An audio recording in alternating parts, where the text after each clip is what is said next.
I should have known something was off when no one answered my text that morning. I'm Brad, 27, and for the last few years, I've been the unofficial errand boy of our blended family. Always expected to show up early, carry the heavy stuff, and smile through the tension like I didn't notice how carefully I was being kept at arm's length. It's not like I didn't try. I spent years trying to earn a real place in that family. But no matter what I did, I always felt like a guest in my own bloodline. It started after Dad remarried. He met Lisa, my stepmom, when I was 16. She was polished, the kind of woman who could smile while cutting you down mid-sentence. Her 2 kids, Trevor and Madeline, were around my age but acted like I was the weird kid invited out of pity. At first, I figured it'd just take time. Families blend awkwardly at first, right? But as months turned into years, it was clear Lisa was determined to make us one happy family without me in it. My dad tried to stay neutral.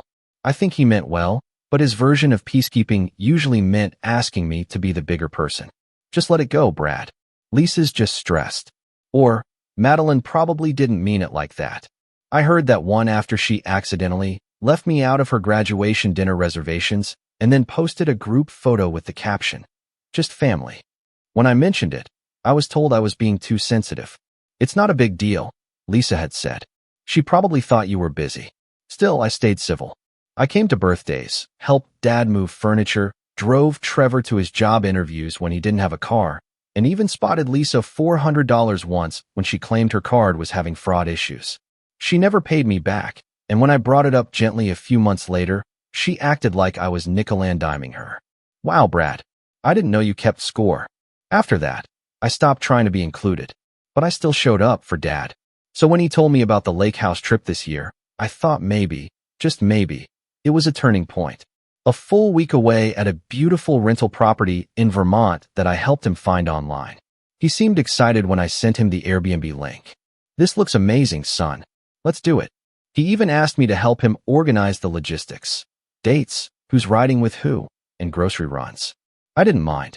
I like planning trips, and honestly, a week away from work sounded like something I desperately needed.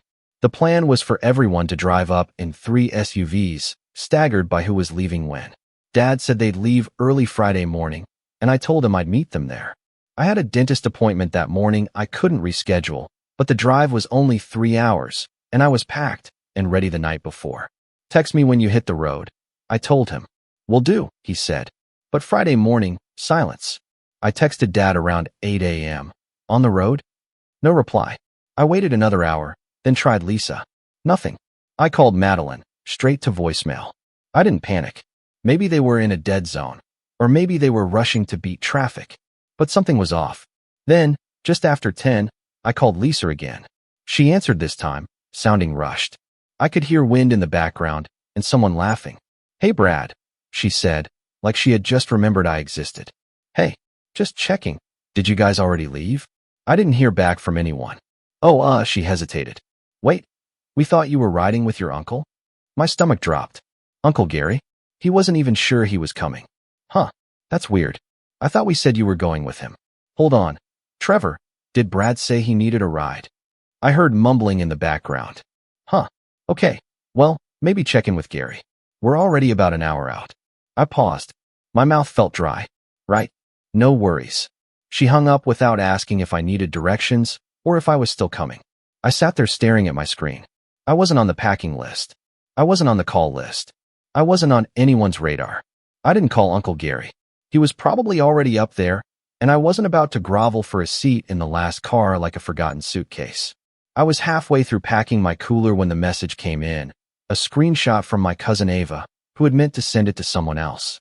It was from a group chat I'd never been part of, titled, "Family Only Lake House." In the chat, someone had written, "Brad's not coming, right?" And Madeline had replied, "El Mayo, he's actually not coming," followed by a bunch of laughing emojis. I stared at it for a long moment, then just typed back, "Enjoy the view while it lasts." Then I opened my laptop, pulled up the Airbnb dashboard, and hovered over the cancel reservation button. The total was $9,847.32. I had booked it under my name, using my account, and even prepaid the security deposit. Dad had promised everyone would pay me back by the trip. No one had. I clicked cancel. Then I started setting step 2 in motion. I didn't hear anything for an hour.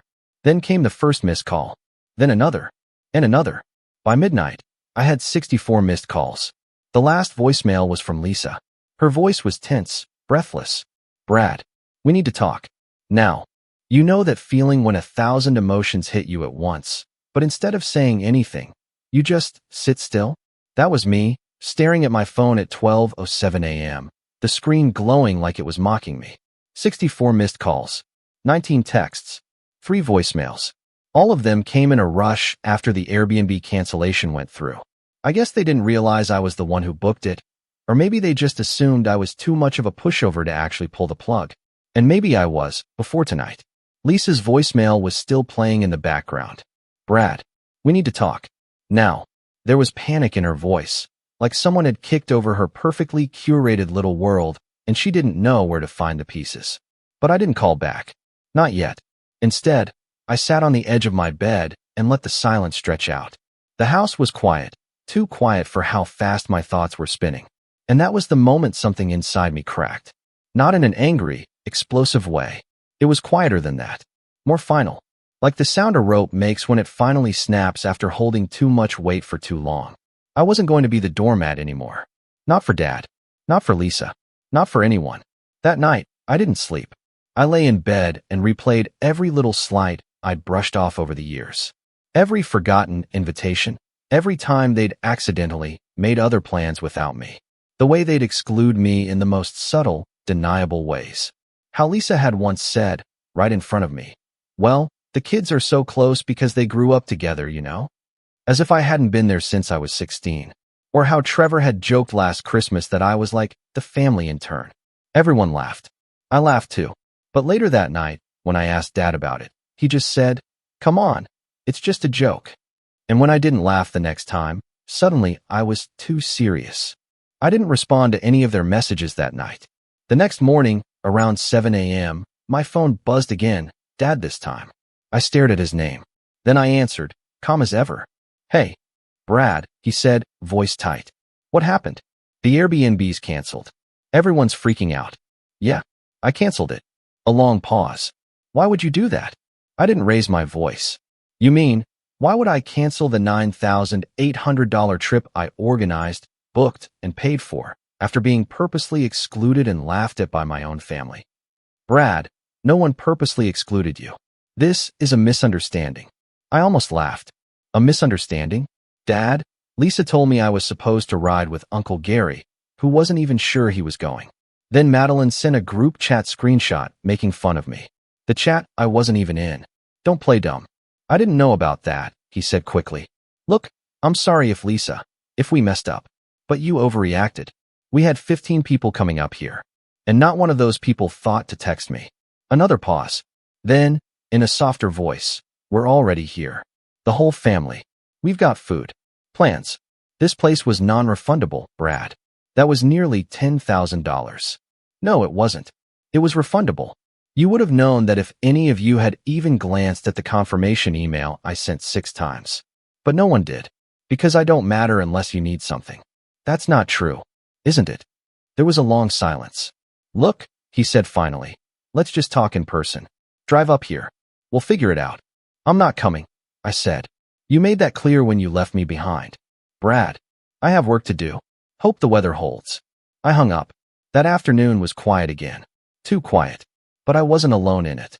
Because my cousin Ava, yeah, the one who sent me the screenshot by mistake, texted again. This time, intentionally. I didn't know they left you out like that. I swear I thought you were riding with Trevor. I didn't answer at first.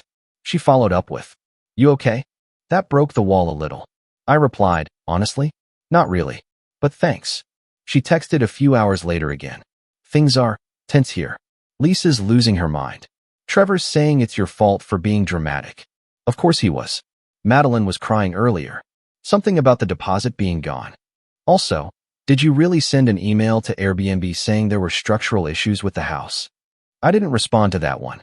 Let's just say the place wasn't exactly up to code, and I may have included a few concerns about water damage and pest activity in my cancellation request.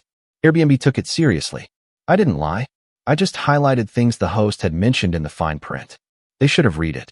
But the real breaking point wasn't the voicemail. It wasn't the missed calls or the canceled trip or even being left behind. It came that night when Dad sent me a single text. "Can we talk? Lisa's really upset. She said you've been causing problems for a while now. I think you should apologize so we can move on."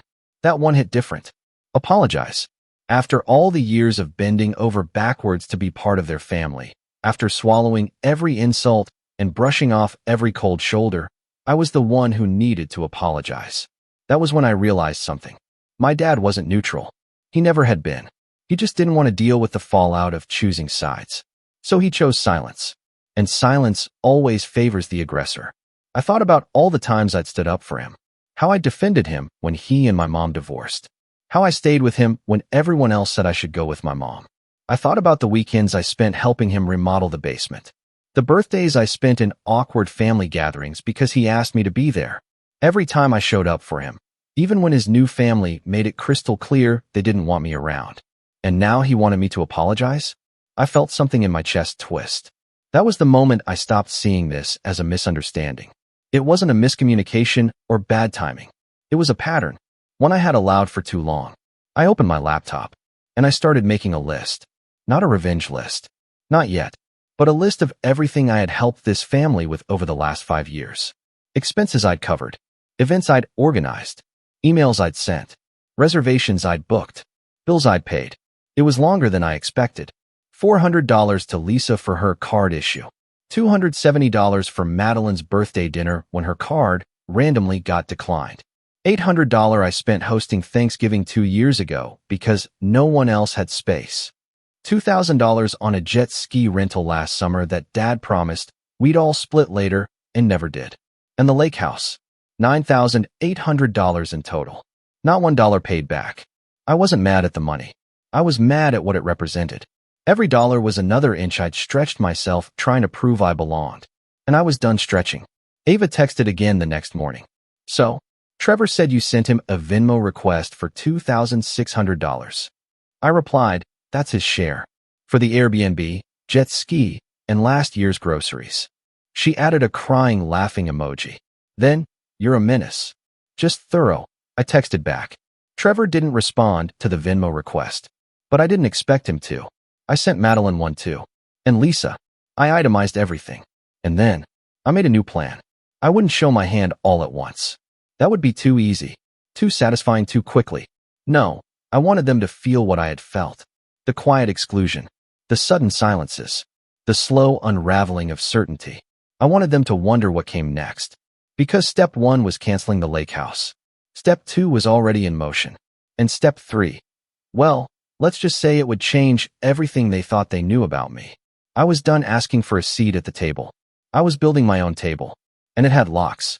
They say when it rains, it pours. But no one tells you what to do when the clouds finally clear and you're standing in the wreckage of everything you used to cling to. That's how it felt the week after the lake house disaster. Everyone else was scrambling to pick up their scattered plans, and I was left alone in my one-bedroom apartment, scrolling through texts I didn't want to answer and trying to pretend I didn't care. But I did care. Way more than I wanted to admit. For 3 days, I didn't go to work. I didn't answer calls. I didn't even open the blinds. I kept the lights off, let dishes pile up in the sink, and watched old movies I didn't even like. My phone kept buzzing with messages from my dad. Some apologetic, some frustrated, some just tired. "We should have communicated better. Lisa's upset.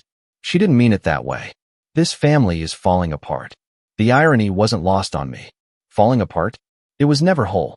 Not for me. The worst message came from Lisa herself, surprisingly calm, almost rehearsed. "Brad, we never wanted you to feel excluded. But you have to understand, sometimes you pull away first. It's hard to include someone who's always at arm's length." That one stayed with me for hours.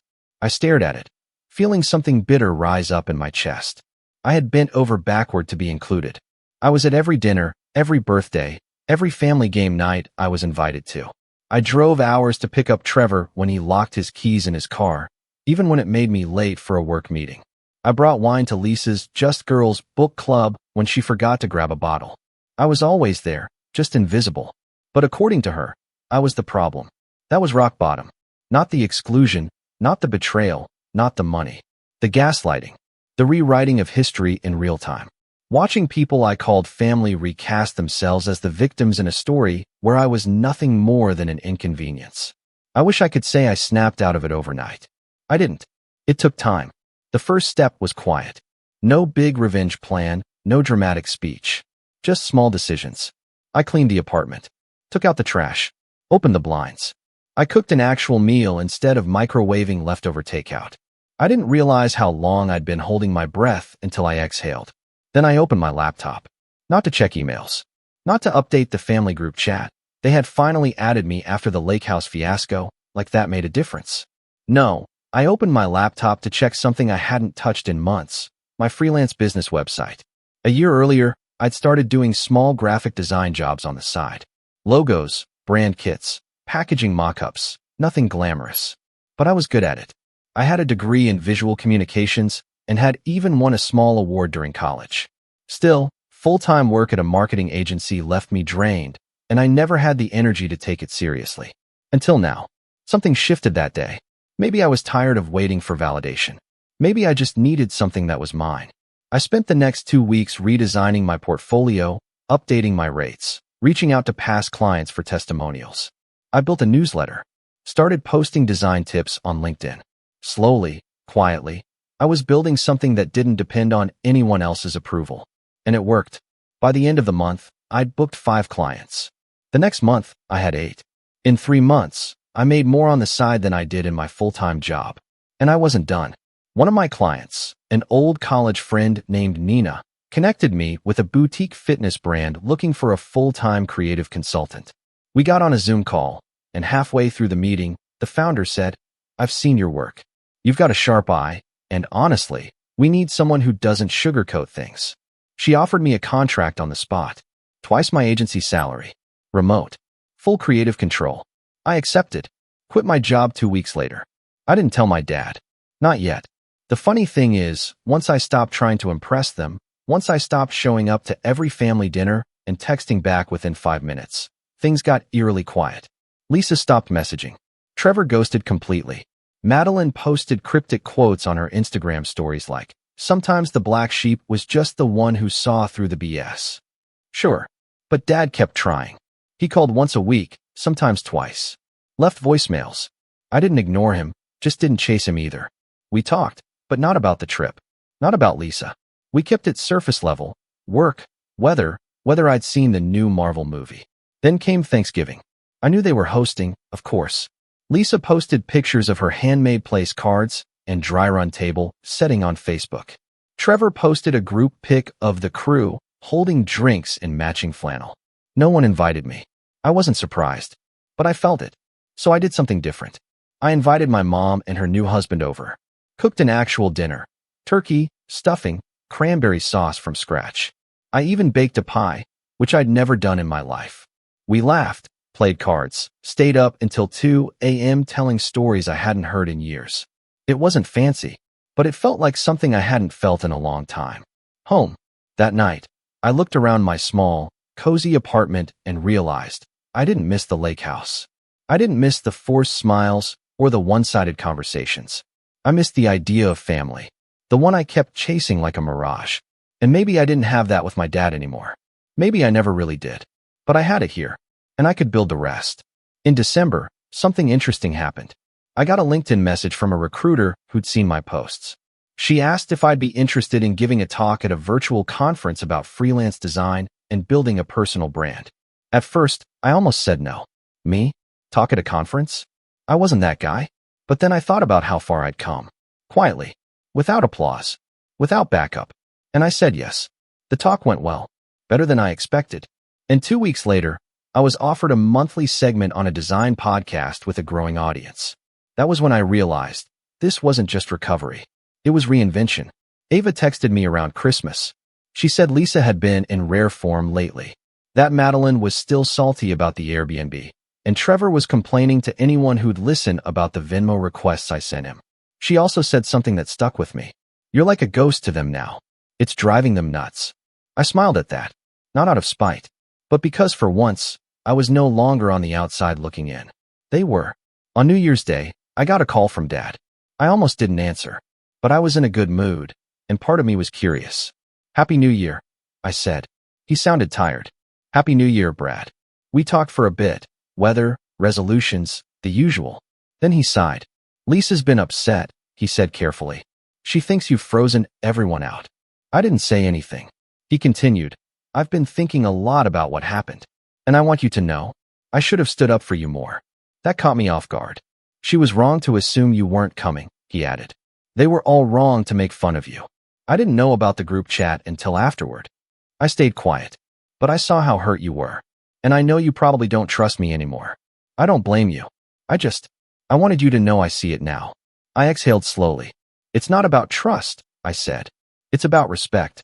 I've spent years trying to earn a spot in that family.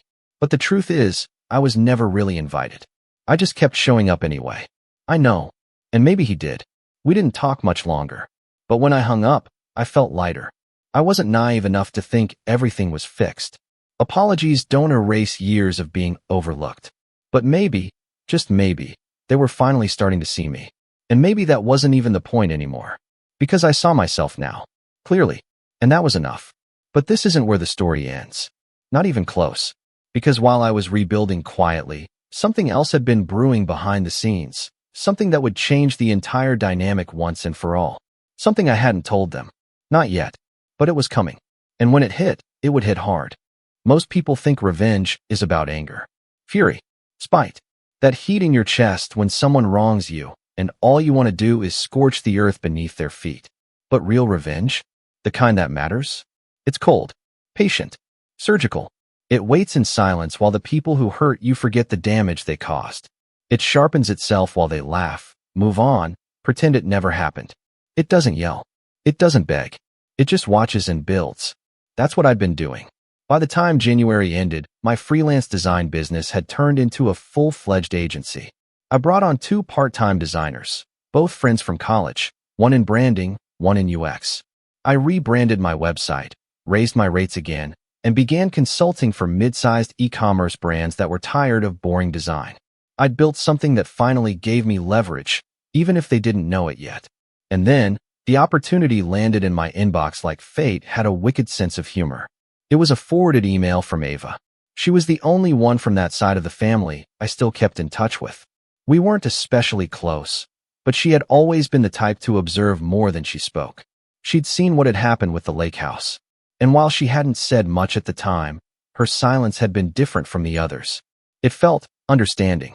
Her message was short. "Figured you'd want to see this." Attached was a forwarded email thread between Lisa and a woman named Dana. The subject line? Brand design help. Urgent, family connection. I scrolled down. Apparently, Lisa had started a little boutique lifestyle brand. Candles, home decor, motivational quote prints. The whole clean white minimalist aesthetic. She was calling it Haven by Lisa. Cringe. But whatever. The problem? Her designer had ghosted her 3 weeks before her online launch. Her photos weren't edited, her logo was pixelated, and her Shopify site was unprofessional. She needed a full brand identity refresh, packaging mockups, and help with her product labels. ASAP. And the kicker? She had told Dana she had a family connection in design and wanted to see if I was available. I sat back in my chair, rereading the thread. She didn't text me, didn't call, didn't even bother reaching out directly. She tried to slide in through a mutual contact like we were strangers. That was when I knew. This was it.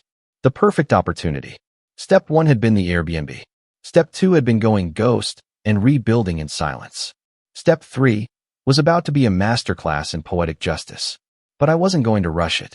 Oh no, the setup had to be clean. I replied to Ava. "Thanks. Don't forward anything else yet. Just sit tight." Then I messaged Dana directly, professional tone and all. "Hi Dana, just got your message. I do offer brand identity and launch packages. What timeline are we looking at?" We set up a Zoom call the next day. I didn't tell her I already knew who the client was. I didn't mention Lisa's name. I let her explain the situation like it was any other project. She said, "It's for a friend of mine, Lisa Reynolds. You two might be related?" She said your dad is her husband. I smiled. Small world. She's really stressed about the launch. Wants to go live by the end of February. I know it's tight, but if anyone can pull it off, it's you. I told her I'd take a look. Then, I ghosted her for 2 days. Not out of pettiness. Out of strategy. When I finally replied, I said, "Sorry for the delay. I've been slammed with corporate contracts, but I could potentially fit this in if she's serious. My rate for urgent brand launches is $7,500. I require full payment up front. Now here's the thing. That was more than double what I normally charge for rush work. But I knew Lisa. She didn't want someone good. She wanted someone connected. Someone she could control. Someone who would give her the family discount and bend over backward for her big moment. Instead, I handed her a lockbox and threw away the key. She replied through Dana 2 hours later. "Hi, Brad. Thanks for getting back to us. Lisa said she'd be willing to do $3,000 max. She's already invested a lot into this and is hoping for a family-friendly quote." I waited a day, then replied, "I understand, but unfortunately, I can't make exceptions. I treat family the same way I treat all my clients, with full effort and full value. $7,500 or nothing." That was bait, and she took it, because the next day, I got the first direct text from Lisa in over 3 months. "Hey Brad, just wanted to touch base. Dana said you're available? I had no idea you were doing design full-time now. So proud of you." I stared at that message like it had come from another planet. So proud of you. After years of acting like my degree was a hobby and my work was nice for something artsy. I didn't respond. She followed up again the next morning. "I'd really love to support your business. Can we talk price? I'm in a tight place right now with inventory and production costs." Ah yes, the soft manipulation stage. I replied, polite but firm. "Hey Lisa, thanks for reaching out. As I mentioned to Dana, my flat rate for urgent launches is $7,500. Let me know if you'd like to proceed." She left me on read. I gave it 3 days. Then I texted Dana directly. "Hey, circling back one last time. If Lisa's passing on the offer, I'll be closing the calendar slot." An hour later, Dana wrote, "She's in, $7,500. She'll pay today." And just like that, I had her. But this wasn't about the money. It was about control. Timing. The illusion of power. Because once I had her contract signed, her files delivered, and her product list in my inbox, I began documenting every chaotic step of her unorganized operation. Misspelled product names. Wrong barcodes. Incomplete ingredient disclosures. Inaccurate weight listings. And most importantly, she was using unlicensed images and fonts from Pinterest to mock up her packaging, which, if left unchecked, could lead to legal takedowns or worse. I didn't sabotage anything. That wasn't the point. I just let her hand me the rope. And then I began building the scaffolding. Meanwhile, I started reaching out to contacts, podcast hosts, marketing writers, a few small e-com subreddits I contributed to anonymously. I began planting little breadcrumbs. Not slander, not lies, just questions. What happens when someone launches a lifestyle brand with stolen design assets? What legal risks do small shops face using unlicensed imagery? Anyone seen Haven by Lisa yet? Noticed some sketchy stuff. Whispers. That's all it took. And while the whispers spread, I did exactly what she paid me to do. I made her brand beautiful. Elegant logo. Custom font pairing. Clean Shopify layout. Social media templates. Fully designed packaging. It looked flawless on the outside, but I knew what lived underneath. And so did she deep down. She sent me a thank you email after I delivered the final package. "This is stunning, Brad. You really are talented. I'm sorry we had tension before. Let's let the past go. We're family, after all." I replied with one sentence. "Enjoy the view while it lasts." That was mid-February, 2 weeks before her launch. 1 week before I sent her an itemized list of licensing issues, misrepresentations, and potential copyright flags, gently framed as things you may want to address before going live. Her response was immediate. "Why didn't you tell me this earlier? You said everything was fine. You're trying to sabotage me." I didn't reply. She began frantically asking me to fix things, at no additional charge, of course. I told her I could send referrals, or take on the extra work, for another $3,000. She exploded, said I was exploiting her, that she trusted me, that she was family. I didn't respond. The final setup was complete. She was cornered, out of time, over budget, launching a brand she didn't understand, on a platform she didn't build, with assets she couldn't legally use. And the best part? She couldn't badmouth me without admitting I'd done everything she asked, perfectly. But the real revenge? That was still to come. Because all this, the Airbnb, the silence, the cold rebuild, the flawless branding, it was all leading to one final reveal. One that would flip the script permanently. Not just on Lisa, but on my father, on Trevor, on Madeline, on the entire family who had written me off, laughed at me, used me, then forgot me. They thought I was gone. But I wasn't. I was just getting started. You only get one shot at a good ending. One that doesn't just settle the score, but resets the balance. I wasn't looking to ruin anyone's life. I wasn't going to take down Lisa's business or burn bridges in a way that left everyone worse off forever. That wasn't the point.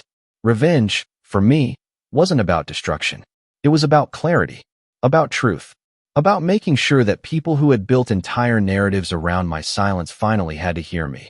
Not through yelling or pleading, but through results they couldn't ignore and consequences they couldn't escape. It all came down to timing. Lisa's launch was scheduled for a Saturday. A big one. She had teased it all over her personal Instagram. Big reveal coming this weekend. Can't wait to show you what I've been building. There were styled teaser photos of her holding candles, standing beside quote prints about peace and grace, and building something beautiful. The hypocrisy of it made me nauseous. But I let it ride. I let her get to the peak. Because it's only at the top that the fall really stings. The day before launch, I sent her one final email. Professional tone, attached as a formal memo, no drama, no emotion. Just facts. Subject, final deliverables plus licensing summary. In it, I detailed every component she had failed to fix. The unlicensed Pinterest photo she insisted on using for her handcrafted soy wax labels. The one she didn't realize belonged to a commercial photographer who actively tracked his images. The script font she loved, that was actually a premium license-only file she downloaded off a free font aggregator, with no usage rights. The candle descriptions she copied verbatim from another wellness brand's Etsy page. The ingredient labels that didn't match the actual scents. Each item in the memo was listed with the asset or content, the original rights holder, the specific licensing infraction, the associated risk, copyright claim, takedown notice, trademark conflict, or FTC violation.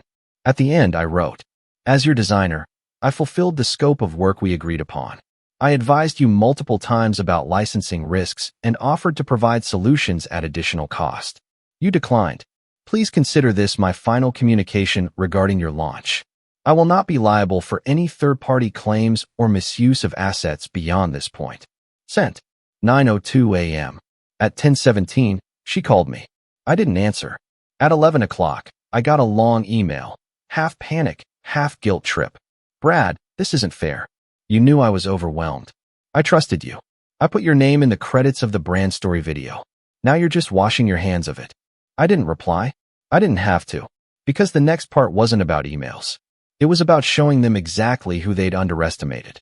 See, what Lisa didn't know, what none of them knew, was that I'd spent the past 3 months preparing for more than just her downfall. I'd quietly purchased the domain havenbylisa.com 6 weeks earlier. She hadn't even secured it. Her Shopify was built on a default subdomain. Her marketing campaign directed people to her Instagram, which linked to havenbylisa.myshopify.com. So I bought the clean.com, and I turned it into an exact replica of her brand. But with one major twist. Instead of selling products, it was a full documentation site. A digital paper trail. A case study in performative branding. The rise and fall of Haven by Lisa. It had everything. Side-by-side comparisons of the plagiarized Etsy listings. Screenshots of the Pinterest photos with links to the original creators. Archive links of the copied ingredient labels. A section titled, "What Happens When You Build a Brand on Stolen Work?" with citations, warnings, and a very clear disclaimer at the bottom. This site is a commentary and educational archive designed to highlight unethical design practices and intellectual property violations in the small business world. No products are for sale. All trademarks belong to their rightful owners. It was airtight, not cruel, not defamatory, just true, and devastatingly public. By 2 p.m. on launch day, I posted the link on Reddit, under my anonymous design education handle. The same one I'd used for months to drop free branding tips and copyright guides. The post title, "When a Wellness Brand Isn't Well, a Deep Dive into Haven by Lisa." It hit 1,000 upvotes in 6 hours. By the end of the weekend, 3 small creators featured in the case study had left comments thanking me for the exposure and confirming they'd filed takedown requests. Lisa's Instagram went dark by Monday morning.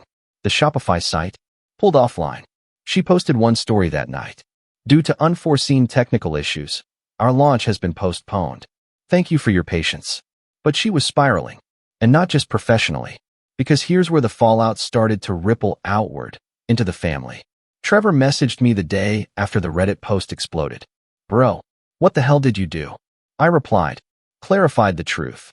He tried to bluff, said I was being petty, said I'd cost Lisa thousands. I didn't reply. Madeline was subtler.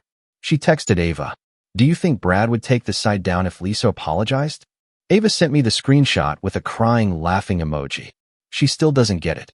No, she didn't. But Dad did. Because 3 days later, he called me. No voicemail. Just a quiet, heavy call. I answered. He didn't say anything at first. Then, you really did all this. Every word is true, I said. A long pause. I didn't know, he muttered. She said you were helping her. I did. And I delivered. What she did with the help. That's on her. She's humiliated. She should be. Silence. Then, she blames me for not stopping you. I almost laughed. She should blame herself for how she treated me. You all should. He sighed. Brad, I don't even recognize this version of you. That stopped me cold. Because for the first time in my life, I realized he meant it. Not as an insult. As a fact. He didn't recognize me. Because the version of me they were used to, the doormat, the helper, the silent extra in the family photo, he was gone. I had burned him away. What remained was someone new. Someone who didn't wait for permission. Someone who didn't beg to be included. Someone who built his own table and set the whole room ablaze when no one offered him a chair. I know you don't recognize me, I said. That's the point. He was quiet again. I didn't mean for things to get this bad, he said. You didn't do anything, I replied. That's how they got this bad. He didn't argue, didn't deny it. And in that silence, I felt something close for good. Not out of hate, not even out of anger. Just closure. We ended the call with a tired, take care. We haven't spoken since. Lisa never posted another story. Haven by Lisa never launched. The domain havenbylisa.com now redirects to a nonprofit supporting small artists and designers. Ava and I still talk. She said Madeline and Trevor are laying low now, rebranding themselves as the real victims. Let them. That part of my life is over. My agency just signed its biggest client yet. I moved into a new apartment, top floor, natural light, no ghosts. Last week, I gave a talk at a design conference. I told the story of Haven by Lisa as a cautionary tale, names omitted, facts intact. The audience laughed, took notes, asked me to write a book. Maybe I will. Maybe I already am. Because the best stories, the ones worth telling, they don't start with revenge. They start with forgetting who you were long enough to become who you were meant to be. And when they try to pull you back, when they pretend not to understand why you changed, you look them dead in the eye and say, you left me behind. So I built the road ahead without you. My name is Theo, I'm 29, and I've always had a weird relationship with the idea of home. Maybe it's because growing up, our house felt more like a stage set than a sanctuary. My parents were the kind of people who cared deeply, obsessively, about appearances. We had the manicured lawn, the matching holiday sweaters, the family portraits in tasteful frames. But behind all that, it was cold, conditional. Every compliment was a transaction. Every smile had strings attached.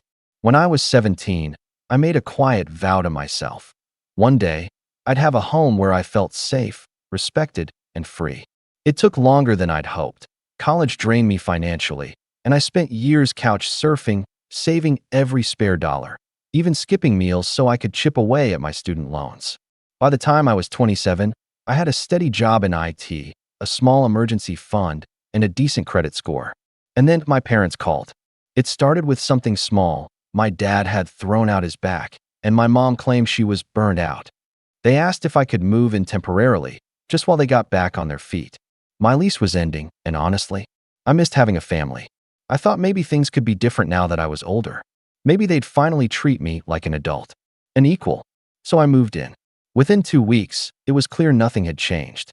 I was expected to do all the cooking, all the cleaning, and pay for everything from groceries to Wi-Fi, since you make more than us now. They'd make passive comments at dinner like, "Some people forget who raised them," or, "We gave you life. This is the least you can do." I told myself it was temporary, that they were stressed, that it would get better. It didn't. They started taking over my room while I was at work, redecorating, replacing the chair I bought with an antique they found on Facebook Marketplace. My mom rearranged my bookshelf without asking, then told me I had poor taste in literature. My dad used my computer once without permission and accidentally wiped a freelance client's files. No apology, just a grunt and a shrug. I spent 2 nights rebuilding that project from scratch, and when I said I needed some space, my dad scoffed. "This is our house. You don't get to make the rules." That line stuck with me. Our house. Technically, it wasn't even theirs anymore. When I moved in, the house was still under their names, but they were months behind on the mortgage, and foreclosure was looming. They hadn't told me that part. I found the notices shoved in a kitchen drawer behind old birthday cards. My stomach dropped when I realized how deep in debt they were. They didn't ask for help, they expected it. So I made a decision. I offered to pay off the mortgage and refinance it under my name. I was clear about the terms. They could live here as long as they needed, but I'd be handling the finances, and I needed a little basic respect. Just respect. My mom cried with relief. My dad grunted something like, "Fine." They signed the transfer papers without reading a single line. And I thought, maybe now we can all breathe. For a while, things actually improved. I paid the utilities, groceries, insurance, repairs, every bill. I converted the garage into a small home office and started working remotely. I finally had stability. Or so I thought. But the thing about leeches is they don't stop feeding. They just grow more comfortable doing it. Soon my dad was inviting his poker buddies over and acting like the king of the castle. My mom used my Amazon account to order furniture and clothes without asking. When I confronted her, she said, "We're family, Theo. Don't nickel and dime us." I felt like a stranger in the place I was supposed to call home. I started keeping receipts. Every utility bill, every food delivery, every order. I built a folder, digital and physical. I wasn't sure what I was planning, but something in me knew I'd need it someday. And then came Easter. We were having brunch, if you could call it that. My mom had made deviled eggs and microwaved a pre-cooked ham. My dad had 3 beers before noon and was already getting loud. I was sitting at the table, mostly quiet, just trying to get through the meal. The conversation drifted, as it always did, into subtle jabs about my life. How I wasn't married yet. How I was too private. How I worked too much. And then, out of nowhere, my dad leaned back, pointed at me with his beer, and said with this mocking smirk, "You're just a tenant, Theo. This is still our house." There was a pause. I laughed, thinking it was a joke. My mom didn't laugh. She nodded. "You're lucky we even let you stay here," she said flatly, like it was some ancient truth. I looked at both of them, stunned. Then I stood up, walked to my office, and closed the door. My hands were shaking, but not from sadness. This was something else. Something deeper. I stared at the deed framed on the wall. My name. Just mine. I'd saved their home, paid their debts, covered their lives. And now I was being told I was lucky they let me stay? I didn't sleep that night. I didn't eat. I sat there at my desk, rereading every payment statement, every receipt, watching my bank account drain month after month for the privilege of being insulted in my own home. By morning, I had a plan. I started with the basics. I called the power company and requested a temporary suspension of service for vacancy during renovations. I had the legal right. It was my property. Then I logged into the bank account that I used to manage their day-to-day expenses. I'd added them as authorized users for convenience. I removed their names. Then I opened the file I'd kept, the one with every bill, every signed agreement, every mortgage statement, and I emailed it all to my lawyer. I told him I wanted to begin formal eviction proceedings. I didn't tell my parents. Not yet. I just sipped my coffee on the patio while they wandered the house like royalty, oblivious. That night, the lights went out, and when my dad stormed into my room to yell, I calmly looked at him and said, "You said I was just a tenant, so I'm acting like a landlord." He didn't know what to say. Neither did my mom. She looked at me like I was a stranger, like I'd grown fangs overnight. I didn't argue. I didn't raise my voice. I just stood there, steady and calm, and said, "Pack what you need. You've got until Monday." Their silence said more than any words could. And that's where the story turns. They didn't believe me at first. Not really.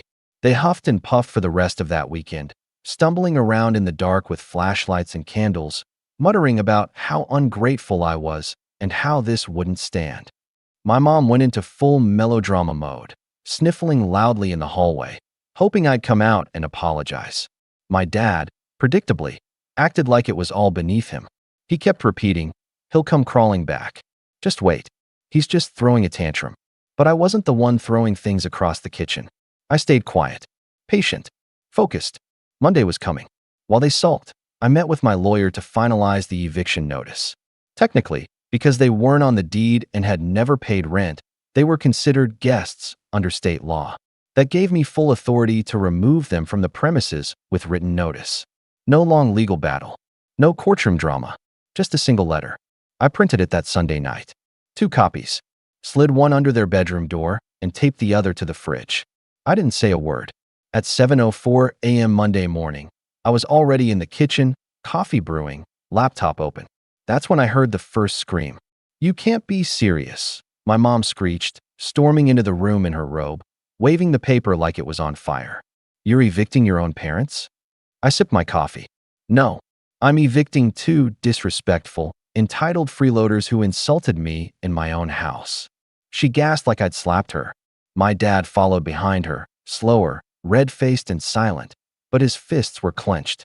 He walked straight past me and yanked open the fridge, probably to slam something shut in protest. But he paused, then shut it gently, then turned to me.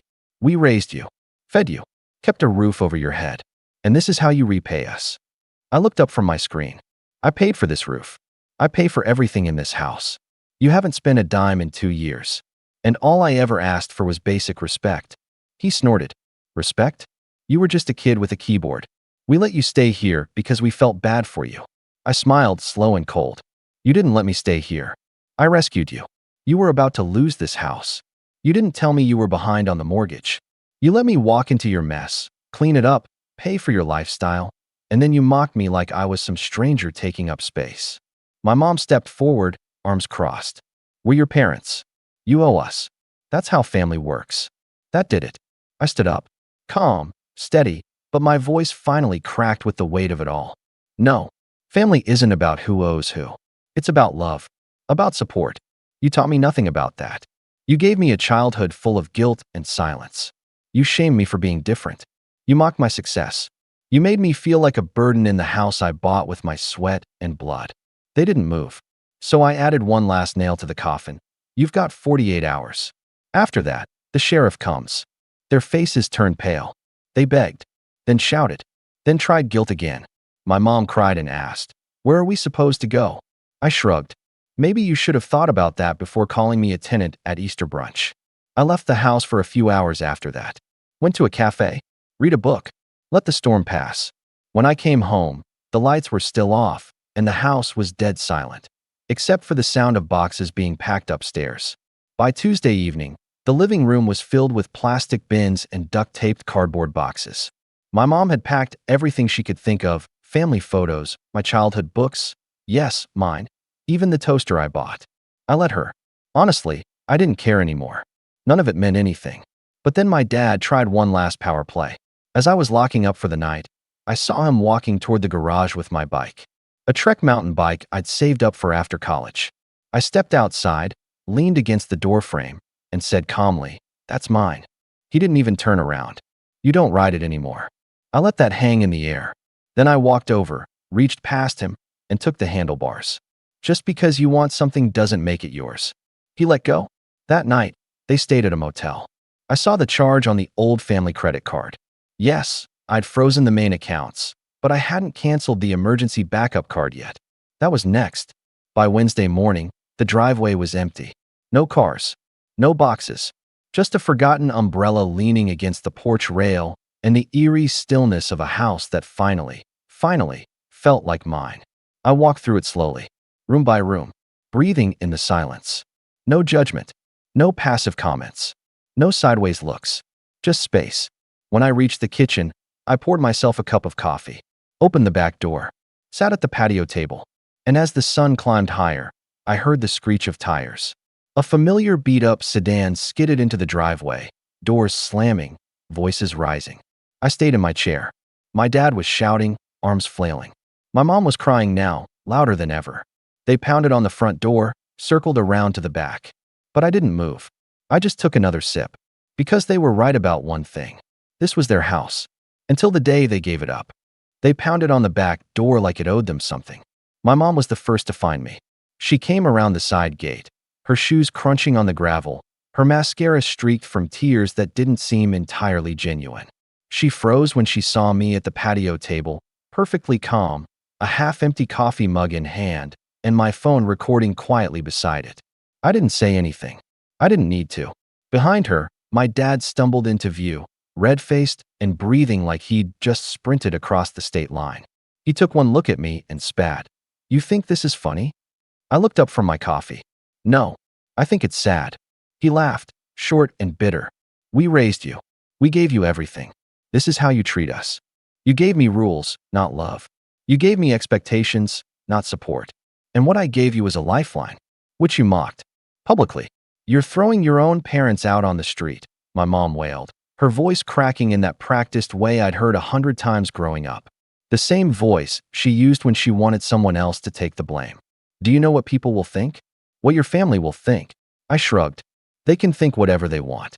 They didn't pay the mortgage either." My dad pointed a shaky finger at me, eyes narrowed. "We'll fight this. We'll get a lawyer. You'll regret this." That one actually made me chuckle.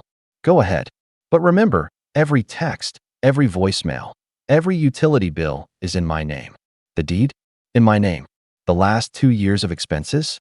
Paid by me. And the only people who will look foolish if this goes public are standing in my driveway screaming at a locked door." That shut him up for a moment. But only for a moment. Because when shame doesn't work, some people go for manipulation. And when that fails, they go nuclear. My mom shifted tactics fast. Her voice softened. "Theo, please. We're your parents. We made mistakes, yes. But you're better than this. You always were. You were the gentle one. The one who fixed things." That hit a nerve. I won't lie. Because she wasn't wrong. I was the one who fixed things. The one who cleaned up after the messes. Who stayed quiet to keep the peace. Who paid for everything in silence because the fight wasn't worth it. But something in me had snapped that Easter morning. Something I didn't even know was there. And once it broke, I couldn't unsee it. I couldn't unhear her voice saying, "You're lucky we let you stay here." Like I was some squatter instead of the person who saved them from losing everything. I stood up slowly. Not threatening, just firm. Grounded. The way I always wished I could be when I was younger. "No," I said. "I was the gentle one. Now I'm the one who owns the house." Then I walked back inside and locked the patio door behind me. The knocking started again. This time harder. Louder. My dad yelling now, slurring accusations about ungrateful children and filial duty. My mom alternated between sobbing and screaming. She even tried sitting down in the backyard like some Victorian martyr, as if that would make me suddenly change my mind. It didn't. By midday, they were pacing the driveway, on the phone with someone. I assumed it was my uncle, maybe a friend, maybe their lawyer. I wasn't worried. I had receipts. Literally. And screenshots. Audio. Everything cataloged neatly. I'd spent 2 years quietly preparing for a moment I hadn't even known was coming. They couldn't touch me. But what they could do was make noise. So they stayed. Even when the sun began to set, and the neighbors peeked through blinds. Even when the local kids started asking if something was going down. They refused to leave. My mom claimed she was going to sleep in the car. My dad kept walking in circles like a guard dog without a fence. I let them. That night, I slept better than I had in months. The next morning, my lawyer filed the police report. See, in our state, once you've issued an eviction notice and the deadline has passed, the homeowner has the legal right to enforce removal through civil channels. And in the eyes of the law, my parents were trespassers now. Not family, not residents. Just 2 people refusing to leave someone else's home. At 10:14 a.m., the officers arrived. The squad car pulled up slowly. No sirens, no rush. Just 2 officers stepping out with the kind of weary expression you'd expect from people who had seen one too many family meltdowns. One was a broad-shouldered guy in his 40s, calm and straight-faced, and the other was younger, trying to hide his awkwardness behind mirrored sunglasses. They approached the front porch, where I was already waiting, papers in hand. My parents, still camped out by their car in the driveway, stood up like school kids about to get caught cheating on a test. Morning. The older officer greeted me. You Theo Morris? Yes, sir. I handed him the documents. Copy of the deed, the signed eviction notice, utility bills in my name, and the formal trespassing report filed just hours earlier by my lawyer. He scanned the paperwork with a practiced eye, nodding slightly as he read. Looks pretty airtight. My dad took a step forward, already puffing up like a balloon. Officer, this is a family matter. He can't just kick us out like this. We're his parents. The officer didn't flinch. Sir, according to this, you're not on the title, not on any lease, and the eviction notice was issued in accordance with civil code. As of yesterday, you are legally considered trespassers. My mom's jaw dropped. No, she said, her voice rising into a shrill whimper. You don't understand. We raised him. We let him live here. This house has been in our family for decades. Actually, I said, stepping forward calmly, you almost lost it 2 years ago, and I'm the one who saved it. Paid off the mortgage, took over the deed, covered your bills, everything, and I have the paperwork to prove it. The younger officer exchanged a quick look with the older one, probably the kind of look they gave each other when they realized the drama wasn't just petty, it was nuclear. Ma'am, the older officer said gently, we understand this is emotional, but legally speaking, this young man owns the house. You've been served proper notice. You need to vacate the premises immediately. My dad exploded. This is nonsense. We're being thrown out of our own lives by our kid. He turned to me, rage boiling under his skin. You're a disgrace. You're pathetic. You think owning some paper makes you better than us. No, I said, still holding my ground. It just means I have boundaries now. Something you never taught me. My mom finally broke. She dropped to sit on the edge of the trunk, covering her face with her hands, fake sobbing in full effect. But when she realized no one was rushing to console her, she peeked through her fingers to see if the officers were moved. They weren't. Ma'am, the younger cop said, less patient this time. Do you have somewhere to go today? She sniffled. We have a cousin. Maybe. Somewhere out by Glenview. The officer nodded. Good. I'd suggest you head there. We're giving you 30 minutes to collect any remaining items. After that, if you're still here, we'll have no choice but to escort you off the property. My dad cursed under his breath. My mom whispered something that sounded suspiciously like, you'll regret this, as she walked past me, eyes full of venom. I said nothing, just stepped aside and let them pass. They didn't have much left to pack. Most of their things were already shoved into the car from their failed dramatic exit attempt 2 days ago. A few duffel bags, a box of half-eaten groceries, and a suitcase that had seen better decades. I didn't help them carry a single thing. They worked in silence, side by side, but miles apart emotionally.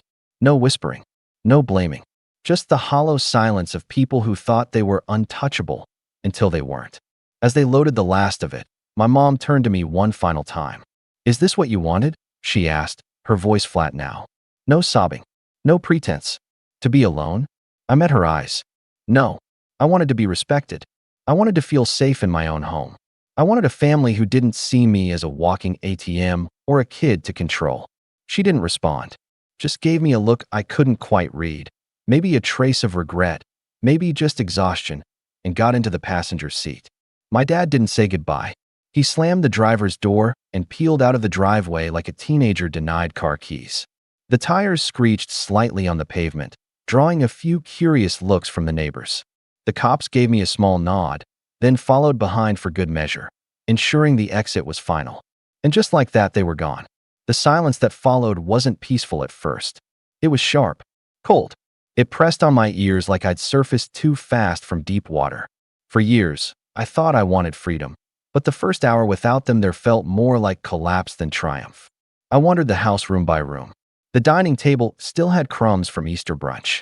The guest bathroom smelled faintly like my mom's hairspray. And the hallway mirror, the one she insisted on hanging crooked, still sat tilted, just enough to catch your reflection a little wrong. It took me 3 days to set things right. I cleaned every room, replaced the locks, donated the old furniture they left behind, scrubbed every surface until the house didn't smell like guilt anymore. Then I hung new art, rearranged the living room, even painted the guest room, my old bedroom, the one they'd taken over as a storage dump, into a reading nook. And on the 4th night, I sat on the patio again. Same chair, same view, same coffee mug. But this time, I didn't hear shouting. No footsteps above my head. No passive-aggressive remarks through the walls. Just the wind. And quiet. That's when I let myself feel it. The grief. The anger. The betrayal. All of it. Because cutting off toxic people doesn't mean you stop caring. It just means you stop letting them hurt you. I got a text from my sister a week later. We hadn't talked much in years. She just said, "I heard. They showed up at Aunt Clara's. She's furious. You okay?" I replied, "Getting there." She didn't ask for more. And I didn't offer. The next month, I got the locks changed again, just for peace of mind. I even adopted a dog from a local shelter.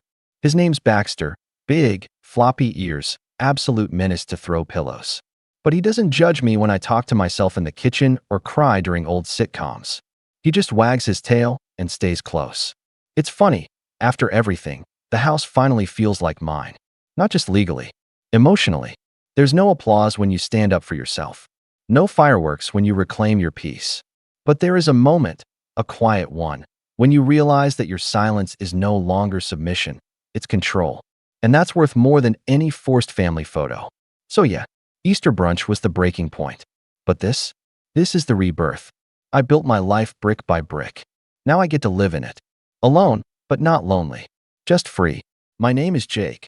I'm 27, and for as long as I can remember, my family has made it painfully clear that my younger brother, Ryan, is their favorite. He's 24, unemployed, still living at home, and has somehow convinced my parents that he's entitled to anything and everything he wants, especially if it belongs to me. Growing up, it was always the same story. I'd work hard for something and Ryan would just get a free pass. If I saved up for a new gaming console, my parents would guilt-trip me into letting him use it whenever he wanted. If I got good grades, my mom would say, "Well, Ryan just isn't as naturally academic as you, so we don't expect the same from him." If I did chores, my dad would excuse Ryan by saying, "He'll do them later." Spoiler, he never did. At some point, I stopped fighting it. I moved out at 22, got my own place, and focused on building my life. I worked my way up in my job, and just recently, I decided to buy myself a brand new car, something I'd been saving up for years. It was a big moment for me, something I was really proud of. I didn't come from money, and every dollar that went into this purchase was one I had earned. The moment my parents found out, though, I should have known what was coming. It started with a casual text from my mom. Mom texted, "Hey sweetie, heard you got a new car. That's amazing. What are you planning to do with your old one?" The question itself wasn't suspicious.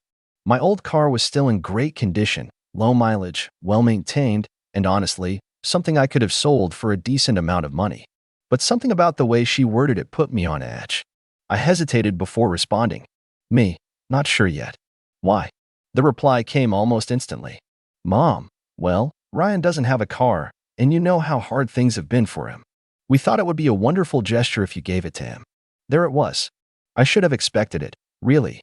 I could practically hear her voice in my head, the same tone she used whenever she tried to make it sound like she was just suggesting something when, in reality, she was laying down an expectation. I took a deep breath, already feeling the familiar frustration bubbling up. Mom, Ryan doesn't have a car because he doesn't have a job. He doesn't even need one. And I was planning on donating it. I had been thinking about it for a while.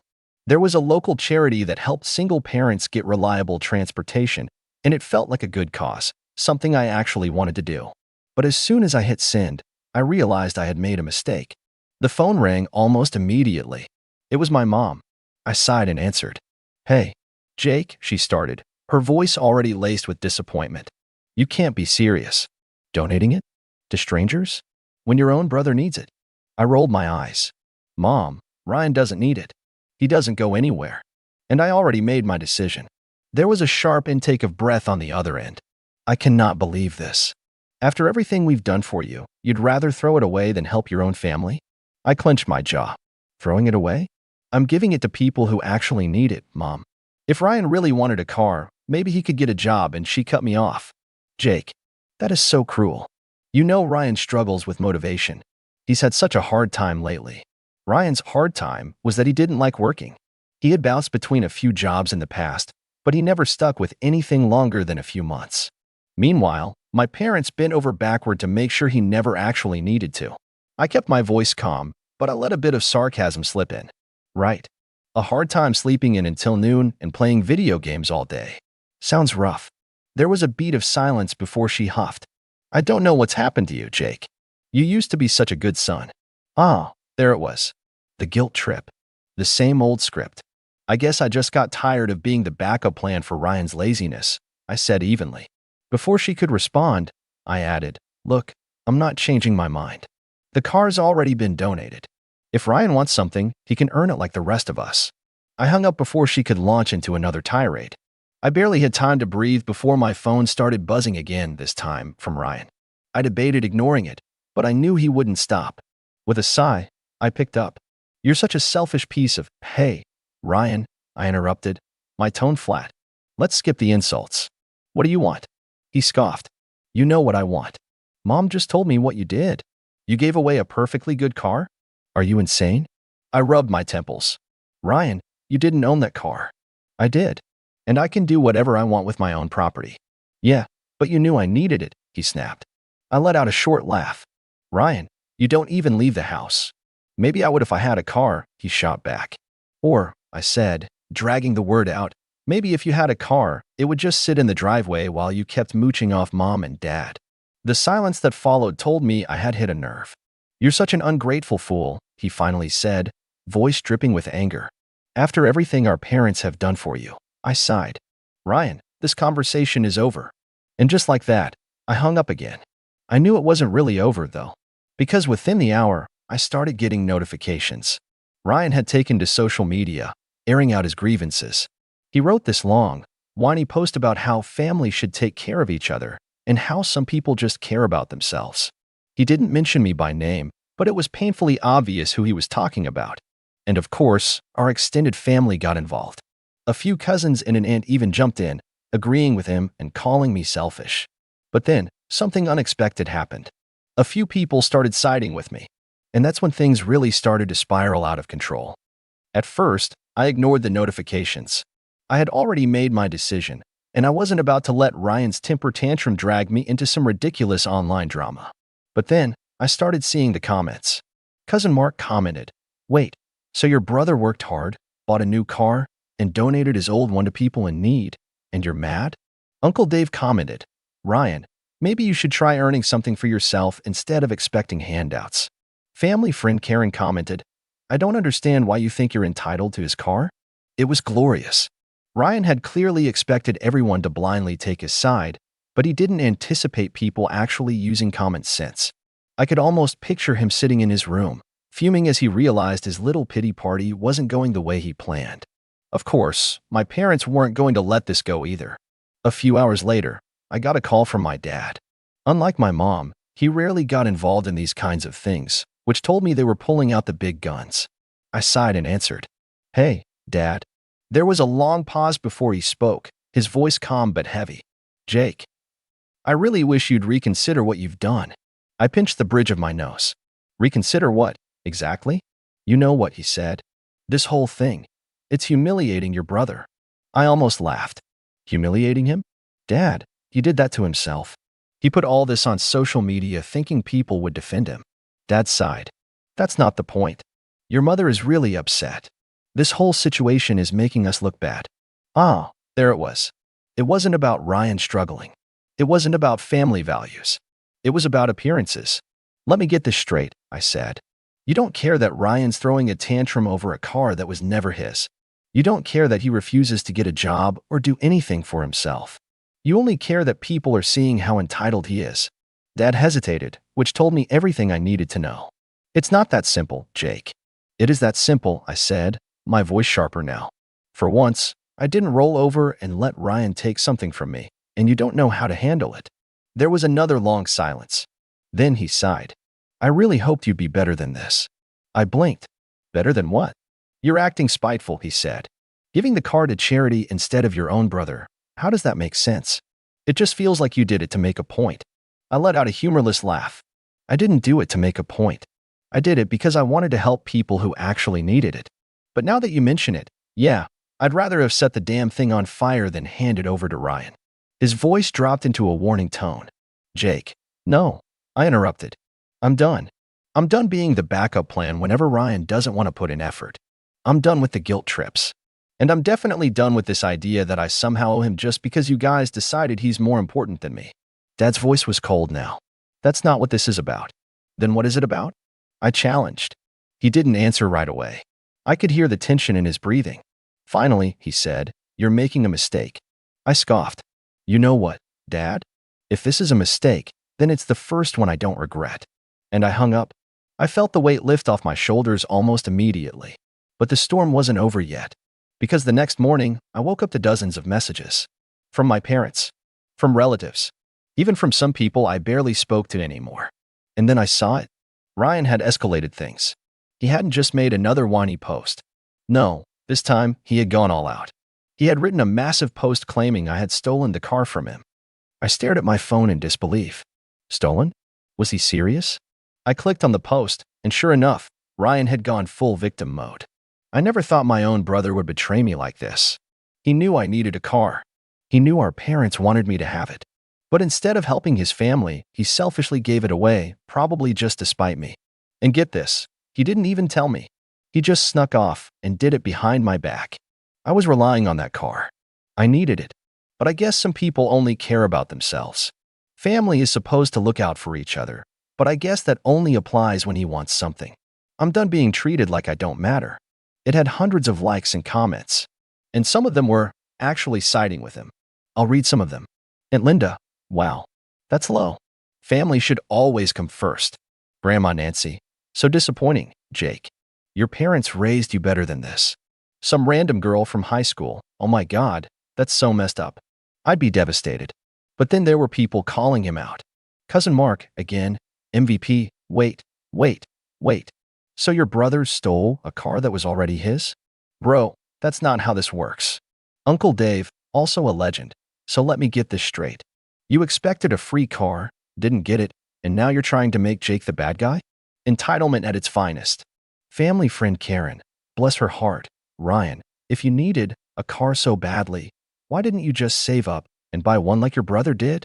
I snorted. At least some people had common sense. But that didn't change the fact that half my family was turning against me. Before I could even decide how to respond, my phone started ringing again. My mom. I groaned and let it go to voicemail. Then another call came in. My dad. Then a text from my aunt. Then another from my cousin. It was nonstop. I had barely gotten out of bed, and they were already trying to wear me down. After ignoring several more calls, I finally opened my family group chat, only to see absolute chaos. Mom texted, Jake, answer your phone. Aunt Linda texted, this is disgusting behavior. I can't believe you'd treat Ryan this way. Grandma texted, you need to fix this before you tear the family apart. Ryan texted, thanks a lot, Jake. Hope you're happy. I sighed. So this is how it's going to be. Fine. I cracked my knuckles and started typing. I replied, just to clarify, the car was mine. I paid for it, insured it, and maintained it with my own money. I decided to donate it because I wanted to help people who actually needed it. At no point was it Ryan's car. He just expected me to give it to him for free. That's called entitlement. I hit send. Mom responded almost instantly. Jake, stop making this worse. I rolled my eyes. Worse for who? Aunt Linda jumped in. Well, so you'd rather give to strangers than your own brother? I replied, yes. Because strangers don't treat me like a walking ATM.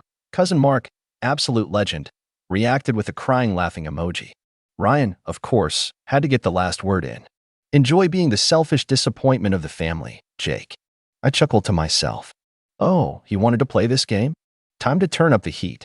I went to Ryan's post, left a comment, and wrote, wait, Ryan, remind me again how I stole a car that was never yours? And then I logged out. Within minutes, my phone was blowing up again. Let them scream. Because I wasn't backing down. I took a deep breath and tossed my phone onto the couch. I needed to get out of the house. It was one thing to ignore a few passive-aggressive comments, but now my family had gone into full meltdown mode over something that wasn't even theirs. The entitlement was suffocating. And the worst part? The car was still sitting in my driveway. At that moment, I made my decision. I was giving it away. Today. Not to spite them. Not as a power move. But because I had been thinking about doing this for a while. And no amount of guilt tripping or tantrums was going to change my mind. I grabbed my keys, walked outside, and stared at my old car. It was still in great shape. I had taken care of it, regular maintenance, new tires, even a deep clean before I started using my new car. And Ryan thought he could just claim it? Like some kind of reward for doing absolutely nothing? Yeah, no. I slid into the driver's seat, turned the key, and headed toward a local charity that specialized in helping struggling families get reliable transportation. As I drove, I couldn't help but think about all the times Ryan had expected things to just be handed to him. He had always been the golden child, the one my parents bent over backward for. When we were kids, if he broke something, I got blamed. If he wanted something expensive, our parents found a way to get it for him. If I wanted something, I was told to earn it. I used to be bitter about it, but now, I just felt done. 20 minutes later, I pulled into the charity's lot. A woman in her 40s, wearing a blue staff shirt, stepped outside as I parked. "Hey there, can I help you?" I smiled. "Yeah, actually, I'd like to donate my car." Her eyes widened. "Really?" I nodded. "Yeah, it's in great shape. All the paperwork's up to date, and I just got new tires put on. I figured someone else might need it more than me." She was shocked. People donated cars, sure, but not usually ones in this good condition. "Well," she said, regaining her composure, "that's incredible. We actually have a single mom on our list who's been waiting for something like this. She works 2 jobs and takes the bus everywhere. This would change her life." I grinned. "Then it's hers." We handled the paperwork, and within half an hour, it was official. The car was no longer mine. And more importantly, it was never going to be Ryan's. As I took one last look at it before leaving, I could already picture my family absolutely losing their minds when they found out. I got back in my new car, took a deep breath, and started driving home. And then, because I knew exactly how this was going to go down, I pulled out my phone and snapped a quick picture of the signed donation form. Because when the storm hit, I was going to be ready. By the time I got home, the sun was beginning to set, casting a soft orange glow over the neighborhood. The car I had just donated was now a distant memory, and I couldn't help but feel a sense of relief, mixed with a touch of guilt. I knew my family wasn't going to take this well. It wasn't just about the car. It was about the principle, how they believed I should always be the one to give, while they took and expected more from me. I pulled into my driveway and sat there for a moment, trying to calm myself before stepping inside. It was only a matter of time before they showed up. I barely had time to close the door behind me when I heard the familiar sound of someone knocking. Knock, knock, knock. I froze. I knew exactly who it was. I walked over to the door and peeked through the window, and sure enough, there stood my mom, dad, and Ryan, their faces a mix of confusion and irritation. They didn't even knock again. It was more like an impatient hammering at the door, like they were expecting to burst through any second. I shook my head. Opening the door, I put on my best calm smile. "Hey, what's up?" Ryan was the first to speak, his voice laced with frustration. "Jake, come on. You didn't actually give the car away, did you?" I crossed my arms. "Yeah, I did." My mom's face instantly turned red. "What? You're kidding, right? You didn't even tell us you were thinking about doing that. That car was supposed to go to Ryan." I shrugged. "It wasn't his car. It was mine. I paid for it. I made the decision to donate it. I think someone else could benefit more from it." "You think?" My dad snapped. "It's not about what you think, Jake. It was the right thing to give it to your brother.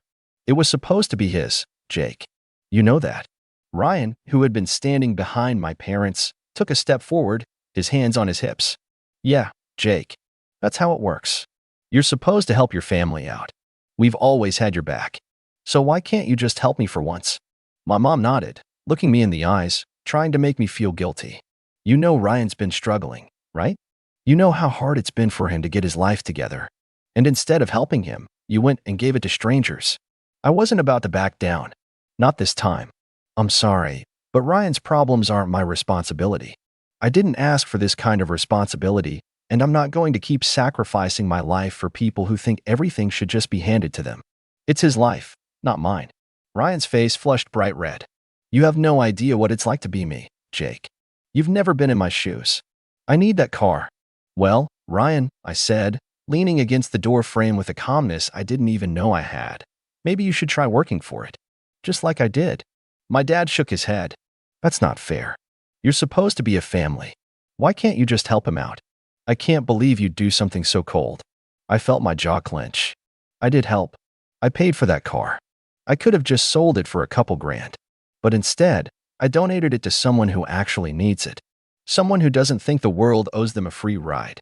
There was a moment of silence, the tension hanging thick in the air. Ryan opened his mouth, but no words came out. He looked like he was about to explode, but instead, he just stood there, glaring at me. "You're unbelievable," he finally spat. "I can't believe you do this to me. After everything our parents have done for you. You're nothing but a selfish jerk." I took a deep breath and looked at them all, my parents, my brother, who had always expected things to be handed to him. I realized in that moment that they had been making me feel guilty for so long, as though I owed them something. And I didn't. I didn't owe them a thing. "This isn't about you, Ryan. Or you, Mom and Dad," I said, trying to keep my voice steady. "This is about me finally doing what I wanted to do. I don't owe anyone my time, my money, or my resources anymore. I made a choice, and it wasn't to cater to anyone's expectations. If you can't accept that, then, well, I guess we'll just have to leave it at that." Ryan's eyes flared with anger. "This isn't over, Jake. You'll regret this. I'm going to tell everyone what you did. You'll see." I didn't flinch. "Go ahead," I said, my voice laced with sarcasm. "Tell everyone I gave a car to someone who needed it more. I'm sure they'll be so mad." With that, I took a step back and started closing the door. But my mom put her hand out, blocking the door. "Jake, don't you dare," she said through gritted teeth. I looked at her, unamused. "Mom, this is done. You've had your chance to be part of my life on my terms. But this is my decision, and you're not going to bully me into changing it." Her hand dropped from the door, and she looked defeated. "I don't know who you are anymore," she muttered. I closed the door softly but firmly, locking it behind me. As I leaned against the door, I could feel my heart racing, my pulse hammering in my ears. I knew this wasn't the end. There was no way they were just going to let this slide. But for the first time in years, I felt a sense of peace. Sure, I was expecting the fallout, but honestly, I didn't care anymore. I had made a choice for me, a choice that didn't involve constantly sacrificing myself for people who felt entitled to everything I had worked for. For the first time, I felt like I wasn't just existing in their expectations. I was living on my terms. But as the hours passed, the weight of the situation started to settle in. I couldn't stop thinking, did I make the right decision? Did I overstep? Was I too harsh? Or was I finally standing up for myself after years of feeling like I owed everyone everything? What do you all think? Was I right to give the car away to someone who truly needed it? Or should I have just handed it over to Ryan and kept the peace? Let me know in the comments. I'd love to hear your thoughts. My name is Darren. I'm 38 years old. And if there's one lesson life's hammered into me again and again, it's this. Money makes people show you exactly who they are. Sometimes that's good. Most of the time, not so much. Growing up, I was the quiet kid. Not the golden child. Not the rebel. Not even the black sheep. Just background noise. My younger brother, Tyler, was always the star. Star quarterback in high school. Homecoming king. Golden boy with the toothy smile and perfect hair. He had a way of making people orbit around him. I never resented him for it when we were younger. I just sort of accepted my role as the one no one noticed. But I did well for myself. I went off to college on a scholarship, worked my tail off, lived frugally, and built a solid career in real estate finance. Didn't make headlines, didn't have a fancy title, but I saved, invested smart, and by the time I was in my early 30s, I was comfortably ahead of the curve. Not flashy, just steady. Meanwhile, Tyler bounced from one sales gig to the next, always chasing the next shiny opportunity. He had charm in spades, but no follow-through. Still, people adored him, especially our parents. My mom once joked that Tyler was the fireworks show while I was the man behind the curtain. I laughed it off at the time, but it stung. Maybe more than I realized. Anyway, the story really starts about 6 months ago when my niece, Tyler's daughter, Emily, announced her engagement. I love Emily. She's the one person in the family who never made me feel invisible. Growing up, she'd call me Uncle D and send me little drawings in the mail, even when I moved across the country. When she asked me to help with the wedding, I said yes before she even finished the sentence. The wedding was going to be beautiful. Rustic barn venue, string lights, late autumn leaves. She and her fiancé had their hearts set on this one location in the Berkshires, but the price tag made it a stretch, especially since Tyler had, unsurprisingly, run into a temporary cash flow situation, his words. So Emily called me, voice trembling with that mix of hope and embarrassment. I told her not to worry. I'd take care of the venue, no strings attached. I wired the deposit that same week. Over the next few months, I helped with other things too, little bits here and there. Catering installment, florist retainer. I never made a show of it. I didn't need my name on anything. I just wanted Emily to have her day. The only time things got weird was during a family dinner a few weeks before the wedding. Tyler was telling some exaggerated story about closing a high six-figure deal, while our parents beamed like he'd just cured cancer. My mom looked over at me and said, "You should learn from your brother's confidence, Darren. You're always so reserved." I just nodded and quietly sipped my water. That's how it always went. They acted like Tyler farted gold, and I was the accountant who couldn't take a joke. Still, I let it slide. I always let it slide. Because I wasn't there for them. I was there for Emily. The morning of the wedding, I arrived early with the final check for the venue. The manager had asked that the remaining balance be paid day of. It was crisp and chilly, sun peeking through red-orange leaves. Emily looked stunning, practically glowing. She gave me a hug that lingered a second longer than usual and whispered, "Thank you. Really, I know how much you've done." That alone made it worth it. But then came the reception. Everyone was floating on champagne bubbles and string quartet melodies. I'd just handed the envelope with the final payment to the venue manager and was heading toward the buffet when I heard the clinking of a spoon on glass. Tyler had grabbed the mic. "Hey everyone, real quick before we get to dancing," he said, flashing that grin that always got him out of trouble. "I just want to thank a very special person who made this all possible." I froze mid-step. Was he actually going to acknowledge me? In public? He turned and looked right at me. "Let's all give it up for the man who was never there unless a check was involved." Laughter. Scattered applause. I stood there like a statue, champagne glass in hand, smile frozen halfway between hopeful and hollow. It felt like time slowed, like everyone was looking at me, not with gratitude, but amusement. Like I was the punchline. I looked around. My mother chuckled, dabbing her eyes with a napkin like it was the best toast she'd ever heard. My father nodded approvingly. Not a single person, not even Emily, said a word. And in that moment, I realized I was never going to be anything more than a wallet to them. I didn't make a scene. I didn't storm out. I just turned around, walked calmly out the side door, and sat in my car for a moment, the cold leather seat pressing into my back. My phone sat in the cup holder. I stared at it for a long moment. Then I called my bank. "Hi, I need to put a freeze on a transfer," I said, my voice calm but firm. The representative was polite, efficient. "Sure. Which transaction?" I gave them the details, a transfer scheduled for Monday, set to finalize the payment for a honeymoon suite package, one I'd quietly agreed to fund, since Tyler had mentioned he'd handle it eventually. "Done," the rep said. "Is there anything else I can help you with?" I looked out at the barn, lit up with fairy lights, laughter spilling out through the open doors. I could see Tyler raising another toast. Probably another joke at my expense. "Yeah," I said. "Actually, I'd like to review all recent scheduled transfers tied to the event coordination company on file." And that was just the beginning. The list of transactions the bank rep read out sounded like a greatest hits of everything I'd quietly done to make this wedding happen. $3,000 to the florist. $4,500 for the photography package. $2,200 for the shuttle buses to get guests to the venue. And the big one, the pending $12,000 for the honeymoon resort package Tyler and his wife had picked out, pretending they'd won it in some contest. "Cancel anything that hasn't cleared yet," I said, steady as stone, "and flag the account for any future transfer requests from vendors related to this wedding. I'll follow up Monday with full documentation." The bank rep paused. "Yes, sir. But is everything okay?" I let out a quiet breath. "It is now." I sat there for another minute, watching the glow of the reception from a distance. I could almost hear the speeches echoing faintly in the night air. My hands weren't shaking. My heart wasn't racing. I was just still. For the first time in a long time, I wasn't second-guessing myself. Then I drove home. But here's where things started to get really interesting. I didn't say anything that night. Didn't respond to the few half-hearted texts Tyler sent hours later. Things like, "Hey, hope you didn't take the joke the wrong way, bro." Everyone laughed. It was lighthearted. And "Call me in the morning.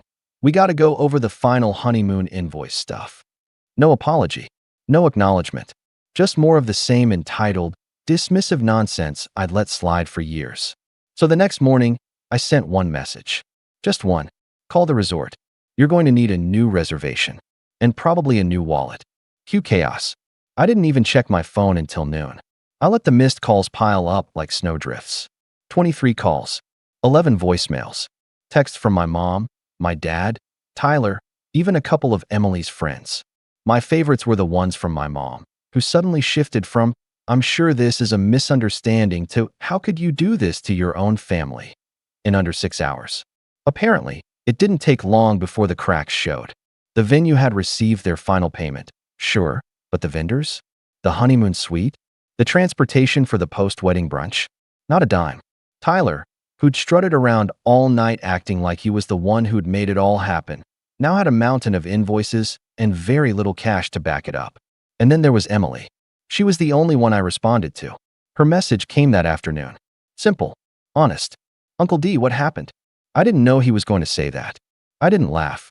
I swear. I took a long time to reply. I reread her message at least 10 times before I typed anything back. I didn't want to punish her. She had always been kind to me. But I couldn't pretend anymore. I know. But Emily, this wasn't just about the toast. It's been years of this. You saw it too. And I kept giving, hoping it'd change. It didn't. She responded a few minutes later with a single word. "I'm sorry." And for what it's worth, I believe she meant it. Later that week, Tyler called. I didn't answer. He left a voicemail, the usual charming tone layered with panic. Okay, maybe I went too far. But you can't just leave us hanging like this. Em's crying. The resort is threatening to cancel, and Dad says you're being dramatic. Just call me back. We'll work something out. I'll even, I don't know, split the cost or something. Split the cost of the wedding I'd already paid most of. That's when I realized he didn't feel guilty. He wasn't sorry. He was just losing control, and control was the one thing Tyler had always had in our family. So I didn't call him back. Instead, I contacted every vendor still waiting on payment and explained the situation. I sent over itemized receipts and confirmed the charges I had authorized. I made it crystal clear that no further charges were to be billed to me, and any attempts to do so would be met with legal action. I even took it a step further. I contacted my accountant and had them draft a formal letter requesting reimbursement for any funds spent beyond the agreed-upon amount I'd promised Emily directly. I wasn't bluffing. I'd kept every email, every text, every invoice. Tyler had padded a few of the vendor costs to line his own pocket. I hadn't noticed at the time, but reviewing it all now with fresh eyes, it was obvious. And I was done playing the fool. My mom tried calling again, this time sobbing, saying how families stick together, and you can't just abandon your blood like this. But she never asked how I felt. Never once acknowledged what they'd let Tyler get away with all these years. All she cared about was the optics, the fallout, the embarrassment. They thought I was just the guy who wrote checks and stayed quiet. They were wrong. But the real punch came 2 weeks later.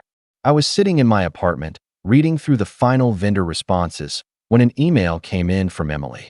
No subject line, just her name. Inside was a photo, a wedding picture, black and white, Emily in her dress, her new husband beside her.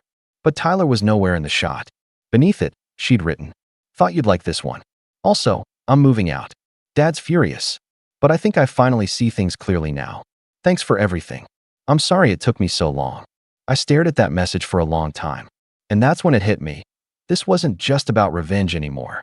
This was about finally being seen, finally being heard. And the real surprise? I hadn't even started my next move yet. The next few days were quiet. The kind of eerie, brittle silence that comes right before a storm. My phone didn't buzz much anymore. The family group chat had gone radio silent.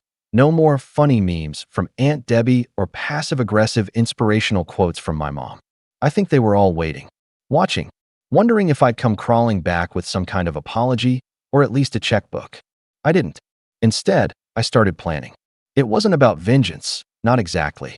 It was about clarity, closure. I'd spent years giving without being seen, showing up without being acknowledged, bending without being appreciated. And the truth is, people only respect the boundaries you enforce. I'd learned that the hard way. So I booked a flight. See, my parents live in the same house we grew up in, a big colonial in a small Connecticut suburb where everyone knows everyone, and reputations are gold. And my dad? He thrives on that reputation. Mr. Reliable, the pillar of the community, church deacon, longtime accountant, proud father of the successful Tyler Monroe. He hated that I moved away. Hated it even more when I started quietly making more than him. I never threw it in his face, but he could feel it. He once told me, "You work with numbers, Darren. But Tyler works with people." That's how he justified it. Tyler's failures were just misunderstood potential, and my success was something sterile, cold, transactional. So I figured if I was going to burn bridges, I'd do it where everyone could see the smoke. I flew in the following weekend, unannounced. Didn't text anyone. Just showed up in my rental car, dressed in a tailored coat, and carrying a sleek black portfolio. The house looked smaller than I remembered. The white siding was chipped in places. The shutters were starting to fade. Funny how that happens. The homes we grow up and shrink when we grow into ourselves. My mother answered the door. Her smile faltered the second she saw me. "Darren, we weren't expecting you." "I figured," I said calmly, stepping inside. "Where's Dad?" She opened her mouth to say something. Probably a warning, but I didn't wait. I walked straight into the den, where my father was watching golf with a half-eaten sandwich on a TV tray. He looked up, annoyed at the interruption. Then he saw me. "Darren, we need to talk," he said, like he was the one who'd been wronged. "Good," I replied, pulling a chair across from him and opening my portfolio. I handed him the first document, a full breakdown of every dollar I'd spent on Emily's wedding, with receipts and dates. It was meticulous, clear, cold. He barely skimmed it before tossing it on the coffee table. "You didn't have to do all that. You offered." I did, and I don't regret helping her. But I didn't agree to being mocked in front of the entire family. "Oh, come on," he said with a scoff. Tyler was joking. "You've always been sensitive." There it was. That word. Sensitive. The lifelong branding they'd slapped on me anytime I dared to speak up. I reached into the folder again and pulled out the next paper. This one from my attorney. A formal request for reimbursement of misused funds, along with a legal declaration that I would no longer be considered financially responsible for any family-related expenses unless agreed upon in writing. "This is ridiculous," my father said, his face reddening. "You think you're going to sue your own family?" I met his eyes. Calm. Direct. "No. I'm making sure this never happens again." And then I slid across the final item. A letter addressed to the board of trustees at the local church where he sat on the finance committee. My dad stared at it, then back at me. "What's this?" An outline of some creative accounting Tyler used while fundraising for the wedding. Turns out he listed a few donors who don't exist. Probably so he could funnel the difference into his own account. I confirmed it with the vendors. "If you want to protect your name, I suggest you handle it quietly." "Before I do." His hands shook slightly as he folded the letter shut. He didn't say anything. Neither did I. When I stood to leave, my mother stepped into the hallway, lips pressed into a line. "You really came all this way just to humiliate us?" she said. I looked at her for a long moment. Then I said, "No, Mom. I came to stop being humiliated." The ride back to the airport was quiet. Peaceful even. But the fallout? That would come soon enough. Because Tyler had just started his new job, a cushy real estate role at a boutique firm owned by one of Dad's golf buddies. The kind of role that only existed because of favors and name-dropping. I had a file ready for them, too. Not to get him fired. Just to show them who they were really dealing with. And as I sat in the departure lounge, sipping my coffee and staring out at the runway, my phone buzzed again. It was Emily. Dad's freaking out. I think he just realized he can't charm his way out of this one. "Also, I found out something. You're not going to like it." I blinked at the screen. A slow tension crept up my spine. Then another message came through. "Turns out they weren't just using your money for the wedding. There's something else. Something big. And I think you need to see it." I stared at Emily's message for a long moment, heart suddenly heavy with a familiar dread, that old knot in my chest I thought I'd untangled years ago. It had the weight of a secret. Not just a misunderstanding or misused money, but something deeper, older. And the moment I saw her next message, a photo attachment, I knew I hadn't even scratched the surface. The image showed a document. A bank statement. Not mine. Not Emily's. It was from an account I didn't recognize, held jointly by Tyler and my father. My name was listed in the memo line on several large deposits over the past 5 years. Quiet transfers made from various family trusts, investment returns, and, most gutting of all, a college fund my grandfather had once set up for me before he passed. I remembered that account. I hadn't touched it since I graduated, Figured it had rolled into some long-term asset or sat dormant. But there it was, bleeding slowly into a slush fund Tyler had used for everything from vacation rentals to business development seminars in Vegas. I felt sick. Emily followed up with a final text. I found it when Dad left his laptop open. He tried to delete the files when I confronted him, but I made copies. I'll send everything. I'm sorry, Uncle D. I didn't know. I couldn't respond right away. I sat in that terminal, surrounded by strangers and noise and flickering departure boards, feeling like I'd just stepped off a cliff into a past I never consented to revisit. They'd taken my money meant for a future I'd built slowly, quietly, and funneled it through lies. And the worst part wasn't even the theft. It was that I wasn't surprised. Back home in Chicago, I got to work. First, I called my attorney. Explained everything. We scheduled a meeting to go through the financial records Emily had sent. She delivered dozens of files, statements, transaction logs. She'd even managed to get screenshots of emails between Tyler and my dad, with subject lines like, "Let's keep this quiet," and "Don't tell Darren yet. He'll ask too many questions." We filed suit within the week. No theatrics. No angry family dinners. Just a knock on the door from a process server while my dad was having coffee on his front porch. The claims were airtight: misappropriation of funds, breach of fiduciary duty, and, most damning, fraud, both civil and criminal. Because some of the money they had siphoned came from a dormant trust that was legally under my name. Funds you can't just borrow without consent. My mother tried calling. Left a voicemail that was half sobbing and half rage. "You're destroying us, Darren. Is that what you want?" No, I thought. I never wanted this. What I wanted was a family that respected me. That didn't turn me into a punchline. That didn't steal from me and call it love. But that was never on the table. And now, the gloves were off. The legal process took months. During that time, everything changed. Their reputation in town, the thing my parents clung to like a lifeboat, took hit after hit. My father was asked to step down quietly from the church finance committee. Then the local paper caught wind of the lawsuit. Nothing scandalous, just a brief report filed under the business section. But in a small town, everyone reads the business section. Neighbors stopped waving. Friends stopped calling. Even Aunt Debbie went suspiciously quiet. Tyler, for his part, tried to spin it. He posted some half-baked Facebook rant about how money changes people and you think you know someone until there's a will involved. A few sympathy comments trickled in. But then someone, probably Emily, posted screenshots of the financial documents right in the comments section. That post disappeared within an hour. So did Tyler's job.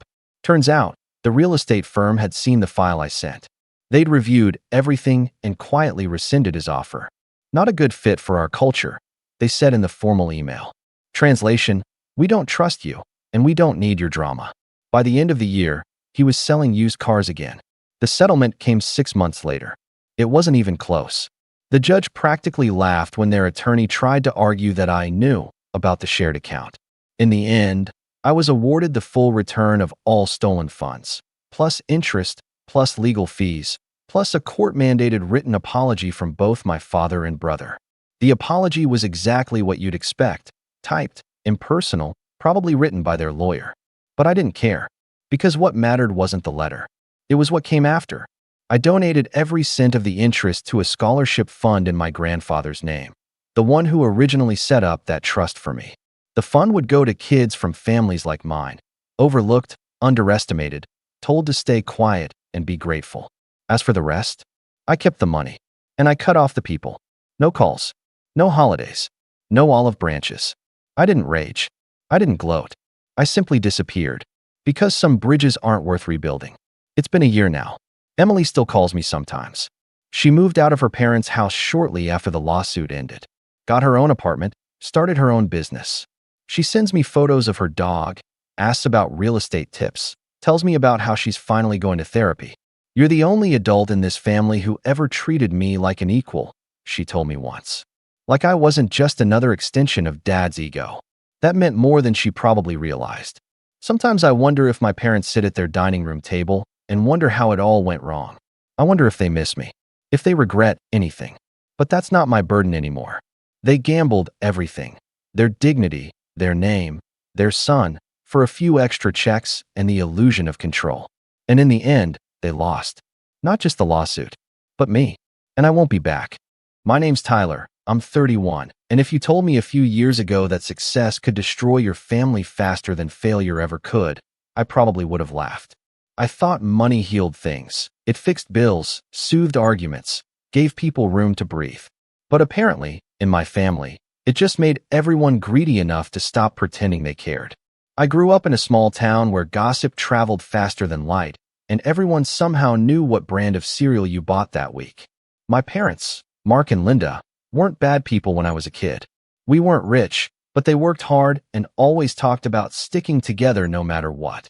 They said, family first, like it was our family motto. I believed it back then. I'm the oldest of two. My younger brother, Ryan, is 4 years younger than me and, to put it kindly, has always been the golden one. When we were growing up, he'd get praised for breathing correctly while I got lectures for getting a B instead of an A. If Ryan forgot to do his chores, it was because he had a lot on his mind. If I forgot, I was lazy and ungrateful. I remember one summer when I worked part-time at the local grocery store to save up for a used car. Ryan borrowed half my savings to start a small online business. 2 months later, he'd spent it all on sneakers and concert tickets. My parents called it a learning experience. I don't think I realized just how deep the favoritism went until I left home for college. I got into a good university on scholarship. My parents were proud, but mostly because they could brag to their friends about it. Ryan didn't even apply to college. He said school wasn't his thing, and they just nodded and told him college isn't for everyone. When I graduated, I got a decent job at a marketing firm, slowly worked my way up, and eventually landed a position at a tech startup in the city. That's when things started to change, mostly because the money started to show. My parents still lived in the same town, same house, same routines. I'd visit every few months, and every time, the conversations would circle around Ryan's latest big plan. He tried day trading, then selling fitness supplements, then starting a travel blog, even though he barely left the state. Each time, he'd quit within months. My parents would sigh and talk about how the economy's hard right now. Meanwhile, I was quietly building a career, saving, trying to build something that felt like stability. Then last year, something big happened. After 7 years of grinding through long nights, bad bosses, and endless caffeine, I got promoted to vice president of marketing. It came with a 6-figure salary, stock options, and my own corner office. I remember sitting in that glass-walled room on my first day, staring at the skyline, feeling this surreal mix of pride and disbelief. I called my mom that night just to share the news. I thought she'd be proud. At first, she was. She gasped, congratulated me, told me I'd always been destined for great things. My dad even got on the phone, which was rare, and said, "I'm proud of you, son." It was a nice moment, short-lived, but nice. Then, 2 weeks later, I got a call from my mom again. She sounded unusually sweet. Too sweet. "Honey," she started, "you know your brother's getting married soon, right?" I didn't know. Ryan had been engaged to his girlfriend, Emma, for almost a year. I liked her. She was kind, smart, and far too good for him, if we're being honest. They were planning a spring wedding, and I figured my parents would handle most of it since Ryan wasn't exactly known for having money. "Yeah, Mom," I said. "That's great. How's the planning going?" She sighed dramatically, the kind of sigh that said, "I'm about to make this your problem." Then she said, "Well, not so great, honey. Your father and I have been talking, and with how expensive things are, it's been really stressful. Ryan doesn't make much, and we want to make sure he has a beautiful wedding. Family deserves that." "Of course," I said carefully. "I'm sure it'll be great." There was a pause. Then she went for it. "So, we were thinking, since you just got that big promotion, maybe you could help out a little. You know, chip in for the wedding. Nothing too crazy." I should have seen it coming, but I didn't. "How much are we talking about?" I asked. "Well," she said quickly, "the venue Ryan and Emma really love is about $25,000. But you're doing so well now, and family comes first, right?" I literally thought I misheard her. "Wait," I said. "You want me to pay $25,000 for their wedding?" "Don't say it like that," she snapped. "It's not their wedding. It's a family celebration, and you can afford it."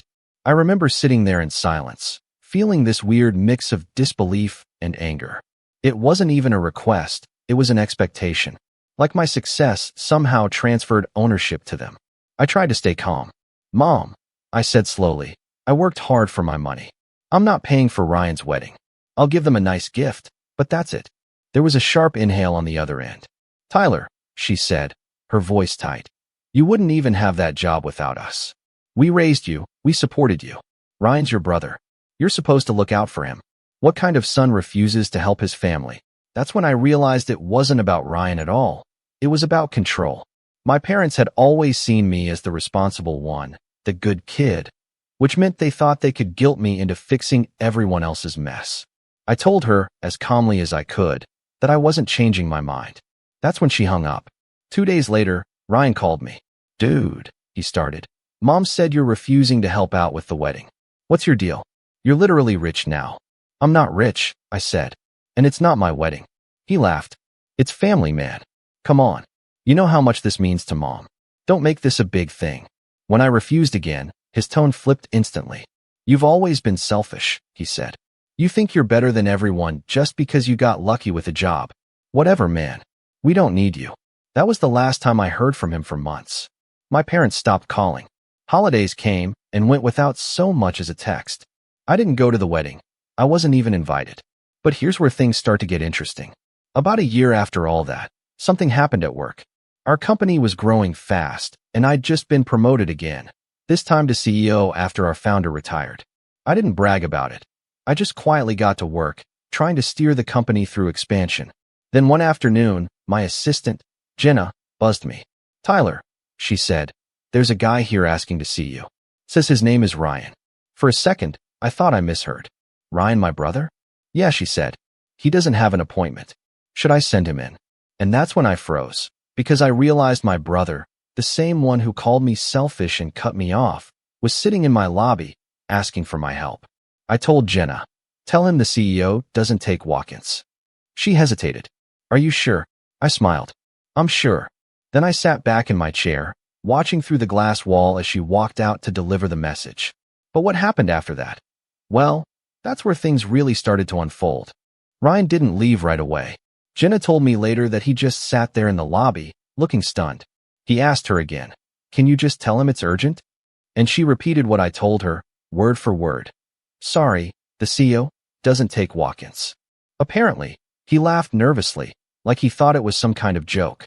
But when she didn't budge, his face changed.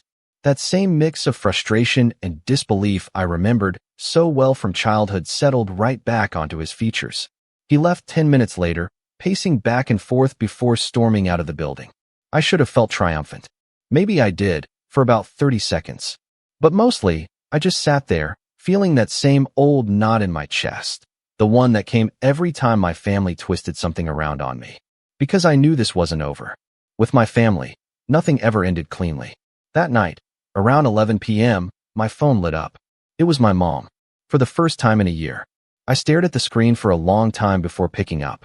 Her voice came through sharp and cold, like no time had passed. Tyler, she said, what on earth did you do to your brother? I leaned back in bed, exhaling. What do you mean? He came home devastated, she snapped. You humiliated him in front of your staff. You're the CEO now, and that's how you treat family. I rubbed my eyes. Mom, he showed up unannounced, at my office, asking for a job. No resume, no call ahead, nothing. You can't just walk into a company and demand to see the CEO. You're his brother, she shouted. You're supposed to help him. What's wrong with you lately? Ever since you got that promotion, you've been acting like some big shot. I almost laughed. The irony of it all was absurd. Mom, do you remember when you cut me off for not paying for his wedding? She went quiet for a moment. Then, that's different. That was family business. This is petty. You should have talked to him. I stayed silent, because there was no point arguing with someone who'd already decided I was the villain. She kept talking, something about forgiveness, about family unity, but it all blended into static. The moment I hung up, I realized that my family didn't just misunderstand me. They needed me to be wrong. Because if I wasn't, they'd have to face all the years they'd treated me like the backup plan for everyone else's mistakes. But to understand why that moment hit so hard, I should probably go back a bit, to the months leading up to that phone call, when things between us really started to unravel. The first time I noticed the manipulation wasn't just financial, it was emotional. Right after I refused to pay for Ryan's wedding, my parents started this weird guilt campaign. I'd get calls from relatives, an aunt I hadn't spoken to in years, a cousin who only ever reached out when she needed something. They'd say things like, "Your mom's really stressed about the wedding," or "Ryan's been working so hard. Can't you just help a little?" It felt coordinated, like my parents were assigning people to wear me down. Then came the texts. My mom would send these passive-aggressive messages like, "Hope you're enjoying your fancy office while your family struggles," or "Your brother would have done it for you." My dad stayed quiet, but when he did speak up, it was worse. Disappointed, heavy-handed sentences like, "I didn't raise you to be selfish." For weeks, I tried to ignore it. I focused on work, kept my distance, told myself I was finally learning to set boundaries. But it's hard to fully detach from people who taught you what love was supposed to look like, even if they twisted the meaning along the way. Then one weekend, out of nowhere, Ryan called again. This was maybe 3 weeks before his wedding. "Look, man," he said, his voice suddenly all calm and reasonable. "I get it. You don't want to pay for everything. But maybe you could just help with the honeymoon? Like, just a few thousand?" It'd mean a lot to Mom. That's what always got me. The way he used her as leverage. It was never help me. It was help Mom. And when I refused again, his tone turned sharp. "You really think your money makes you better than us, huh? You forgot where you came from, Tyler." That line burned. It always did. Because no matter how much I achieved, they found a way to make it sound like a betrayal instead of something to celebrate. After that call, I stopped responding entirely. I skipped the wedding, stayed in the city, and spent that weekend working on a product pitch that ended up landing one of our biggest clients. Ironically, while my family toasted Ryan's big day, I was signing a deal worth more than his entire net worth. A few months later, I heard through a mutual acquaintance that Ryan's marriage wasn't going so well.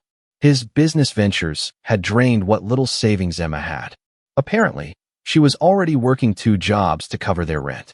When I asked if he was still working anywhere, the guy shrugged. Last I heard, he quit his warehouse job because he didn't like taking orders from people. Classic Ryan. Meanwhile, my parents kept up appearances. They posted about how proud they were of Ryan and his entrepreneurial spirit, while barely acknowledging me unless it was to show off my accomplishments to someone else. I became their favorite bragging point in public and their biggest disappointment in private. Then came Christmas. I hadn't been home since the wedding fiasco, but that year my dad called and said, "Let's start fresh." Against my better judgment, I agreed. I thought maybe, after all the silence, they'd mellowed out. When I walked into their house, everything felt staged, like they'd rehearsed the whole happy family thing. Ryan was there with Emma, though they barely spoke to each other. My mom hugged me like she was trying to prove something. The night started fine, small talk, food, polite laughter. Then, inevitably, money came up. "So, Tyler," my mom said, refilling my dad's glass, "I heard your company might be expanding overseas. That must be exciting." "Yeah," I said cautiously. "We're opening a branch in London next year." Ryan chuckled. "Man, must be nice to just walk into success like that." I put my fork down. "It wasn't luck, Ryan." He smirked. Sure. Some of us just weren't born with your charm, I guess." That's when my dad stepped in. "Ryan's trying to get his own business off the ground again," he said proudly. "He's got great ideas, just needs a little capital." And just like that, the trap was set. My mom leaned forward. "You could invest, Tyler. It's family, after all. You'd be helping your brother get back on his feet." I stared at them. "You've got to be kidding me." Ryan raised his hands like, "Hey, it's just an idea." But I could see the way his eyes lit up, like he already thought the money was his. "I'm not doing that," I said firmly. "I'm not mixing family and business." The air went cold. My mom's smile faded. "You've changed," she said softly, shaking her head. "Success has made you cold." And that was that. I left before dessert. On the drive back, I realized something that would stick with me. No matter how many chances I gave them, they'd always find a way to make me feel guilty for not letting them take advantage of me. After that, I cut off contact again, completely this time. No calls, no visits, no updates. I focused on work, built stronger friendships, and slowly stopped waiting for my parents to be proud of me for the right reasons. Then came the day in the lobby. The day Ryan came crawling back. When Jenna told me he was gone, I thought maybe that would be the end of it. But 2 days later, he sent me an email. The subject line just said, "Please." The message was long and rambling. How he'd lost his job, how Emma had left him, how he was trying to get back on track. He said he'd applied for a marketing position at my company and asked if I could fast-track his application. Then came the kicker. "You owe me this after everything that happened with the family." I read that line 3 times, trying to wrap my head around the sheer audacity. I owed him. After years of being guilt-tripped, manipulated, and used? I didn't reply. Instead, I sat there in my office, remembering every moment they'd made me feel like I was the problem. Every time they'd said, "Family comes first," when what they really meant was, "You come last." And for the first time in my life, I felt no guilt, just clarity. But the thing about clarity is, it makes other people panic. And when Ryan realized I wasn't going to save him, he started getting desperate. And that's when things took a turn I didn't expect. I didn't hear from Ryan for about 2 weeks after that email, which honestly felt like a relief. I figured maybe he'd finally gotten the message that I wasn't his backup plan anymore. I was wrong. When my family goes quiet, it's never peace. It's the calm before the storm. It was a Thursday afternoon when everything started to unravel. I was in a meeting with our legal team about a new partnership deal, one of those make-or-break contracts that could expand the company globally, when my phone started buzzing nonstop. I ignored it at first, but it kept going. Call after call, message after message. Finally, during a short break, I glanced at my screen. 15 missed calls, all from my mom. I stepped into the hallway and called her back, heart already sinking. "Mom? What's going on?" Her voice came through shaky and breathless, like she'd been crying. "Tyler, thank God you answered. It's Ryan." My stomach tightened. "What about him?" He's in trouble. He said you're ruining his life." I frowned. "What are you talking about?" "Don't play dumb," she snapped suddenly, her voice hardening. "You fired him." I blinked. "What?" "Ryan said you gave him a job at your company, and then you fired him for no reason. How could you do that to your own brother?" My jaw literally dropped. "Mom, I didn't hire him. I told you. I didn't even let him into my office. He doesn't work here." But she wasn't listening. "He told us he'd been working there for weeks. He said you humiliated him, made him do meaningless tasks, and then kicked him out like trash." For a second, I couldn't even find words. The anger hit so fast it almost made me laugh. Ryan had lied. Not just a small lie, a massive, orchestrated lie that dragged my parents back into his fantasy world. "Mom, listen to me," I said carefully. "That never happened. He's lying. He's not an employee here. We have security logs, ID badges, payroll systems. His name isn't anywhere in them." She was quiet for a long moment. Then, in that voice she always used when she'd already chosen her side, she said, "I don't believe you." That's when I realized the truth didn't matter anymore. Not when it came from me. After I hung up, I sat in my office for a while, staring at the city skyline, trying to understand how my own family could twist reality so easily. Ryan wasn't just desperate.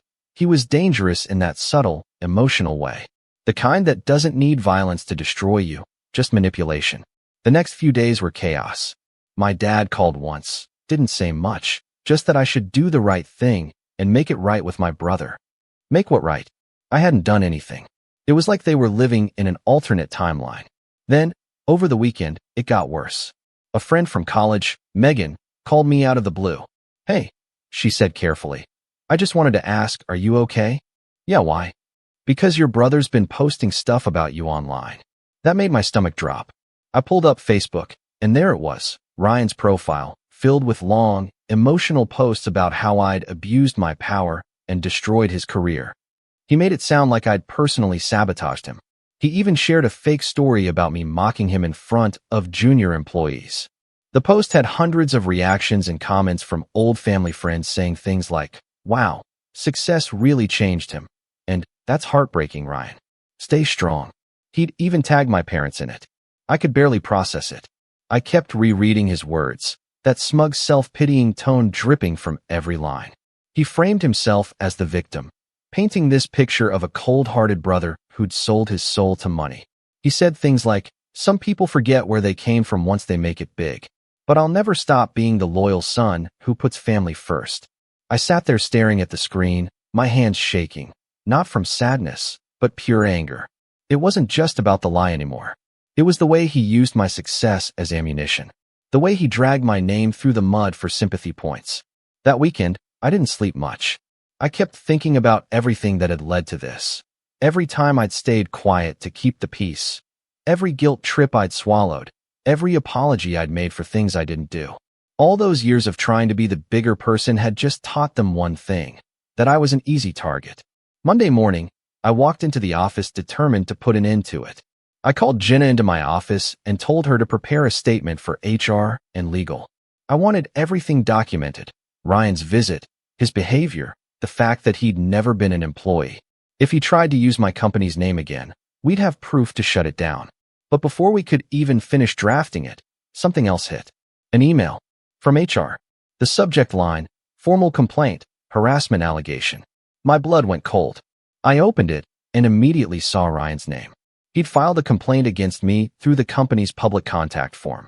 It was so bizarre it almost didn't feel real. He claimed I'd offered him a job under false pretenses and verbally humiliated him when he came in for an interview. He even attached screenshots, fake emails, clearly fabricated, using a Gmail account with my name misspelled. The man had faked an entire paper trail. I remember sitting there in silence, my heart pounding, while Jenna looked at me wide-eyed. He actually did this, she whispered. Yeah, I said quietly. He did. That week turned into a blur of meetings with our legal department. They were on my side, of course. Everything he'd submitted fell apart under even basic scrutiny. But it didn't matter. The damage was already done. People whispered. A few employees asked questions. Some even believed the rumors. It hit me one evening when I stayed late at the office, alone with the city lights flickering through the windows. For the first time in my life, I realized my brother wasn't just lazy or entitled. He was capable of deliberate, calculated cruelty. He'd weaponized my own reputation, something I'd spent years building, just to make himself feel powerful again. Then came the final straw. About 2 weeks later, my mom called again. Her voice was softer this time. Broken, almost. Tyler, she said quietly, I need to tell you something. But please don't get angry. I felt my stomach twist. What is it? It's about your savings account. The one you opened years ago, the joint one with me, remember? I froze. That account was something I'd opened when I first started working, back when I was sending money home to help with bills. I hadn't touched it in years. Yeah, I said slowly. What about it? She hesitated. Ryan needed help, just for a little while. He said he'd pay you back. My voice went flat. Mom, what did you do? I let him use the account, she said quickly, like rushing the words would make them sound better. He said you wouldn't mind. It was just temporary. I felt my pulse spike. How much? She didn't answer right away. Mom, how much? 22,000. It was like the air left the room. I didn't yell. I didn't even move. I just sat there, gripping my phone, hearing my heartbeat pounding in my ears. She started rambling. Something about how Ryan was going through a rough time, how family helps each other, how you have so much, Tyler. Every word felt like a punch. That account wasn't just money. It was years of discipline, nights I'd skipped dinners, side gigs I'd worked to stay afloat. It was mine, and they'd just taken it. When I finally spoke, my voice came out calm, too calm. You had no right. You don't understand, she said softly. He's your brother. He needed it. I do understand, I said. You stole from me. She gasped like I'd insulted her. Don't say that. It wasn't stealing. It was family helping family. That's when it hit me how warped their definition of family really was. To them, love was just a currency, something they spent freely when it suited them, and borrowed against when they wanted more. I hung up. That night, I went to the bank and closed the account. Then I moved every remaining cent I had into a private business account only under my name. I remember the teller looking at me and saying, "Are you sure you want to remove the co-owner?" Yes, I said. I'm sure. When I got home, I sat in silence for a long time. I thought about all the years I'd wanted their approval, the way I'd let guilt dictate every decision. And for the first time, I felt something shift inside me, like a door had finally closed. I wasn't their safety net anymore. But I should have known better than to think they'd accept that quietly. Because within a week, they found a new way to twist the knife.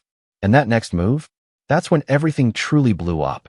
When I say that week broke me, I'm not exaggerating. I'd always thought I was pretty good at handling pressure, deadlines, negotiations, crises. But there's a difference between work stress and realizing your own family sees you as nothing but a wallet with legs. The kind of betrayal that doesn't just sting, It rearranges something in your chest. After the bank call, everything around me felt quieter. My apartment, once a place that buzzed with energy, late-night work sessions, quiet jazz humming from the speakers, the skyline glowing through the windows, suddenly felt empty. I'd sit at my kitchen counter, staring at the phone, half expecting an apology that never came. Instead, the next morning, I woke up to my name trending on local social media. A post from my brother's account had gone viral, something along the lines of, "Some people think money makes them family. It doesn't. My brother might have everything, but he's forgotten his heart." Attached was a photo of me from years ago, at my college graduation, with Ryan and my parents smiling next to me. I looked happy then. The caption twisted it all. The day he still cared about family, before success ruined him. I remember staring at the post, watching comments roll in. Strangers taking sides. Old acquaintances chiming in with half-baked memories. Even a few coworkers saw it. Someone from the office forwarded it to HR, just in case.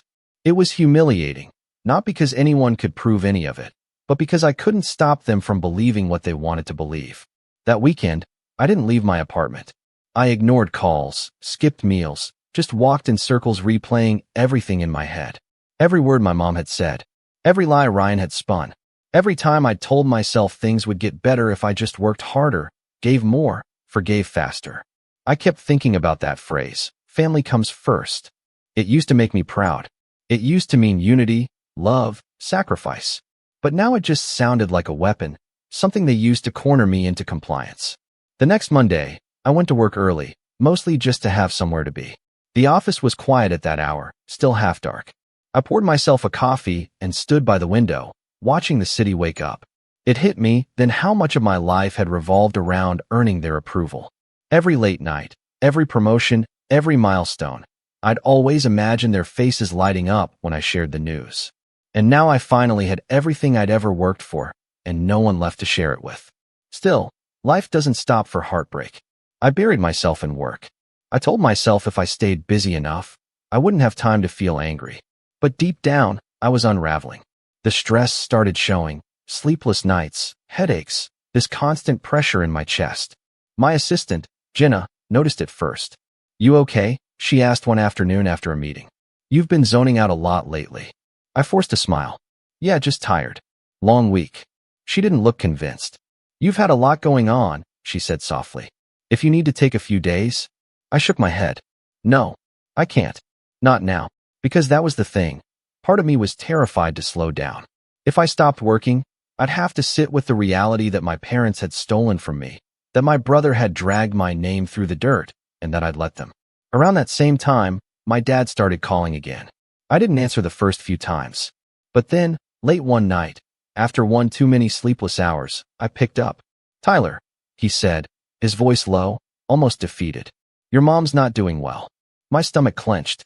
"What happened?" She's stressed. "This whole thing with you and Ryan has taken a toll. You know how she gets. She's been crying a lot." I sighed. "Dad, she took my money." "I know," he said quietly. "She knows it too. But you can't hold a grudge forever. She did it for the right reasons." I laughed, a hollow, bitter sound that startled even me. "The right reasons? You're seriously saying stealing from your kid is right?" "Don't twist my words, son," he said sharply. "You've been distant. You don't understand what family means anymore. We've all made sacrifices. Yours just happened to be financial." That line stayed with me for days. Yours just happened to be financial. Like my pain wasn't real because it came with a bigger paycheck. Like success canceled out betrayal. After that, I stopped answering their calls entirely. I blocked Ryan on social media. I told HR to file every fake report from him into a legal record, just in case.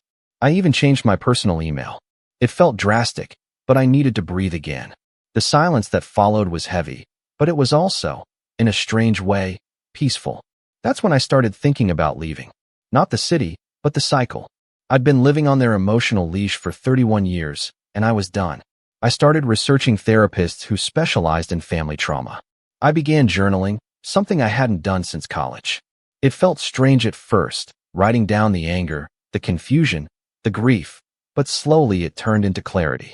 One night, I wrote a line that stuck with me. "You can't heal in the same room where they keep reopening the wound." I taped that note to my bathroom mirror.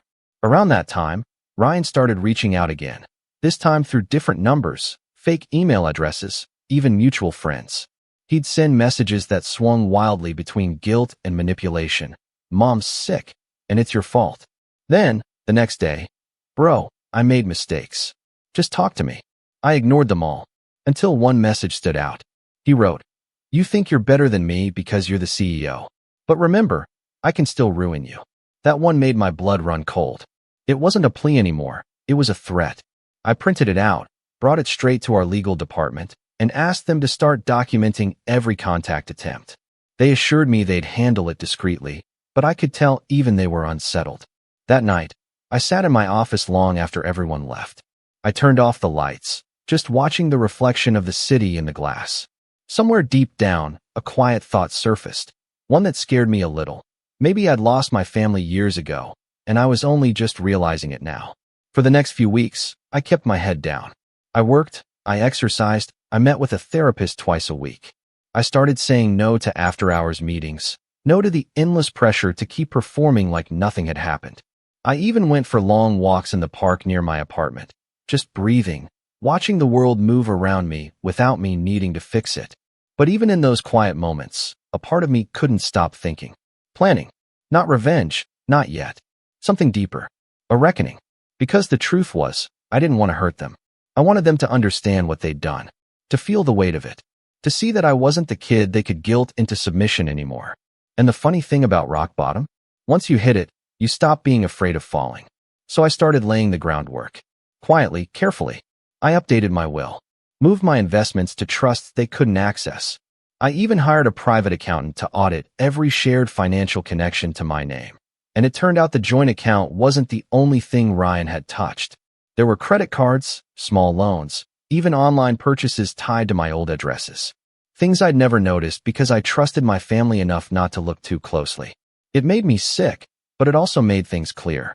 For years, I'd been living under the illusion that love meant loyalty. That blood was thicker than betrayal. But that night, as I sat with those audit reports spread out across my desk, something inside me hardened. They'd taken from me in every way they could, emotionally, financially, even socially. So maybe it was time to take something back. Not through shouting, not through revenge posts or angry phone calls, but through silence, through power, through letting them see what life looked like when the person they'd drained for decades stopped giving. And I didn't realize it yet, but that decision, that quiet moment of resolve, would be the thing that changed everything. Because soon enough, life would bring us face to face again. And this time, I wouldn't be the one apologizing. If rock bottom was silence, then the rise was sound, the slow hum of rebuilding, the rhythm of life finally clicking into place without the weight of guilt dragging behind it. The strangest part was how ordinary it felt at first. There was no big cinematic moment, no montage of success set to triumphant music. It started with little things, a full night's sleep, a calm morning, the kind of peace that used to feel impossible. Work was still busy, but I started handling it differently. I stopped letting stress run my life. I delegated more, trusted my team, and let myself step back once in a while. My therapist called it reclaiming space. I called it breathing again. And for the first time in a long time, I started to enjoy what I'd built. Our company was in the middle of a massive expansion. The London branch launched ahead of schedule, the stock doubled, and suddenly I was getting invited to conferences, interviews, even panels about leadership. It all happened fast, but I didn't let it overwhelm me this time. I'd spent years chasing approval. Now I was building legacy. There's a difference between having power and understanding it. Before, I used to think leadership was about being responsible for everyone else. Now I realized it was about protecting what you've earned, not out of greed, but out of respect for your own effort.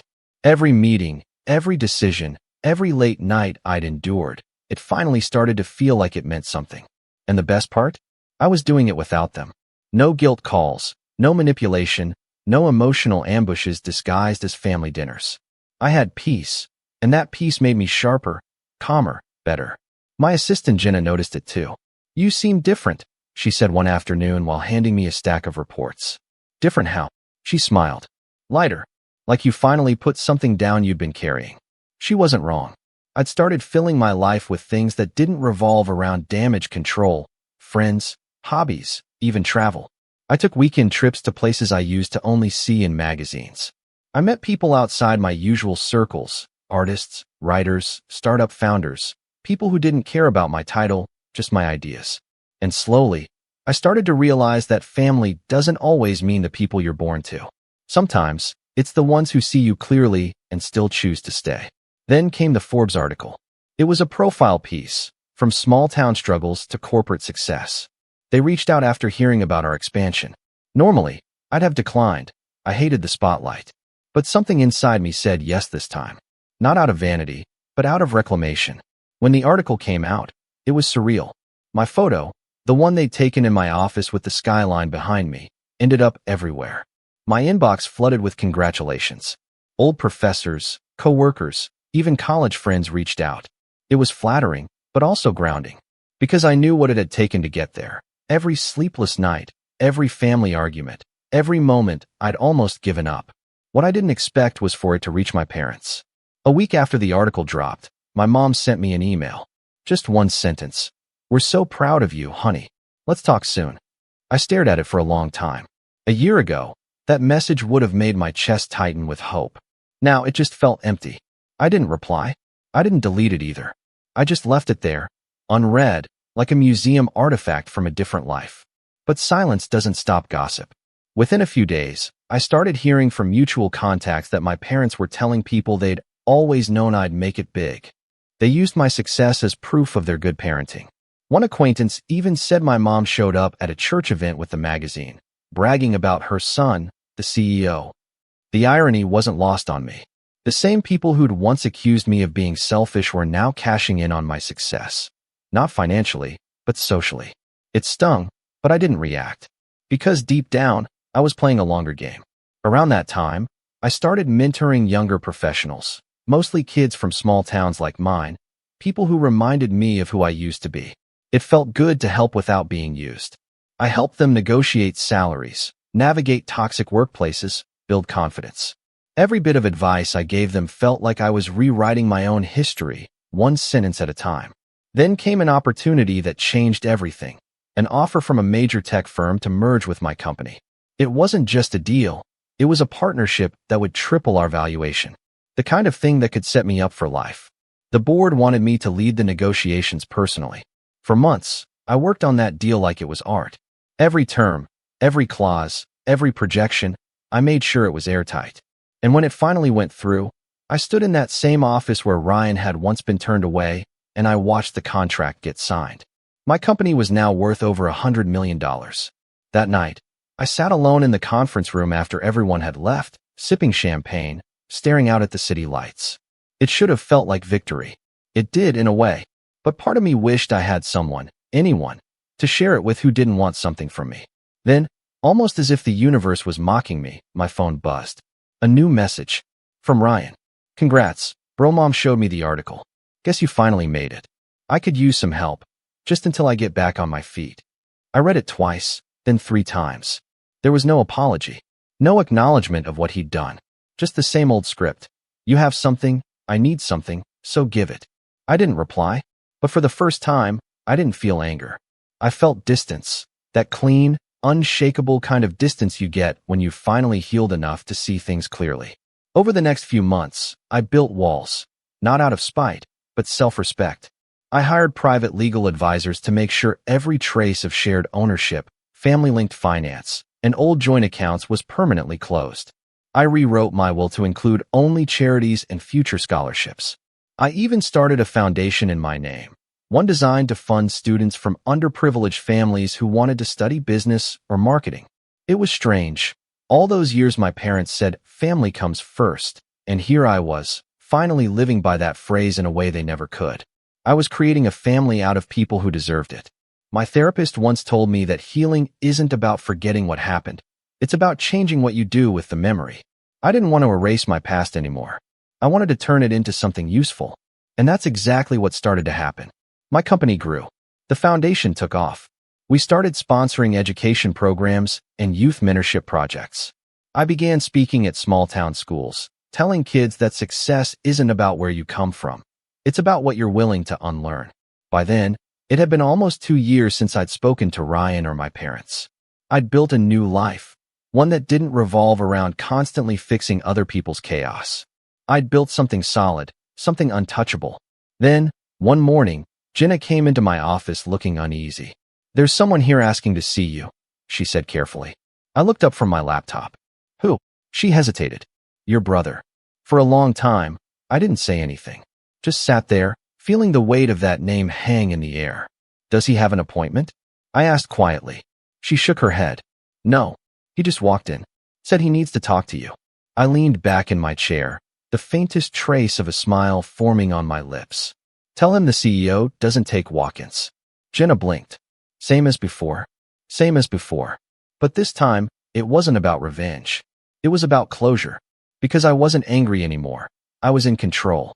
I'd rebuilt everything they tried to break. Still, as I watched Ryan sitting out there in the lobby again, slumped over, worn down, probably thinking he could talk his way back into my good graces, something inside me shifted. Because what he said next, when he finally found another way to reach me, would change everything I thought I knew about revenge, forgiveness, and family. And this time, I wouldn't be the one waiting. For a long while, I didn't move. I just sat there at my desk, staring out through the glass walls of my office, watching my brother, the same person who once called me selfish, the same person who stole from me, sitting nervously in my lobby. He looked smaller somehow. Not physically, but in spirit. His clothes were wrinkled, his posture slumped. The self-satisfied smirk that used to live on his face had been replaced by something closer to fear. Jenna had that hesitant look she got whenever she wasn't sure how far to push. "You want me to tell him to leave?" she asked. I took a slow breath. "Not yet," I said. "Let him sit." I turned back to my laptop, pretending to read emails, but I could feel him out there. The same way you can feel static in the air before a thunderstorm. Every few minutes, I glanced up. He was still there, fidgeting, checking his phone, running his hand through his hair. At one point, he stood up and paced near the door, looking toward my office like he wanted to knock, but couldn't quite bring himself to. Part of me wanted to walk out there, tell him exactly what he'd done to me, list every lie, every manipulation, every dollar he'd stolen. Every night, I'd stayed up wondering why my own family saw me as an ATM instead of a person. But another part of me, the part that had learned patience, the part that understood power, knew that silence would cut deeper. So I waited. After about 40 minutes, Jenna came back in, holding a note. He said if you won't see him, to at least read this. I nodded. "Leave it on the desk." She did, and after she left, I just stared at that folded piece of paper for a long time before finally opening it. The handwriting was messy, rushed. "Tyler, I know you don't want to see me, but please, I need your help. I messed up. I lost everything. My job, my apartment, Emma's gone, and I've got nowhere left to go. I know I don't deserve anything from you, but I swear I'm trying to change. I need a fresh start. I just need someone to give me a chance. Please, man, you're all I have left." There it was again. That phrase, "you're all I have left." I sat there rereading it, feeling nothing at first. No sympathy, no pity, just quiet recognition. He wasn't really saying I'm sorry. He was saying I need something. It was the same rhythm, the same script my family had been using my whole life. The apology was just packaging for the request. But this time, something different sparked inside me. Not anger, clarity. I'd spent years reacting to them, playing defense against their guilt, their chaos, their manipulation. But what if I stopped reacting? What if I used their own expectations, their greed, their desperation against them? The thought came quietly, almost like a whisper at first. But once it appeared, it didn't go away. That's when the idea started to take shape. The merger deal had left me in an incredibly powerful position.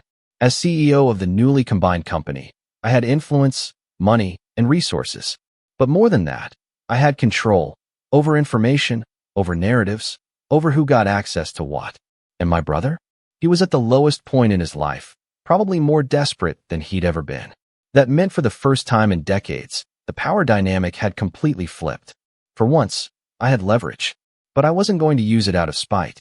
No, I wanted something cleaner than revenge. Something that would force him and my parents to see exactly who they'd been all along. I started with small steps.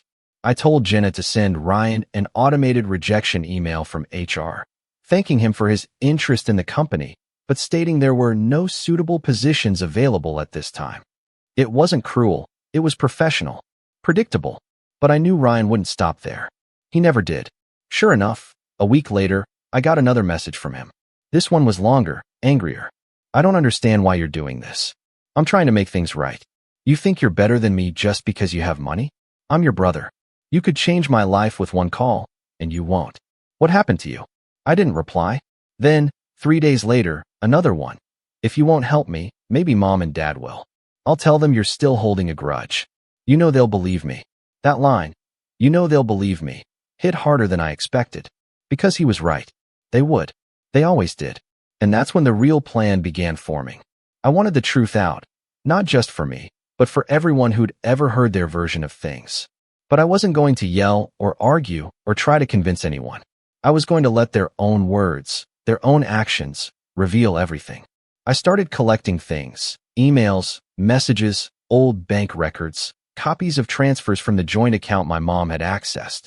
I had proof of every withdrawal, every unauthorized payment. I even pulled the fake harassment complaint Ryan had filed through my company, complete with the IP address traced back to his old apartment. It was all there, years of evidence showing exactly what they'd done. But I didn't stop there. I reached out to a journalist I'd met during the Forbes interview, a guy named Daniel who'd since started a podcast series about modern family dynamics and financial manipulation. His show had gone viral a few months earlier for exposing stories about siblings using successful family members for money. I didn't give him names at first, just the outline of a story.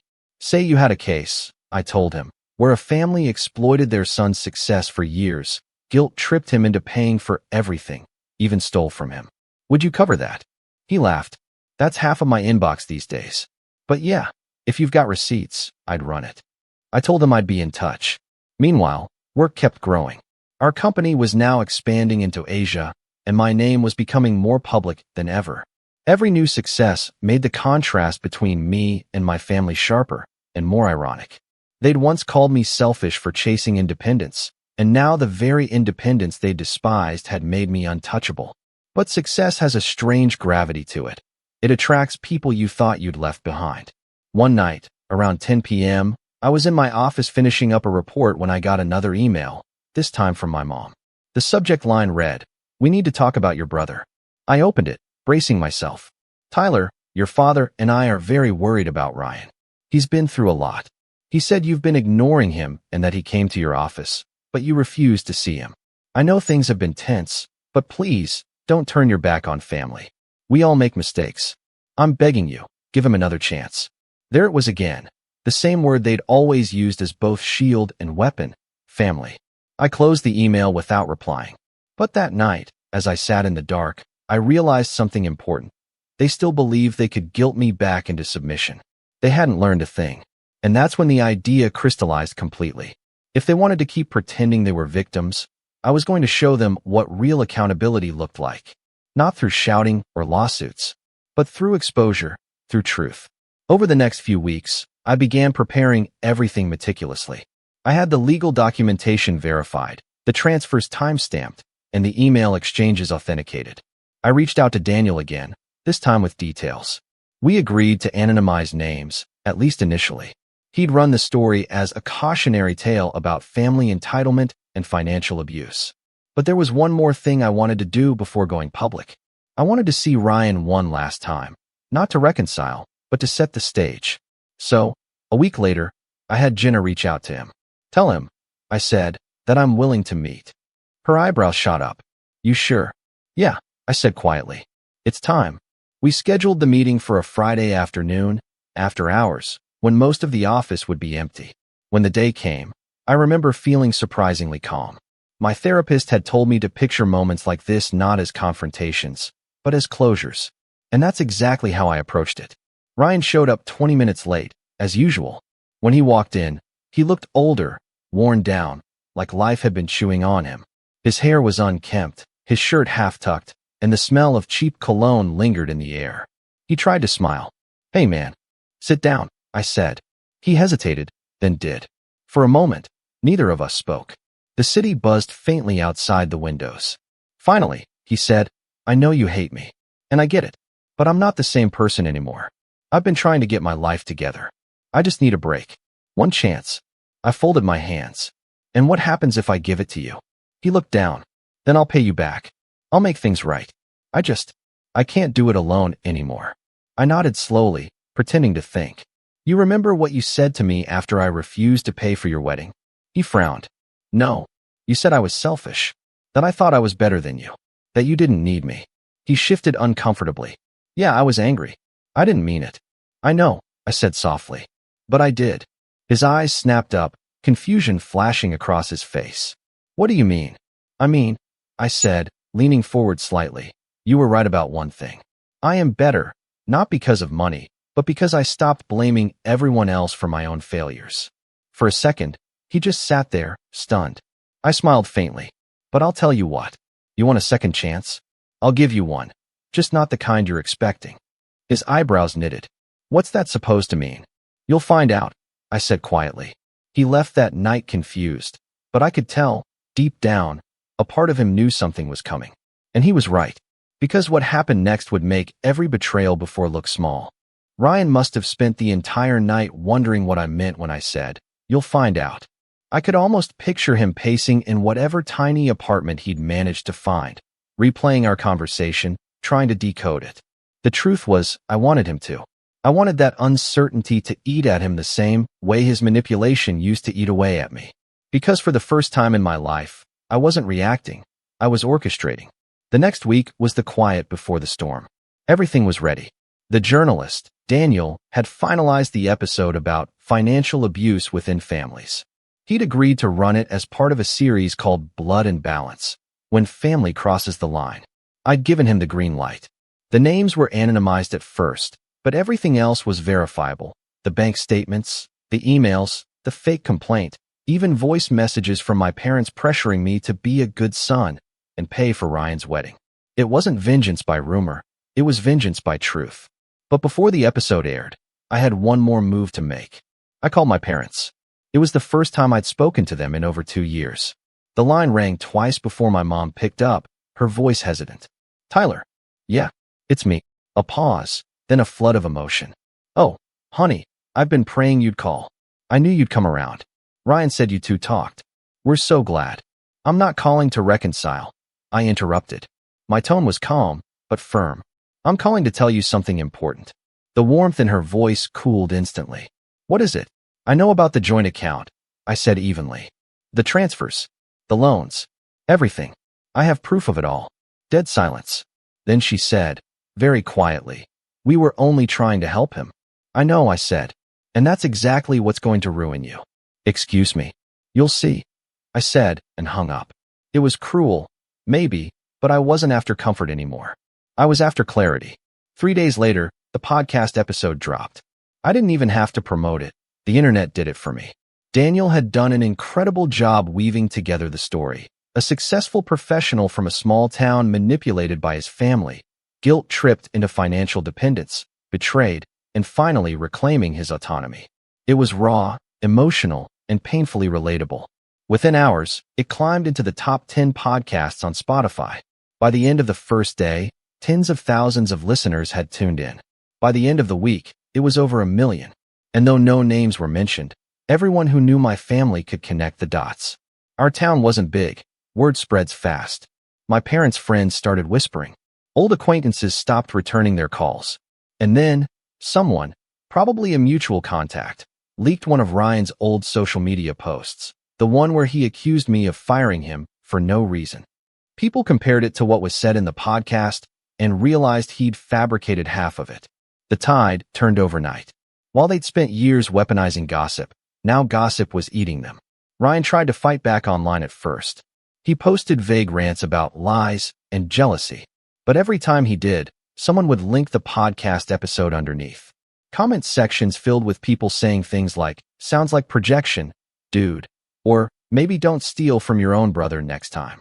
My parents, meanwhile, tried to do damage control the old-fashioned way. Phone calls, letters, church gossip. But it was too late. Their reputation was gone. They'd spent so long building their social identity around being the proud parents of the successful son that the moment that story turned against them, they had nothing left to hide behind. I didn't need to lift a finger. Truth had done the work for me. A few weeks later, I heard from a former neighbor that Ryan had been fired from his latest job. Apparently, his employer didn't appreciate the sudden attention or the dishonest behavior tied to his name.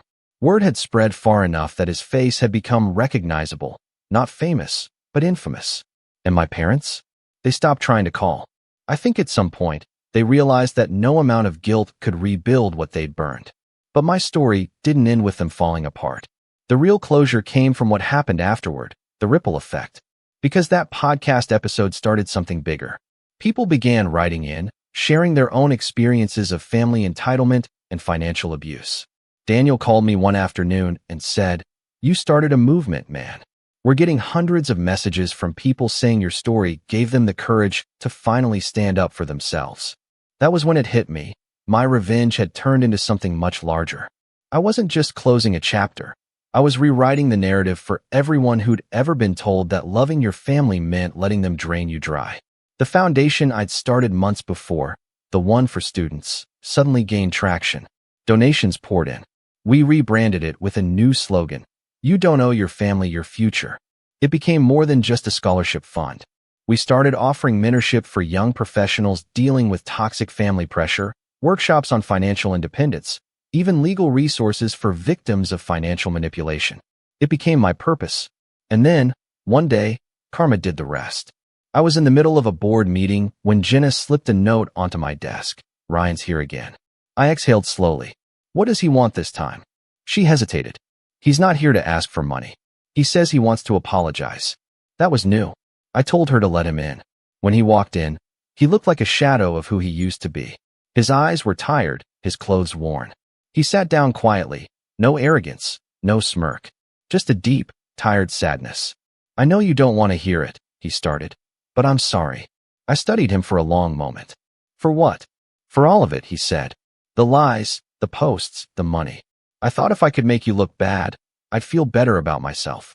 But I didn't. I made everything worse. Mom and Dad won't even talk to me anymore. Everyone in town knows what I did. I don't know how to fix it."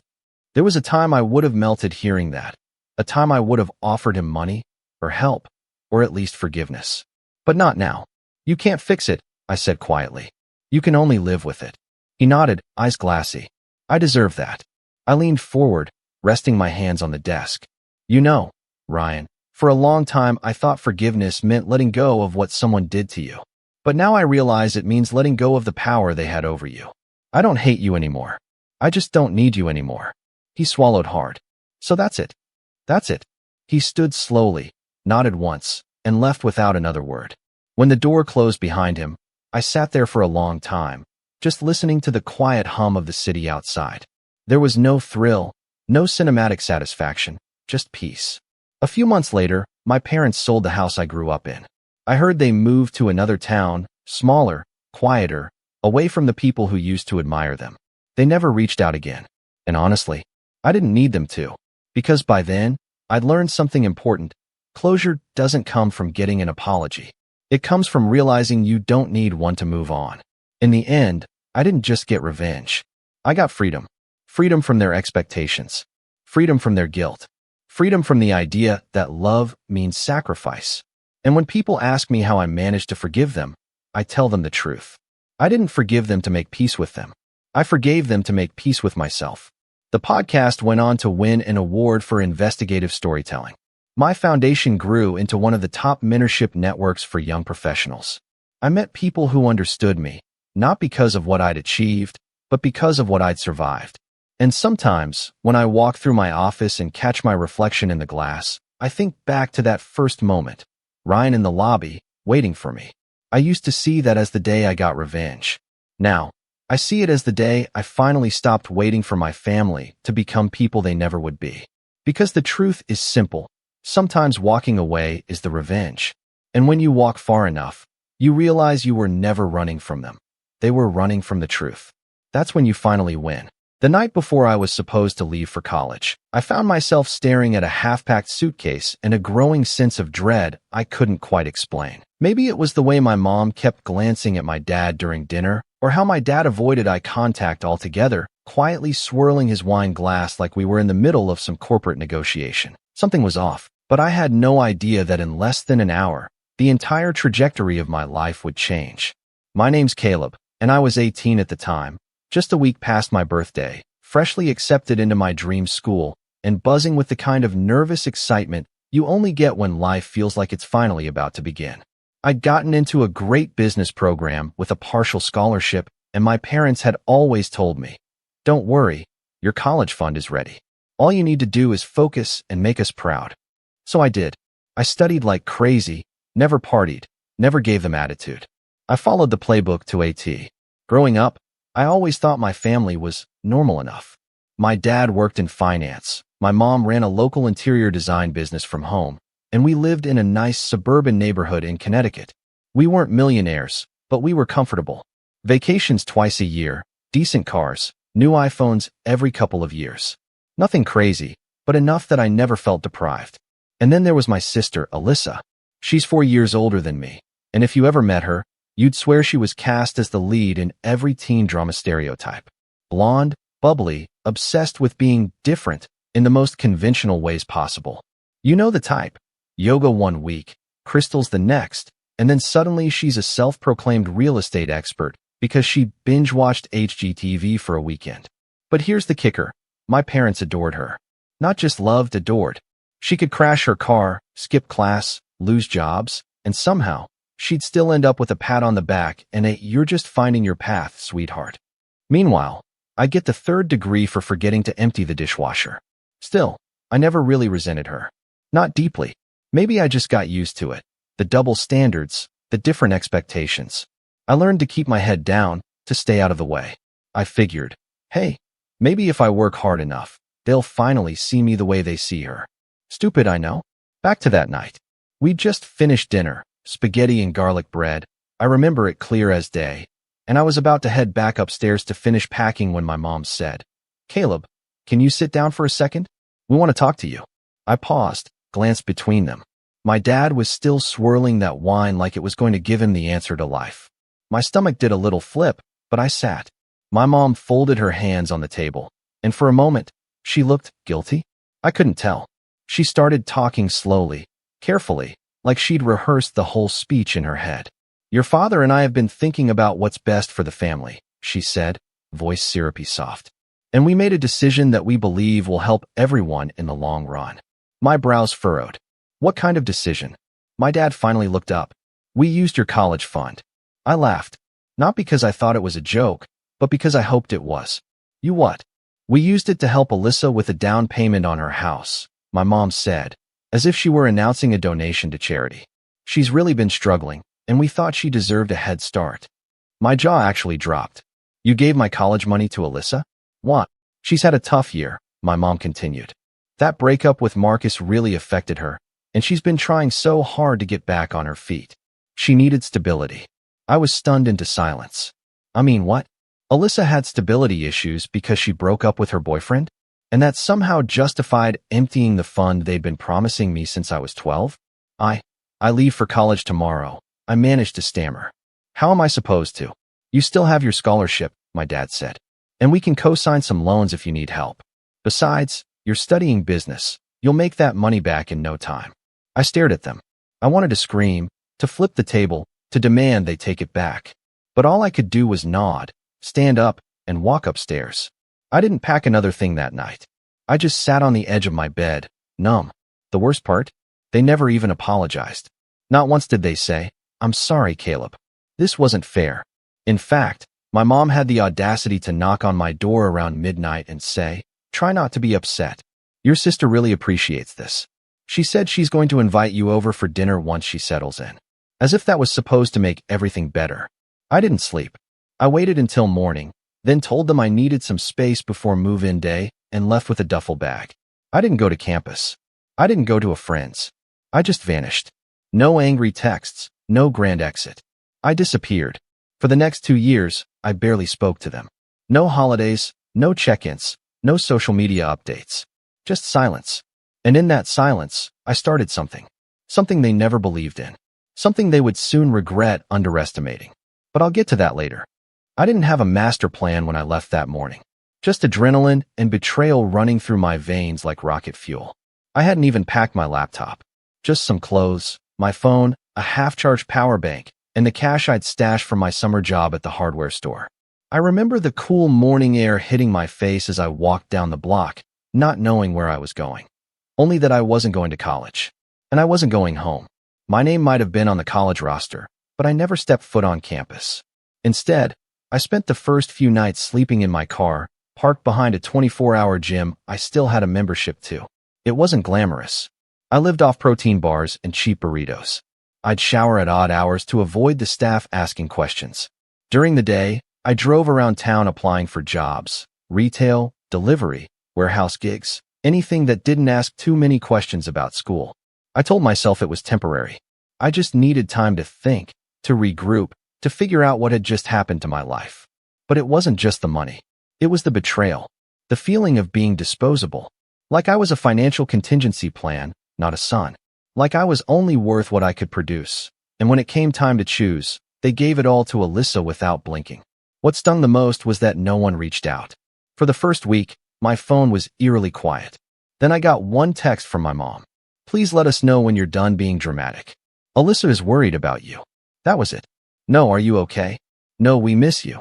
Just another guilt trip wrapped in faux concern. I didn't respond. In the months that followed, I worked 2 part-time jobs. I moved into a tiny, rundown studio apartment with no AC, mold in the bathroom, and the thinnest walls I'd ever heard. I could hear my upstairs neighbor's entire phone conversations word for word. But it was mine. I was free. And broke. But determined. I started teaching myself everything I could about digital marketing. It started small: YouTube tutorials, free webinars, sketchy PDFs from internet forums. I'd always been curious about business, but now I was obsessed. It was like a switch had flipped. Every hour I wasn't working, I was learning. Funnels, email sequences, ad copy, SEO, the whole thing. I even took some sketchy freelance gigs online just to test what I was learning. Somewhere in that grind, something changed in me. I stopped fantasizing about my parents realizing they were wrong. I stopped imagining dramatic reunions or heartfelt apologies. I started thinking about building something that made me completely untouchable. Meanwhile, Alyssa had become the golden child 2.0. I know because I started checking her socials again around the 6-month mark. She was posting home renovation updates like she was on HGTV. New kitchen backsplash. Painted walls. A new golden retriever puppy named Waffles. One caption read, "Home sweet home. Wouldn't be here without my amazing family." Amazing family. Right. Every photo was meticulously curated. Her in yoga pants holding a paintbrush, our mom helping her pick out curtains, our dad holding up a power drill like some proud suburban handyman. It was like a middle finger wrapped in a Pinterest board. I kept scrolling. There were holiday pictures. Christmas, Thanksgiving, Easter, and in every one, there she was, front and center, glowing like a Hallmark card. My absence wasn't even mentioned. It was like I'd been photoshopped out of my own life. And then, nearly a year after I vanished, came the moment that snapped the last frayed thread of any remaining loyalty I had. I was working a late shift managing a local cafe's inventory system when my old friend Kyle texted me a screenshot. No words, just an image. It was Alyssa's latest Instagram post. She was standing in front of her house, holding up a for sale sign with a big smile. The caption? "Moving on to bigger things, grateful for the journey, and for the family who believed in me from the start." Kyle's message followed a second later. "Didn't your parents use your college fund to help her buy that place?" I didn't answer. I just stared at the screen, heart pounding. The comments were full of praise. "So happy for you. You deserve everything good. Your fam is goals." I clicked through to the realtor listing.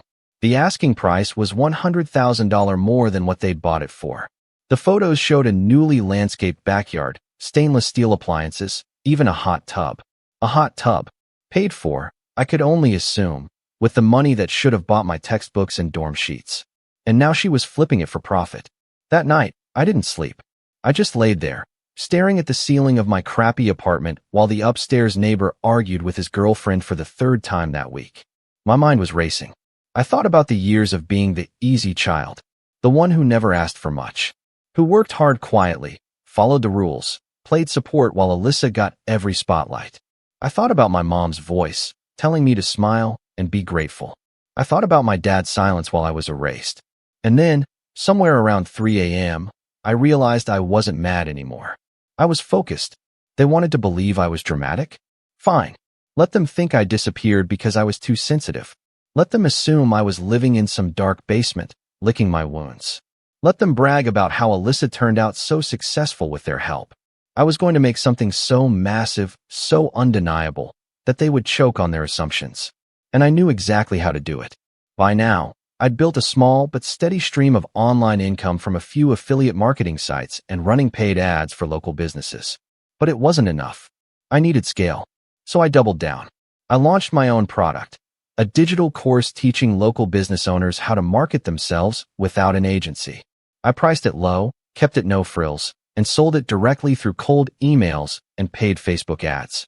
The first month, 20 sales. The next, 200, then 600. By month 6, I'd made more than I would have with a 4-year degree and a desk job. By the 1-year mark, I'd cleared 6 figures.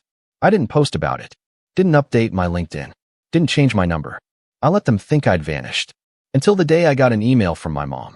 Subject line, "Can we talk?" I hovered over it for a full minute before opening it. "Hi, Caleb. I know it's been a while. Your sister mentioned she saw your name on some business podcast, and we were surprised, in a good way. We'd love to catch up. Maybe come by for dinner." There was no mention of what happened. No apology.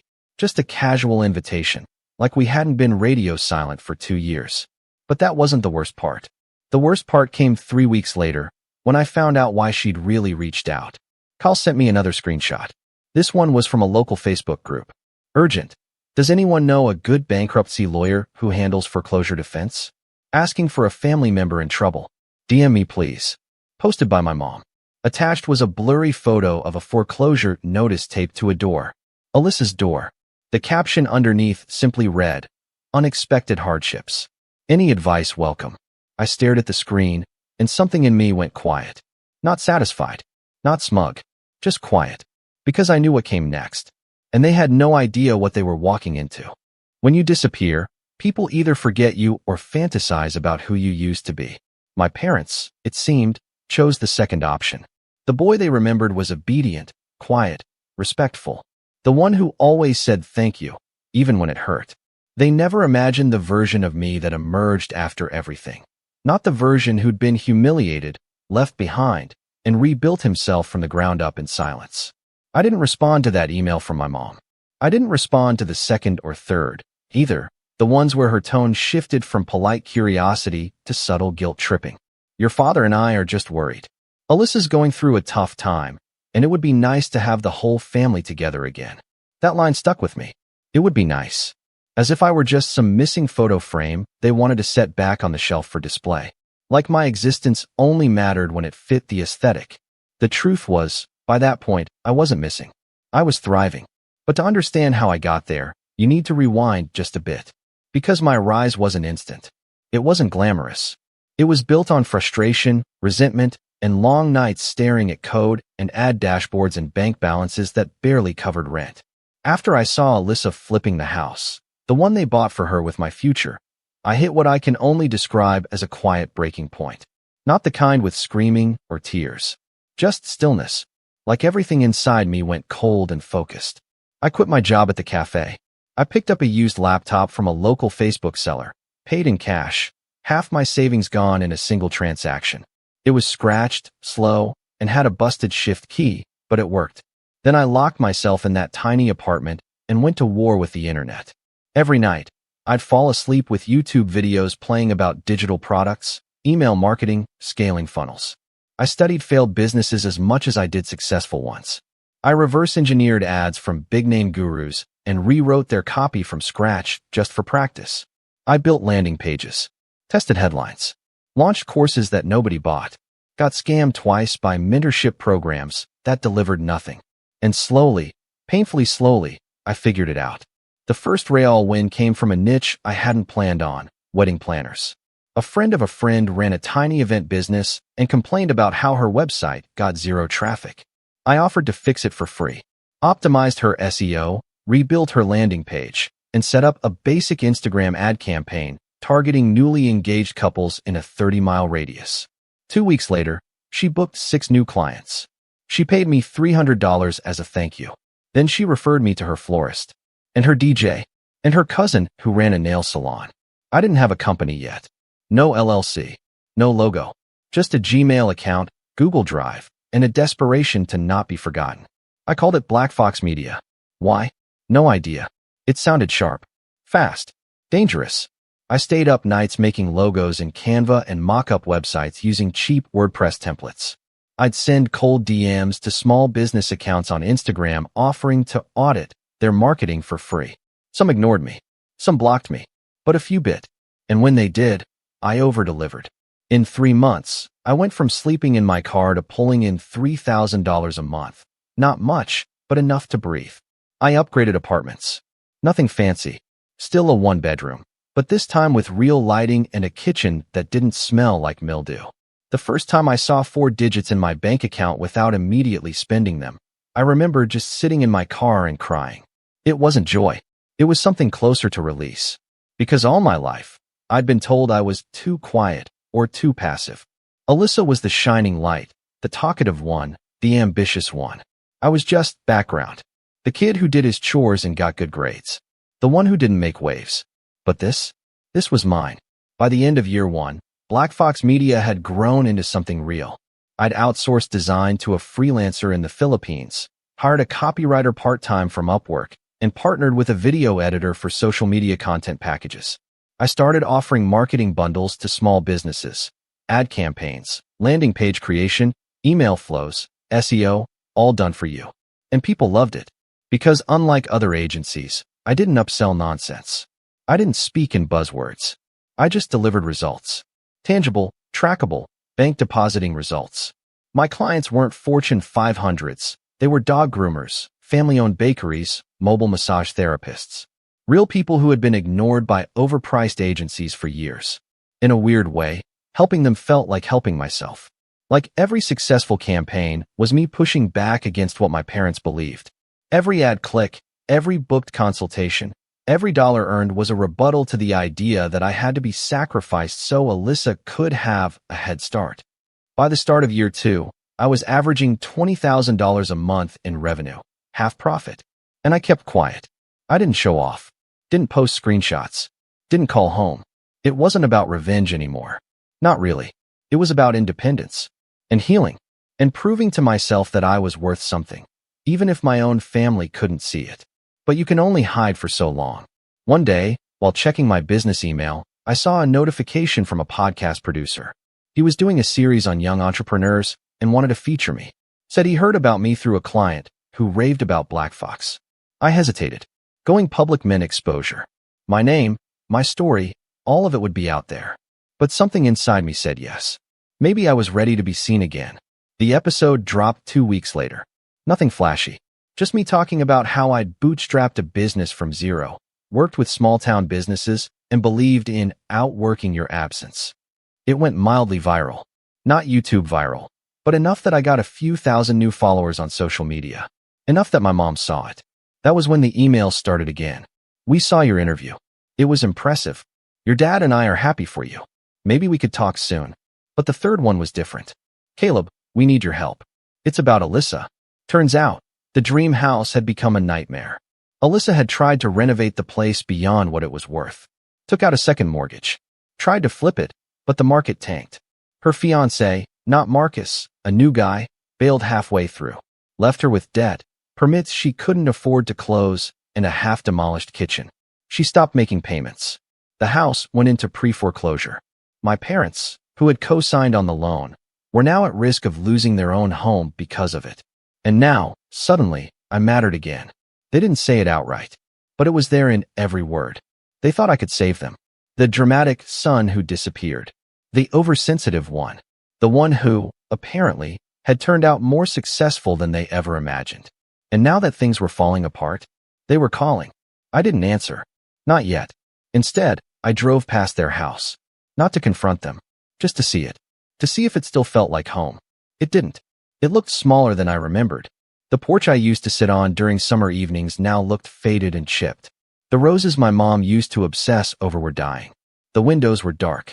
I sat in my car across the street for nearly an hour, engine off, watching. And that's when the door opened. My dad stepped outside. Older, grayer, slower. He didn't see me, just walked out to get the mail, then stood there staring at the sky like he was waiting for an answer. And for a brief moment, I felt something strange. Not anger, not triumph, something close to pity. But it didn't last long, because I knew, deep down, that this was the same man who looked me in the eye 2 years ago and said, "You'll make that money back in no time." Like my future was expendable, like I didn't matter. So I drove away, and I started planning, because while they were still trying to fix their mess, I had already built an empire, and it was time they saw just how much they underestimated me. I didn't sleep the night I saw my dad outside the house. That image stuck with me. The slumped shoulders, the distant stare, the unspoken weight he carried as he sifted through the mail like he was hoping to find a lifeline. And maybe a few years ago, that would have shaken something loose in me. Maybe it would have made me want to reach out, to fix things, to be the better man. But not this time. Because the more I thought about it, the more I realized they hadn't changed. They weren't sorry. They weren't reaching out because they regretted what they'd done. They were reaching out because they needed something. And after years of being the invisible son, the afterthought, the insurance policy they cashed in for a Pinterest dream, I finally had something they needed. Leverage. For the first time in my life, I was the one in control, and I knew exactly what to do with it. At that point, Black Fox Media wasn't just a small business anymore. I had 3 full-time contractors, a growing client base, and a waiting list for consultation packages. We'd just hit our first $1 million in total revenue, and I was expanding into e-learning with a subscription-based community for local business owners. I had freedom. I had reach. But most of all, I had access. Access to networks, to information, to people who were deeply connected in the very space Alyssa thought she could thrive in. See, I'd kept tabs on her quietly, not out of obsession, but out of strategy. I knew she tried launching a small staging business after the house flip failed. She posted about it a few times online. She called herself a property whisperer. She made Canva logos and tried to partner with real estate agents, offering to stage homes for quick sales. It didn't go well. She had no real design credentials, no marketing plan, and no savings left. Just a leased SUV, a puppy, and a growing pile of credit card debt. By the time the foreclosure process started, she was desperate. And desperate people make mistakes. Like reaching out to people I knew. She didn't realize one of my clients, Tanya, a real estate agent I'd been consulting for, had gotten an inquiry from Alyssa's business. A cold email offering discounted staging services in exchange for referrals. Tanya forwarded me the email without even knowing the full backstory. "Hey, didn't you mention your sister tried something like this? Thought it looked familiar, lol." That was when the idea came together. Not out of malice, out of precision. Because this wasn't about hurting Alyssa. It was about reminding everyone what they chose to throw away. I spent the next month quietly preparing. Not with revenge fantasies or dramatic confrontations, but with logistics, paperwork, research. The first step was creating a shell company. I named it Hollow Pine Properties. Clean, professional, untraceable to me. Through Hollow Pine, I started exploring foreclosed properties in the area, quietly bidding on tax-defaulted homes, learning the system, figuring out who the key players were. One of my clients, a financial advisor, introduced me to a foreclosure attorney who specialized in purchasing distressed properties through auction. I didn't even tell him what I was planning, just that I wanted to learn the ropes. And then I made the call that would change everything. I reached out to the bank that held the mortgage for Alyssa's house, not as her brother, but as a private investor, interested in assuming a distressed loan. The rep I spoke to was professional, cautious. "These things take time," she told me. There were procedures, reviews, approvals. But my offer was simple. I wanted to purchase the debt outright before it hit auction. I had the capital. I had the legal counsel. And I had no intention of letting that house go to just anyone. Because I didn't want to buy Alyssa's house. I wanted to own the paper it was printed on. And once I did, the power dynamic would shift forever. While that deal slowly moved through the approval channels, I kept laying the groundwork. I started reconnecting with old classmates and mutual friends I hadn't spoken to in years. Casually. Friendly. No agenda, at least on the surface. "Hey man, crazy times. Just wanted to check in. How's life treating you?" I reappeared on social media, carefully curated. No bragging, no flexing. Just quiet indicators of success. A new office space. a podcast appearance, a quote in a local business journal. Enough to make people take notice, to ask questions. It wasn't long before word got around. Kyle texted me one night. Yo, your sister messaged me on Facebook. It was random. She asked if I knew what you were up to. I played dumb. You okay? I smiled. The bait was working. And then, almost perfectly timed, I got another email from my mother. Short. One line. Alyssa is moving in with us for now. It's been a very hard few months. I know you probably don't care, but I thought you should know. I almost laughed. The passive aggression was still alive and well. But what she didn't know was that the house Alyssa had just left behind was about to have my name on the deed. The deal closed 2 weeks later. Hollow Pine Properties officially took ownership of the mortgage, and the previous lien was transferred under new terms. All legally airtight. All completely above board. And no one knew it was me. Not yet. The house was in rough shape. Half-finished projects everywhere. Exposed drywall. A leaking sink. The hot tub had been ripped out and left in pieces in the backyard like a broken monument to bad decisions. But I didn't care about the condition. I cared about the symbolism. Because now, for the first time in my life, I held something they couldn't take from me. Control.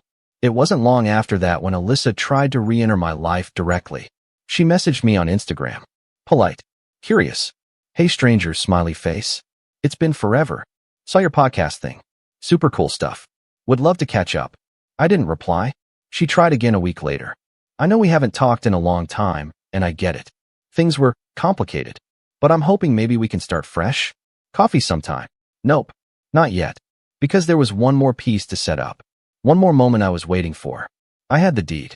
I had the silence. Now I just needed the audience. I started planning a small business networking event. Nothing huge, just a local meetup of entrepreneurs, realtors, and small business owners. I booked a cozy venue, invited my clients, and partnered with a popular real estate podcast to live stream the whole thing. And on the guest list?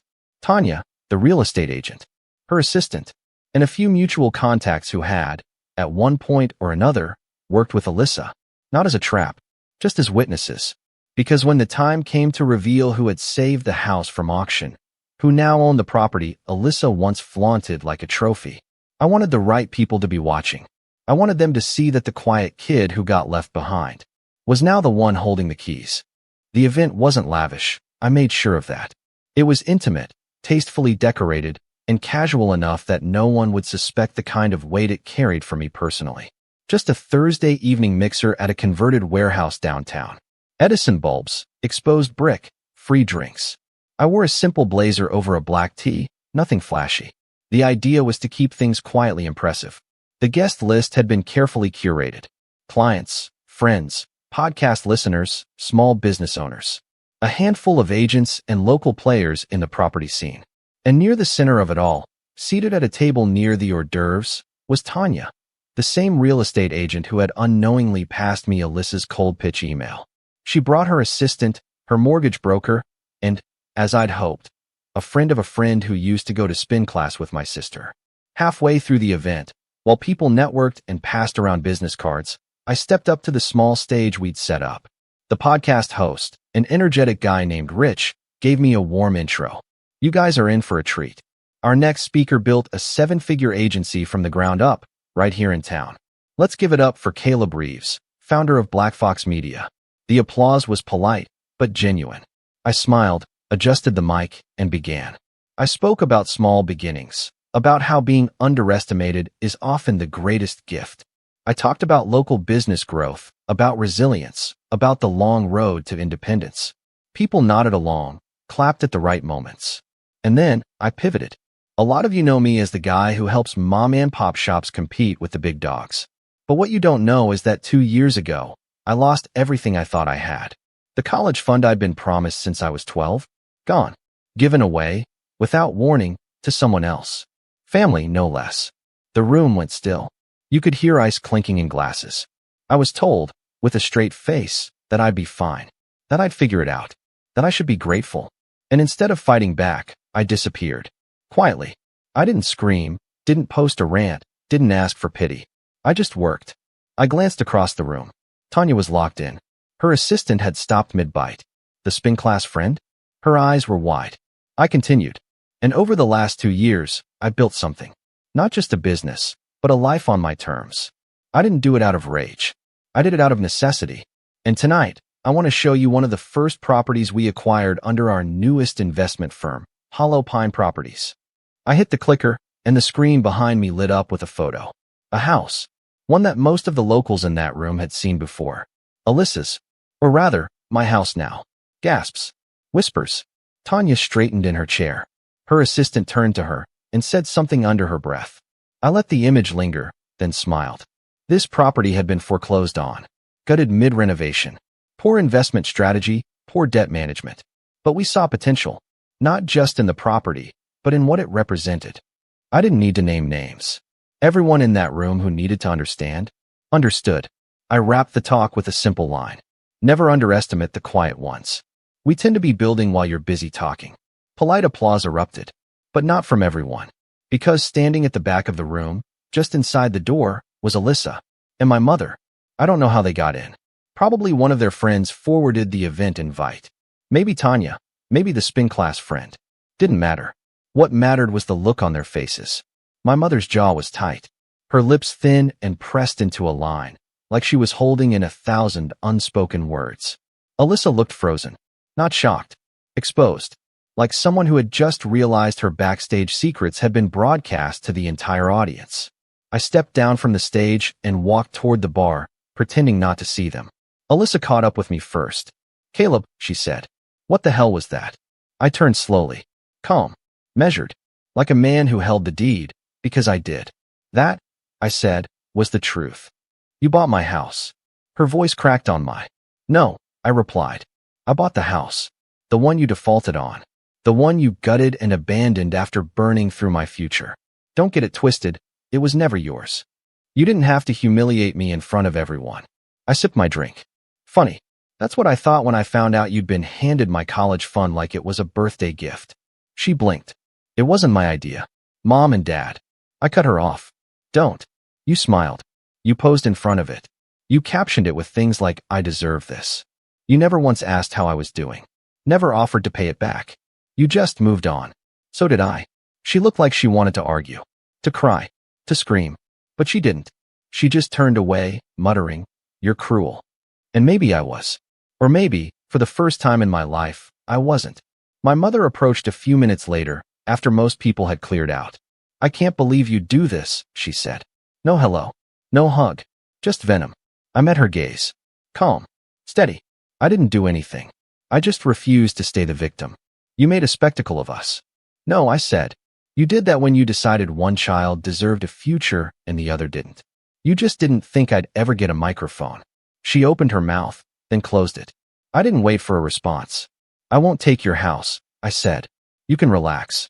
I'm not like you, but I will renovate it. And I'll sell it. Properly. The right way. And I'll use every cent to fund scholarships for kids who were told their dreams didn't matter. My mother looked stricken. You don't have to do this, she whispered. But I get to, I said. And that's the difference. She left without another word. The fallout was quiet, but thorough. Within a week, the real estate circle knew exactly who now owned the infamous Yogurino house. Tanya referred 2 new clients to me just days after the event. My social media following doubled. Black Fox Media got featured in an online journal for creative redemption stories. Alyssa moved into a studio apartment. She tried relaunching her staging business, but her reputation never fully recovered. Word gets around fast when you leave a trail of unpaid invoices and burned bridges. As for my parents, they stopped reaching out altogether, and I was fine with that, because for the first time in my life, I wasn't chasing their approval. I had my own legacy. I still drive past that house sometimes, not out of bitterness, out of gratitude, because that broken place, gutted and abandoned, was where I lost everything and then found myself again. Success wasn't the revenge. Indifference was. And that's how I won. I was never the type to make a scene. My name's Marcus, I'm 34, and I've always been the guy who keeps things calm at family events. The one who smooths things over, who makes the awkward joke when tension gets too high, who helps clean up even when I wasn't the one who made the mess. And for most of my life, that's exactly what my family expected of me, to stay quiet, to be reasonable, and above all, to not cause trouble. But something snapped at my daughter's 6th birthday party. Let me back up. I'm a single dad to a sweet little girl named Ellie. Her mom and I split years ago. No messy custody battle or anything dramatic. We just weren't right for each other. Ellie lives with me full time, and I don't say this to brag, but I've built my entire world around giving her the childhood I never had. She's got a small bookshelf that takes up a whole wall in her room. She wears dinosaur pajamas and paints her nails in all different colors. She loves animals and space and telling long, winding stories about the fairies she insists live in the backyard. I live for that kid. So this year, I decided to go all out for her birthday. Nothing crazy. I'm not made of money, but enough to make her feel special. We hosted it at a local park with a shaded area I rented weeks in advance. I made decorations by hand, picked out animal-themed cupcakes, set up games, music, and even hired a girl from my work's intern program to wear a glittery costume and do face painting. Ellie had been counting down the days for weeks. I invited close friends, a few parents from her school, and, reluctantly, my sister Rachel. Rachel is difficult. She's 4 years younger than me, has a son named Kyle, and a very firm belief that the world owes her something. She's one of those people who talks over everyone and never listens unless it's about her. If you've ever had someone borrow something for 6 months and then get offended when you ask for it back, you've met my sister. Rachel and I weren't always like this. We used to be close when we were kids, but something changed after she had Kyle. She started showing up less and less, and when she did, she always had some criticism about my parenting, my house, even the way I talked to Ellie. She liked to make little digs like, must be nice to only have one kid, or some of us can't afford to spend hours on homemade decorations. Still, I kept inviting her to things. Because that's what family does, right? You keep trying. Kyle is 8, 2 years older than Ellie, and not exactly gentle. He's the kind of kid who grabs toys out of younger kids' hands, breaks things, and then plays the victim if anyone calls him out. Rachel brushes it all off as spirited. When I gently asked her once to talk to him after he shoved Ellie during a barbecue, she rolled her eyes and said, "You're just too sensitive. Boys roughhouse." Anyway, the day of the party arrives. Ellie's wearing her little fox dress, the one she picked out herself, and the sun is shining. The cupcakes are holding up in the shade, and for a while, it actually feels perfect. I'm running around refilling juice boxes and helping kids find the bathroom, and Ellie is running around with her friends, giggling. Then Rachel shows up. Late, of course. She struts in wearing sunglasses like she's arriving at a movie premiere, loudly announcing, "Sorry, parking was insane," which was weird because the lot was mostly empty. Kyle's dragging behind her with a bored look and a Nintendo Switch in his hands. No wrapped present, no card, nothing. Just Rachel carrying her iced coffee and a bag of half-eaten chips. I force a smile. "Hey, glad you made it." She barely glances at me before turning to the kids. "Kyle, go play or something. I need to sit down."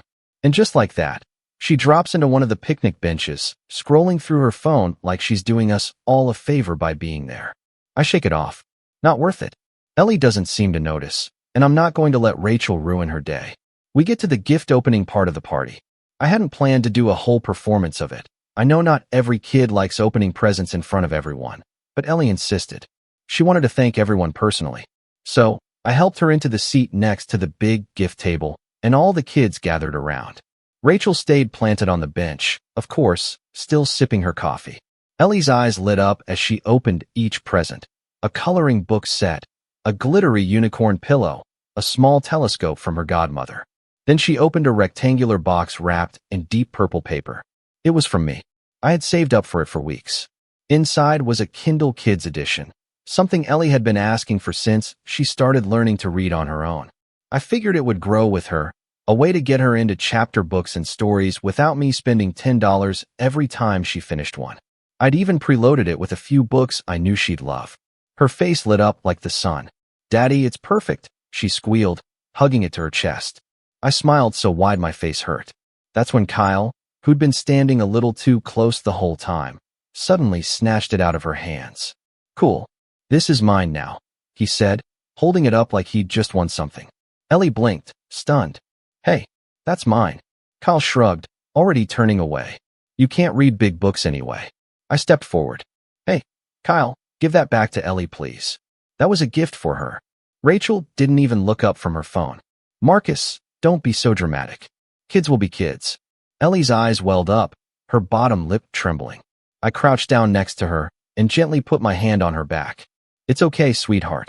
We'll get it back. I turned to Rachel. Seriously, that was a gift for Ellie. He can't just take it. Rachel finally looked up and actually laughed. Oh my God, are you really making this a thing? It's not like it's a car. Don't be cheap. A few of the other parents chuckled nervously, unsure what to say. One mom glanced at me with a sympathetic look, but said nothing. I stood there, stunned, as Kyle marched over to the bench, sat beside his mom, and started messing with the Kindle like it belonged to him. Rachel leaned over, said something to him I couldn't hear, and then turned back to her phone. Ellie buried her face in my shoulder. I want to go home. I should have caused a scene. I should have taken it back right then and there. But everyone was watching. My daughter's friends, their parents, neighbors. And I could already hear how Rachel would spin it, how I snatched something from a child and overreacted at a kid's party. So I didn't. I swallowed it. I smiled. And I helped clean up. I told Ellie I'd fix it. That it was okay. That her birthday was still special. But that night, when I finally got home and Ellie had gone to bed, still sniffling into her pillow, I stood in my quiet kitchen staring at the empty box the Kindle had come in. My jaw clenched. My fists tightened. And that's when I decided I was done. Done playing nice. Done letting Rachel use me. Done letting her take. Because what Rachel didn't realize, or maybe just didn't care to remember, was that for years, she'd been borrowing something of mine. Something valuable. Something she thought I'd just never come looking for. But she was wrong. And the next day, I started putting my plan in motion. I didn't sleep much that night. I sat on the couch long after Ellie had gone to bed, watching the screen of my phone dim and brighten as messages from coworkers and a few parents from the party trickled in. Some were polite thank yous, others shared photos they took, but none mentioned what had happened with Rachel or Kyle. Except one.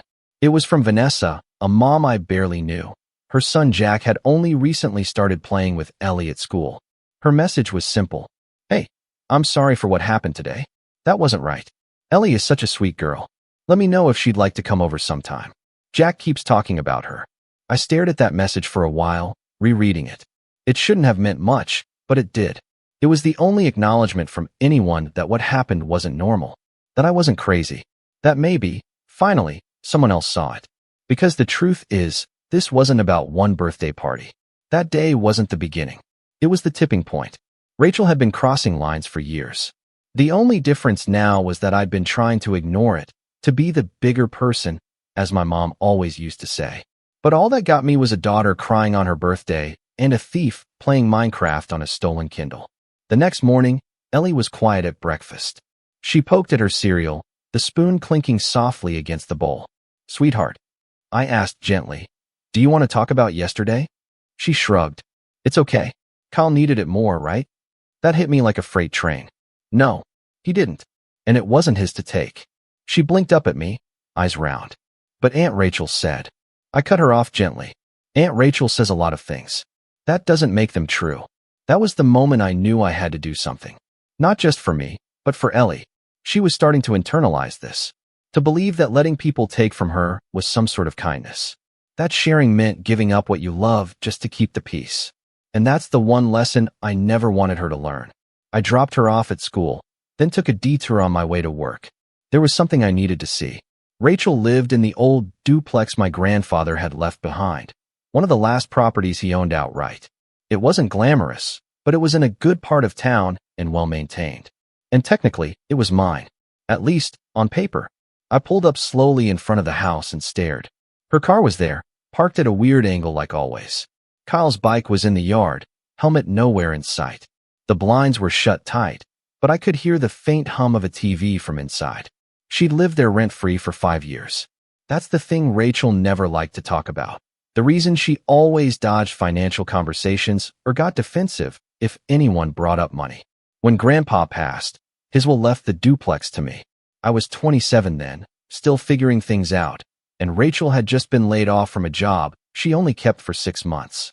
She called me crying, saying she and Kyle were going to be homeless, that she just needed a few months to get back on her feet. I didn't hesitate.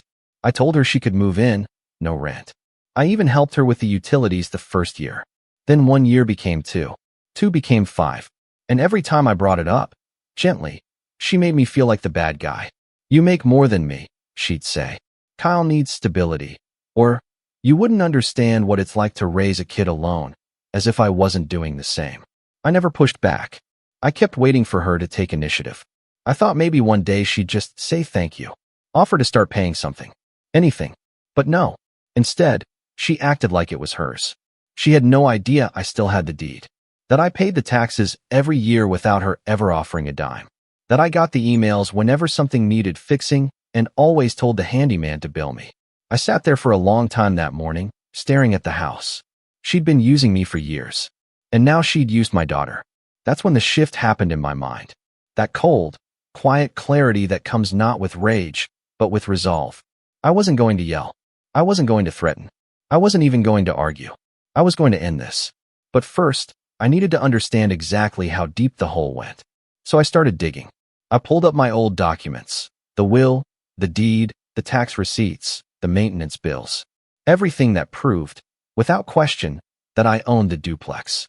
Then I started tracking the utilities.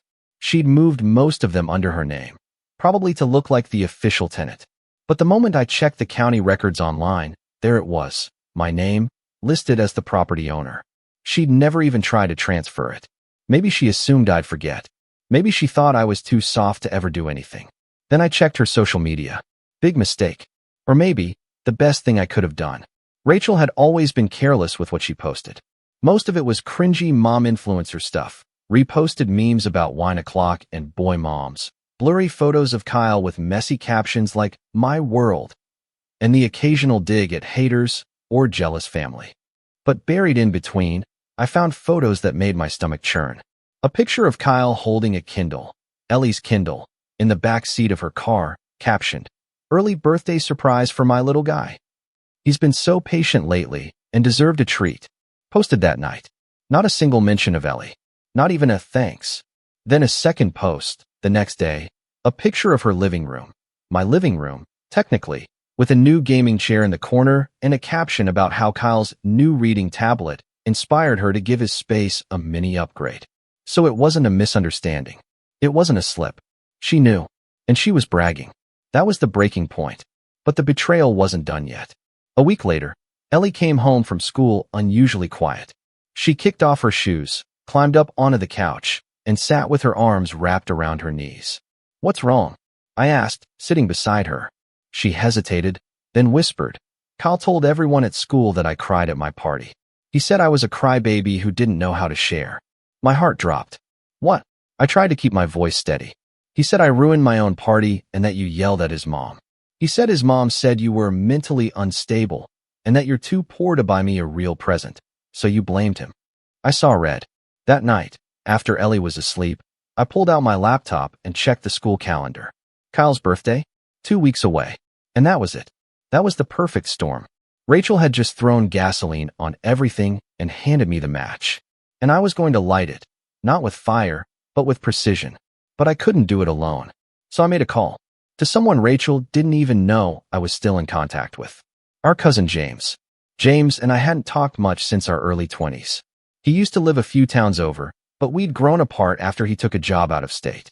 Still, we'd reconnected a little after Grandpa's death, and he was the one person who knew the full situation with Rachel and the house, because he'd been there when Grandpa drafted the will. When I told him what happened, he didn't even hesitate. "I'm in," he said. "Whatever you need." And suddenly, I wasn't alone. I had an ally.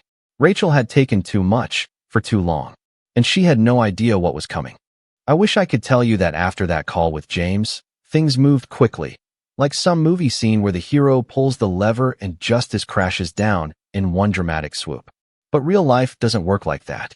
Revenge, at least the kind that sticks, takes time, planning, restraint. And honestly, I wasn't in the best place to move fast anyway, because before things got better, they got worse. Much worse. The fallout from Ellie's party didn't stop with a stolen Kindle or a few mean schoolyard rumors. Rachel wasn't just content letting Kyle mock Ellie. She started sowing seeds of poison among the rest of the family, too. Quietly. Strategically. It started with a call from my mom. "I heard things got tense at the party," she said, in that voice she always used when she didn't want to accuse, but also didn't really want to listen. I sighed. Tense is putting it lightly. Kyle stole Ellie's birthday gift. Rachel let him keep it. There was a pause. Rachel said it wasn't a big deal. Of course she did. She said you overreacted. That you embarrassed her in front of other parents. I clenched my jaw. Did she also say it was Ellie's gift? That Kyle snatched it out of her hands and then bragged about it the next day at school. She said Kyle's been struggling lately. That maybe it was a misunderstanding. I bit back the sarcastic comment that leapt into my throat. A misunderstanding?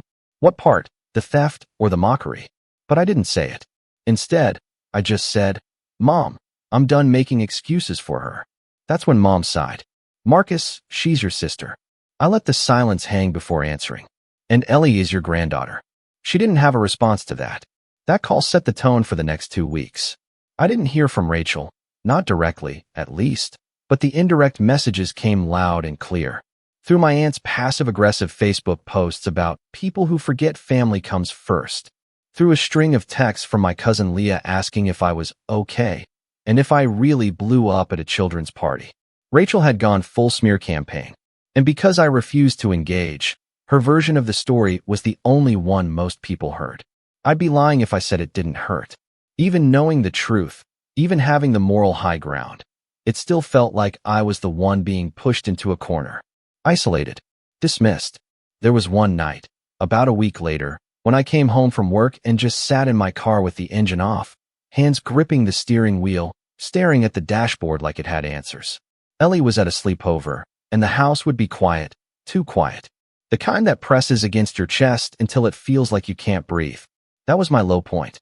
Not because of the gift, not because of the lies, but because, deep down, I realized something ugly. I had allowed this. I had enabled Rachel for years. I had handed her the duplex on a silver platter. I had stayed silent every time she crossed a line. And worst of all, I had let Ellie think that kindness meant accepting mistreatment. That realization hurt more than anything Rachel had ever said or done. But it also changed me. Because once I saw it, really saw it, I couldn't unsee it. And I wasn't going to let it continue. The next day, I started the real work. The quiet work. The rebuild. First, I sat Ellie down and explained what was happening. Not in a way that would make her hate her aunt, but in a way that gave her clarity. I told her the truth. That not everyone who smiles at you has your best interest at heart. And that sometimes people use the word family like a shield to avoid consequences. But I thought being family means you always forgive, she said softly. I looked at her for a long time before answering. It means you try, I said. But forgiveness doesn't mean forgetting. And it doesn't mean letting someone hurt you again and again. She nodded, chewing her lip. So what happens now? Now, I thought. Now we rise. I started by getting Ellie a new Kindle. It wasn't about the device. It was about showing her that doing the right thing didn't mean losing out. That grown-ups fix what's broken. That when someone takes from you, it doesn't mean you lose. I bought it in cash, wrapped it myself. And this time, I gave it to her on a random Tuesday night after dinner. Just the two of us. No audience. No pressure. She cried when she opened it. Hugged me so tightly I thought my ribs would crack. Then I made another quiet move. I drafted a formal rental agreement for the duplex. James, who used to work in real estate contracts, helped me review it. It wasn't cruel, just standard. Reasonable rent for the area. A 60-day notice clause. Maintenance responsibilities outlined. I even included a grace period, 1 month free, to adjust. I didn't deliver it right away. Not yet. Instead, I went back to my inbox. Vanessa, the mom who had messaged me after the party, had followed up, asking if Ellie could join her son Jack for a library outing. I hesitated, then said yes. And that outing turned into a friendship. Not just for the kids, for me too. Vanessa was kind, level-headed, and fiercely protective of her son. When I told her about the fallout with Rachel, she didn't say, "Oh, I'm sure she meant well." She said, "I'm sorry. That's not okay." That validation meant more than she probably realized. We started talking more, sometimes just texting about school events, other times about parenting challenges, late-night chats about burnout and boundaries. There was no romantic pressure, just support. The kind I hadn't felt from anyone in my family in a long, long time. Meanwhile, James and I kept preparing. He helped me dig deeper, checking public databases, verifying the tax history on the duplex, pulling Rachel's utility payments, and making sure there were no loopholes she could hide behind. We double-checked the property lines, the legal language in Grandpa's will, everything. And during all of this, I kept being a dad. I volunteered to chaperone Ellie's zoo trip. I started meal prepping again. I made her laugh with bad dinosaur impressions at bedtime. I let her paint my nails on a rainy Sunday afternoon because, as she said, foxes need purple claws. I wasn't just recovering. I was living. And for the first time in a long time, I didn't feel like the smaller sibling in my own story. I felt like the man Grandpa trusted when he handed me that deed. Like someone Ellie could look up to, not just because I loved her, but because I protected her. And then came the twist I wasn't expecting. Rachel called me. It was the first time we'd spoken since the party. "Hey," she said, like nothing had happened. "Listen, I need a favor." I almost laughed. "What kind of favor?" There was a pause. "I'm planning Kyle's birthday party next weekend, and the bounce house place we wanted is fully booked. But I remember you had some guy who did events for Ellie's thing, the one with the face painting." My jaw dropped. She was calling to ask for my help throwing her kid's party, the same kid who bullied my daughter and stole her gift. Unreal. "Rachel," I said slowly, "you do realize you still haven't returned Ellie's Kindle?" There was a scoff. "Oh my God, Marcus. Still with that? He loves it, okay? Just let it go." I didn't raise my voice. I didn't curse. I just said, "No, I won't be helping you. And we'll talk again soon, officially." Then I hung up and printed the rental agreement. The envelope sat on my kitchen table for 3 days. Not because I was having second thoughts. I wasn't. I had never been more certain about anything in my life. But after years of swallowing my pride and biting my tongue, taking action felt surreal. I kept rereading the rental agreement, flipping through the neatly stapled pages, half expecting to find some typo or missing clause. But it was airtight. James made sure of that. Still, the weight of what I was about to do pressed on me in weird ways. Not guilt, but memory. I thought about all the times I let Rachel slide. About the Thanksgiving she showed up 2 hours late with Kyle in mismatched socks and demanded I reheat everything. About the time she borrowed my car for a weekend and returned it 3 weeks later with an empty tank and no explanation. About the way she rolled her eyes when I told her Ellie had gotten a reading award at school. About how she'd made me feel stupid for caring. But this wasn't about spite anymore. It was about taking back what she had stolen. Not just the duplex, not just Ellie's gift, but my spine. The moment came quietly on a Thursday afternoon. I picked Ellie up from school, we stopped for frozen yogurt, and when we got home, I placed the sealed envelope inside my glove compartment. Then I looked at Ellie, who was in the back seat humming some made-up song about jelly beans, and said, "Do you want to visit Aunt Rachel's for a bit?" She paused. "Will Kyle be there?" "Probably." She wrinkled her nose. "Can I bring my sketchbook?" "Of course." We drove in silence the rest of the way. Rachel's duplex was just as messy as I remembered. A collection of kids' shoes strewn across the porch, a sagging patio chair tilted against the wall, and a dying potted plant she'd probably forgotten about. I parked at the curb, walked Ellie to the door, and rang the bell. Rachel opened the door in leggings and an oversized hoodie. Her hair was up in a bun, and she looked exhausted, but not in the way single parents look. In the way people look when they've grown used to comfort and expect the world to keep handing it to them. "Hey," she said, fake smile already in place. "Hey," I replied, handing her a small tote. Ellie packed snacks. She waved her hand dismissively. "Whatever. She knows where the fridge is." Ellie stepped inside quietly. I watched her go, my heart twisting slightly as Kyle glanced up from the couch and immediately snatched her sketchbook from her hands. "Cool. I'm gonna draw explosions." Ellie didn't even protest. She just let him take it. I turned back to Rachel, who was already half turned to go back inside. "Actually," I said, pulling the envelope from my jacket pocket, "this is for you." She looked at it like it might explode. "What's this?" "Your new lease. 60 days notice starts today." For a second, she didn't react. Then her eyes narrowed. "You're kicking me out." "No," I said calmly. "I'm offering you the chance to become a tenant. Officially." "You've got to be kidding. You've lived here for 5 years rent-free. I've covered taxes, maintenance, and repairs. You've never even said thank you." "That's what family is for," she snapped. "No. Family supports each other. Family doesn't steal from your kid and brag about it online." Her face went red. "Oh my God. This is still about that stupid Kindle. It's about everything." She waved the papers in the air like they were infected. "I don't have money for rent. What am I supposed to do? Live in my car?" "You have options," I said coolly. There's a month grace period. Use it. Get a job. Apply for assistance. Or move. You're an adult, Rachel. You don't get to play helpless forever. She laughed bitterly. You've always thought you were better than me. No, I said. I wanted better for you. There's a difference. And with that, I turned and walked back to my car. It took everything in me not to look back. That was step 1. Step 2 started the next day. James and I met for lunch at a quiet diner just outside of town. He slid a folder across the table. Utilities, phone records, and one interesting surprise, he said with a smirk. I opened the folder and flipped through it. One page caught my eye, a bank transaction summary showing that Rachel had, in fact, deposited $500 into her account the day before Kyle's birthday last year, then immediately spent $300 on a Fossil men's watch from an online outlet.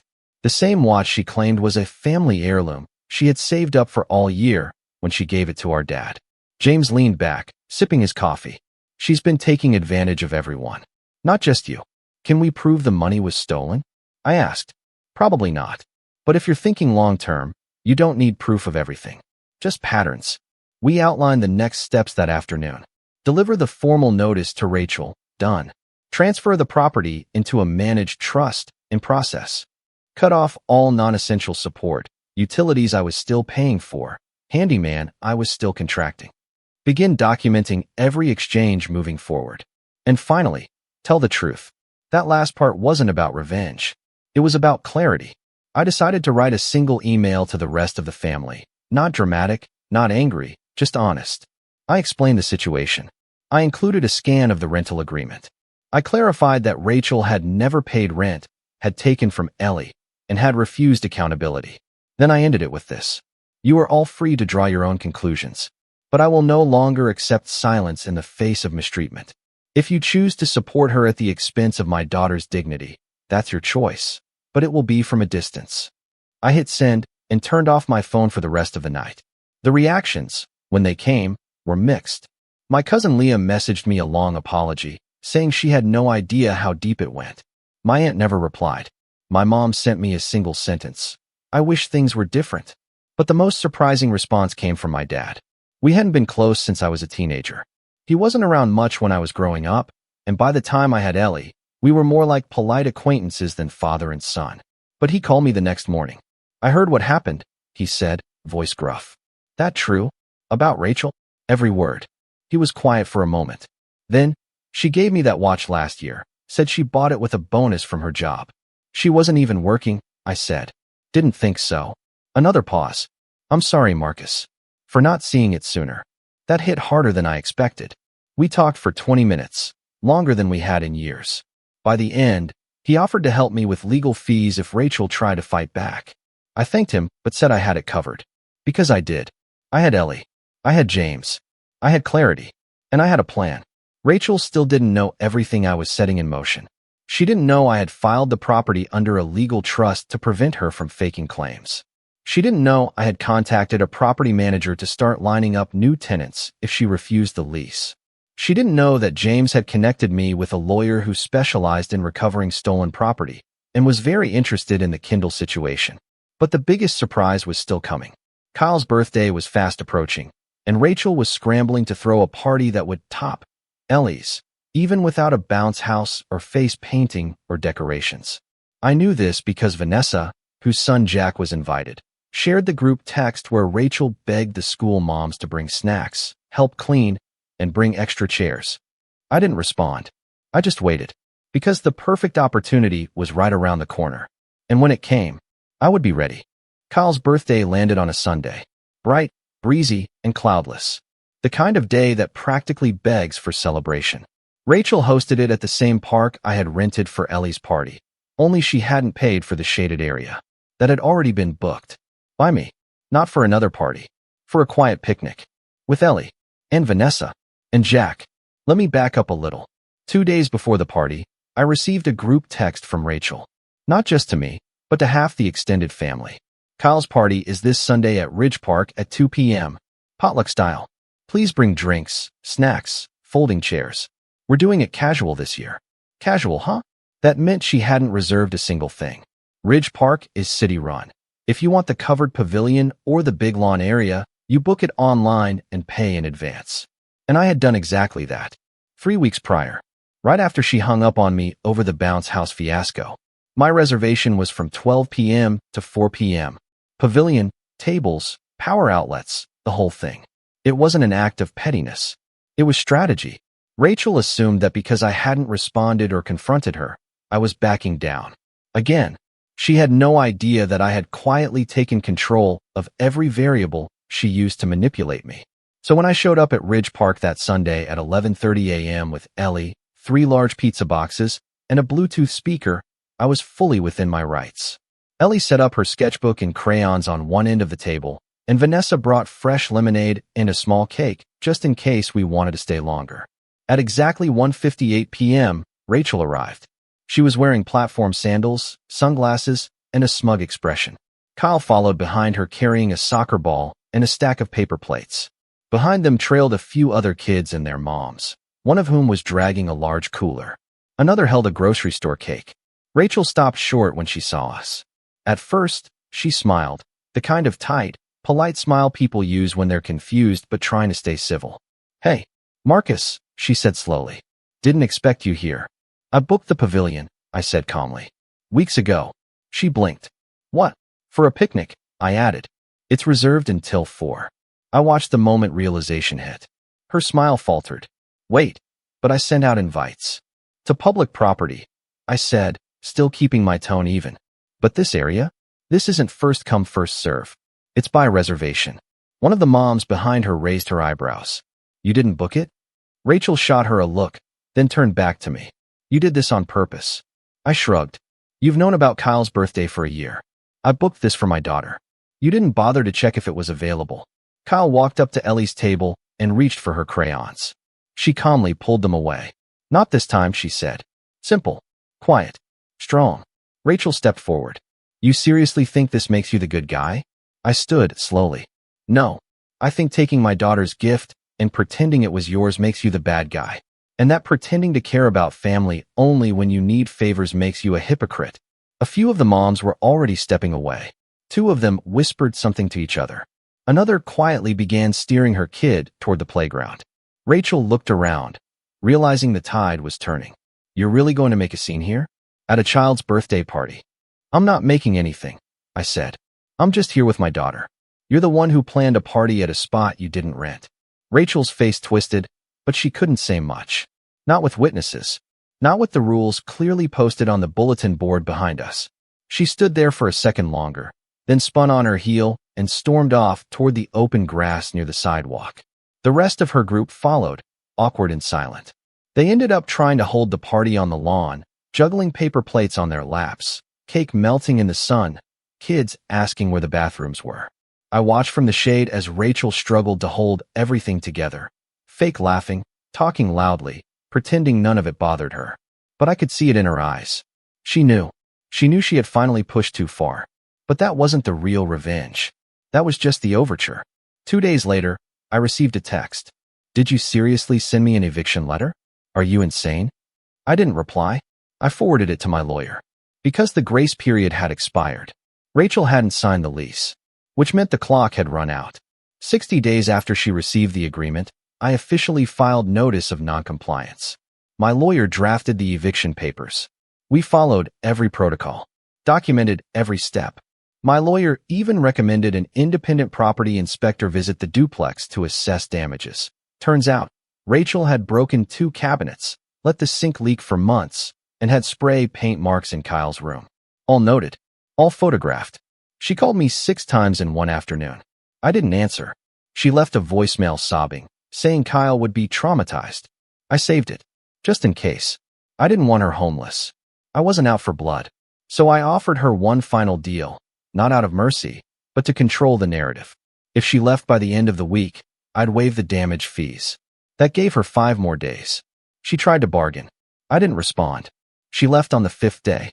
I drove by the next morning and saw a for rent sign from the property management company posted out front. Rachel's car was gone. A week later, I got a final message from her. "You ruined our family." I stared at it for a long time, and then I deleted it. Because no, I didn't ruin anything. I rebuilt my family, from the ground up. Ellie had started smiling more again, drawing foxes and planets and galaxies without anyone stealing her paper. She had playdates with kids who respected her, a Kindle loaded with books, and a father who finally stood tall. Vanessa and I kept seeing each other, still casually, still cautiously. But every time we talked, it felt real. Safe. Like maybe the future didn't have to be weighed down by the past. And one night, as I tucked Ellie into bed, she looked up at me and said, "Daddy?" "Yeah, baby." "You know how Kyle took my gift and said it was his?" "Yeah." She smiled sleepily. "It's okay now, because I still got something better." "What's that?" "You." I swallowed the lump in my throat and kissed her forehead. And that was the moment I realized. Revenge isn't always fire and fury. Sometimes it's peace. Earned, protected, owned, and finally mine. My name's Nevin, and I'm 32. I've never been close with my extended family, but I always tried to be decent. Not overly generous, not a doormat, just decent. The kind of guy who shows up with a smile, gives a thoughtful gift, and doesn't expect much in return. But there's something about family dynamics, especially the kind where certain relatives grow up with money and status and others don't. That twists everything. And this story? It's about the moment I realized that sometimes being decent only makes you easier to discard. It started months before the rehearsal dinner. My cousin Caleb, well, technically second cousin, but we grew up calling each other cousins, was getting married. We hadn't spoken much in recent years, but our childhood was filled with summers at my aunt and uncle's lake house, Nerf gun wars, backyard campouts, and greasy pizza nights. I always thought we had a quiet, unspoken fondness. Not best friends, but something resembling family. So when I got the save the date, I was a little surprised it came so late. Most people I knew had already gotten theirs. Mine looked different too, just a plain card. No embossed lettering, no extra flair. At first, I brushed it off. Maybe a printing issue. Maybe an honest mistake. I marked the date and moved on. A few weeks before the wedding, I got an email about the rehearsal dinner. No formal invitation, just a short, somewhat clipped note from Caleb's mom, Aunt Lenora. Dinner at La Vigna, Friday at 7. Please RSVP by Tuesday. Seating is limited. That was it. No, looking forward to seeing you. No warm family tone. Just corporate. Still, I RSVP'd yes. I even booked a nice hotel nearby. Not that I couldn't have stayed at my dad's place, but I wanted to avoid the inevitable family gossip circles. Over the past few years, I'd built a solid life for myself. Small business owner, paid off my student loans, had a solid emergency fund. I wasn't flashy about it. I didn't drive a Tesla or post vacation selfies. But I did things the right way, quietly, carefully, and I believe that counted for something. The week before the dinner, I dropped a wedding card in the mail for Caleb, with a $10,000 check tucked inside. It wasn't impulsive. I planned it. It was meant as both a gift and a thank you for those childhood summers, for always treating me like I belonged, for the memory of the one time I'd broken my wrist during a rafting trip and he'd stayed in the hospital with me the whole night. I didn't expect fanfare, just maybe a handshake and a genuine thanks, man. That would have been enough. La Vigna was this upscale Italian place with stone walls and fairy lights, tucked into a little courtyard downtown. When I arrived that Friday evening, dressed decently, navy button-up, slacks, clean shoes, I could already hear laughter and glasses clinking inside. I stepped into the courtyard and approached the hostess, who was checking names on a tablet. "Name?" she asked without looking up. "Nevin Dorsey," I said. She scrolled, her brows furrowed. I don't see that name here." I gave a small, awkward chuckle. "That's strange. I RSVP'd. Maybe it's under Caleb's list." She turned the tablet to show me. "Here's the full guest list. No Dorsey." Before I could process that, I heard a familiar voice behind me. "Oh, Nevin, hey." It was Aunt Lenora, wine glass in hand, smiling with the kind of tight-lipped grin you give a stranger at a networking event. "I didn't realize you'd RSVP'd." "I did. Got the email a couple weeks ago." "Huh. Well, I suppose there's been a mix-up. We had to prioritize seating for family and the wedding party." She said it like I was some neighbor's plus one who showed up uninvited. "There's extra seating out back. You'll still get food." I blinked. "Out back?" She waved vaguely toward a side path, clearly uninterested in resolving anything. "It's where we put overflow. It's casual, but you'll be fine. Enjoy yourself." Before I could say a word, She was already gliding back into the golden light of the restaurant. I stood there for a moment, feeling a heat crawl up my neck that wasn't from the July air. Overflow seating? For a rehearsal dinner with 40 people? Still, I didn't want to make a scene. I walked around the corner and found the extra seating, a mismatched table with 2 folding chairs set up beside the service alley. The air smelled like warm garbage and olive oil. I sat, stunned. They had literally stuck me beside a dumpster. I waited. No one came to say hi. No one offered to move me. A server came by and dropped a plate of cold pasta in front of me with a brief nod. And then, something caught my eye. Through the window, on the main family table, I saw a row of gift envelopes. One of them looked eerily familiar, cream-colored with a deep green ribbon. I knew that ribbon. I tied it myself. I stood, walked calmly into the restaurant. No one looked up, not even Caleb. I approached the table, picked up the envelope, and sure enough, my handwriting. Still sealed, still tucked. Caleb noticed me then. He smirked, leaned back in his chair like he was the king of some petty kingdom, and said, "Oh, was that yours? Guess it wasn't anything important." I stared at him for a long second. My chest felt hollow. Not angry, not boiling, just emptied, like the last ember of something had finally gone out. I cracked the envelope open in front of him, pulled out the check, pristine, untouched, and held it between 2 fingers. "Guess you're right," I said, and slowly waved it in the air. That's when the smirk disappeared. His fiancée, who hadn't said a word all night, suddenly looked up. His mom leaned in like she couldn't believe her eyes. But Caleb, he just blinked, like he didn't understand what he was losing. I turned, check still in hand, and began to walk toward the exit. I didn't move fast. I wanted the moment to stretch. I wanted every fake laugh and chime of silverware to stop echoing in my ears. By the time I reached the door, I could hear him, a choked sound, then a clatter of a chair, and someone muttering, "He's crying." And I didn't stop. I didn't look back. Because finally, I understood my place in that family. I didn't even know where I was walking. I stepped out into the warm evening air, the check still in my hand, feeling like I was floating above my own body. My heartbeat wasn't fast. My face wasn't flushed. I wasn't shaking with anger. I felt eerily calm, like the final piece of something had just clicked into place. Outside, a valet offered me a polite nod, assuming I needed a car brought around. I waved him off and kept walking down the block. I didn't care about my car. I needed distance. Not from the place, but from the people still inside it, still clinking their glasses, still laughing like they hadn't just stuffed a family member next to a dumpster. I didn't go back to the hotel. I walked until I found a quiet park a few blocks away and sat on a bench under a tree, just watching the street lamps flicker on. The check sat in my lap, unbent, the ink still fresh. I stared at it for a long time. $10,000. That's not pocket change for me. That's a chunk of savings, of long weekends skipped, of overtime hours logged. That money had weight, the kind of weight that builds slowly over years. And I'd been ready to give it away for nothing more than a sincere smile. Just a sliver of belonging. What a fool I'd been. I don't know how long I sat there, but eventually my phone buzzed. First once, then again, then in a steady rhythm. I didn't need to look to know what it was. Messages, calls, missed voicemails. Probably from my dad. Probably from Aunt Lenora. Maybe even from Caleb himself.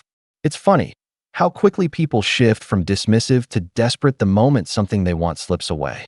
I finally checked the screen. The first few were from Caleb. "Dude, what was that about? Was it really that big a deal? You embarrassed me in front of everyone." Then a longer one. "Look, I didn't think you'd take it like that. I mean, yeah, the chair thing sucked, but we had a seating plan and Mom made the list. It wasn't personal. You could have just let me know instead of making a scene." And then, buried under the others, one from his fiancée, Lila. "I didn't know about the check or the seating. I'm sorry. He should have told me. That wasn't okay." That one gave me pause, because Lila had been the only one who looked uncomfortable when I was near the table. The only one whose smile hadn't felt rehearsed. But still, she hadn't done anything either. And neither had I. Not for a long time. I'd spent years swallowing micro-slights, brushing off dismissals, minimizing my own worth. And now I had a folder of voicemails from people who couldn't even be bothered to say hello when I walked in. I turned off my phone. When I got back to the hotel that night, the concierge smiled and offered me a bottle of complimentary wine. "Part of the wedding block," she said. I declined it. Went up to my room, sat on the edge of the bed, and for the first time in a long time, I really started thinking about all the other times I'd shown up early to help set up family parties and never got a thank you. About the way Caleb used to call me Sidekick Nev when we were kids, like I was his comic relief. About the time my dad told me, "You know, you could be more like your cousin," after Caleb's third failed startup. About every family photo where I was in the back row, partially cropped, because you're taller anyway. It wasn't about the chair. It was never about the chair. It was about the pattern.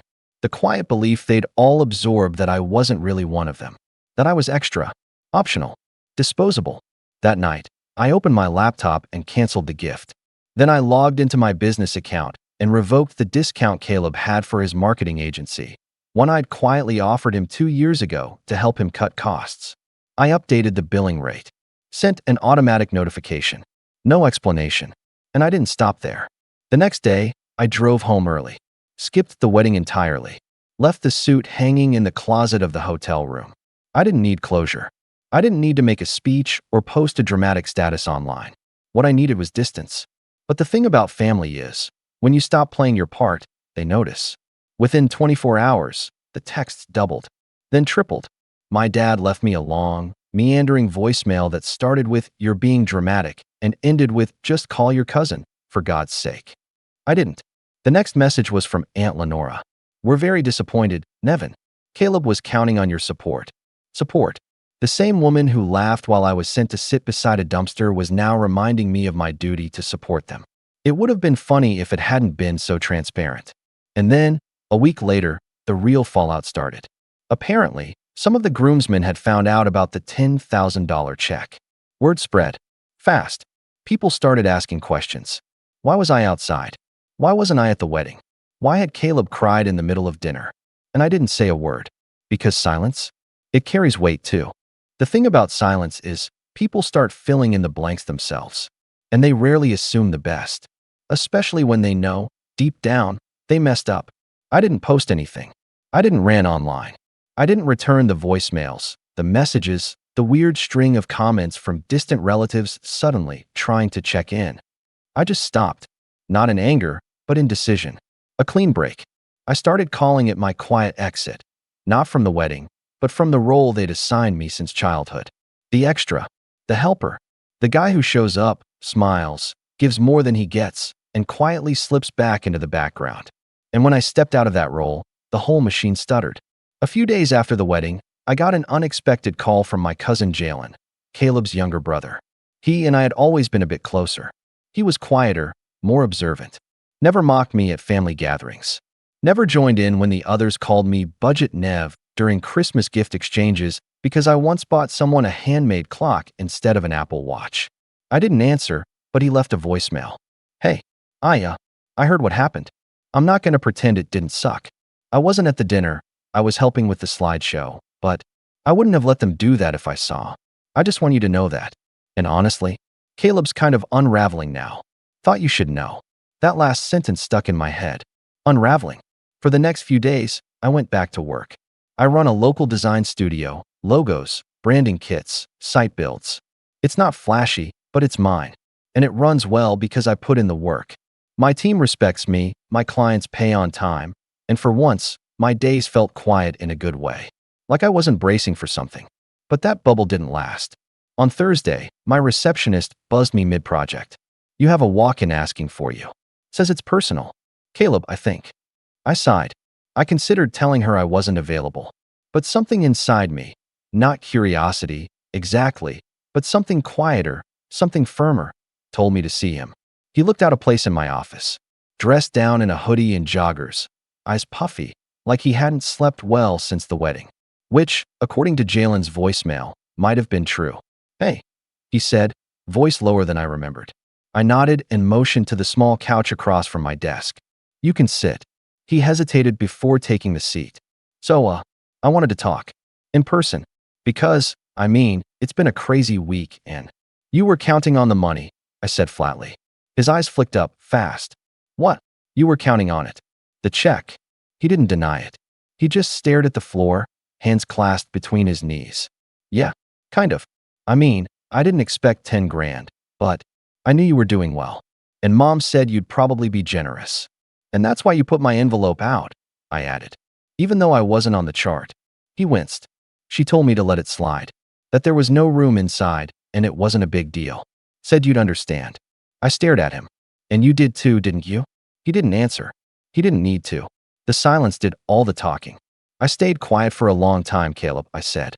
Longer than I should have. I showed up for birthdays, weddings, holidays. I watched people laugh when I was the punchline. I brought gifts I couldn't afford at the time. Paid for meals no one remembered. And I convinced myself that's what family meant. Showing up no matter how small they make you feel. His face twisted. I didn't know you felt like that. That's the thing, I said, leaning forward. You never had to. Because you never looked. There was a long pause between us. No music, no phones buzzing, just the soft hum of the AC and whatever apology he was trying to build in his head. Finally, he said, I'm sorry. And for a split second, I believed he meant it. Until he added, but things are tight right now. The wedding was a lot.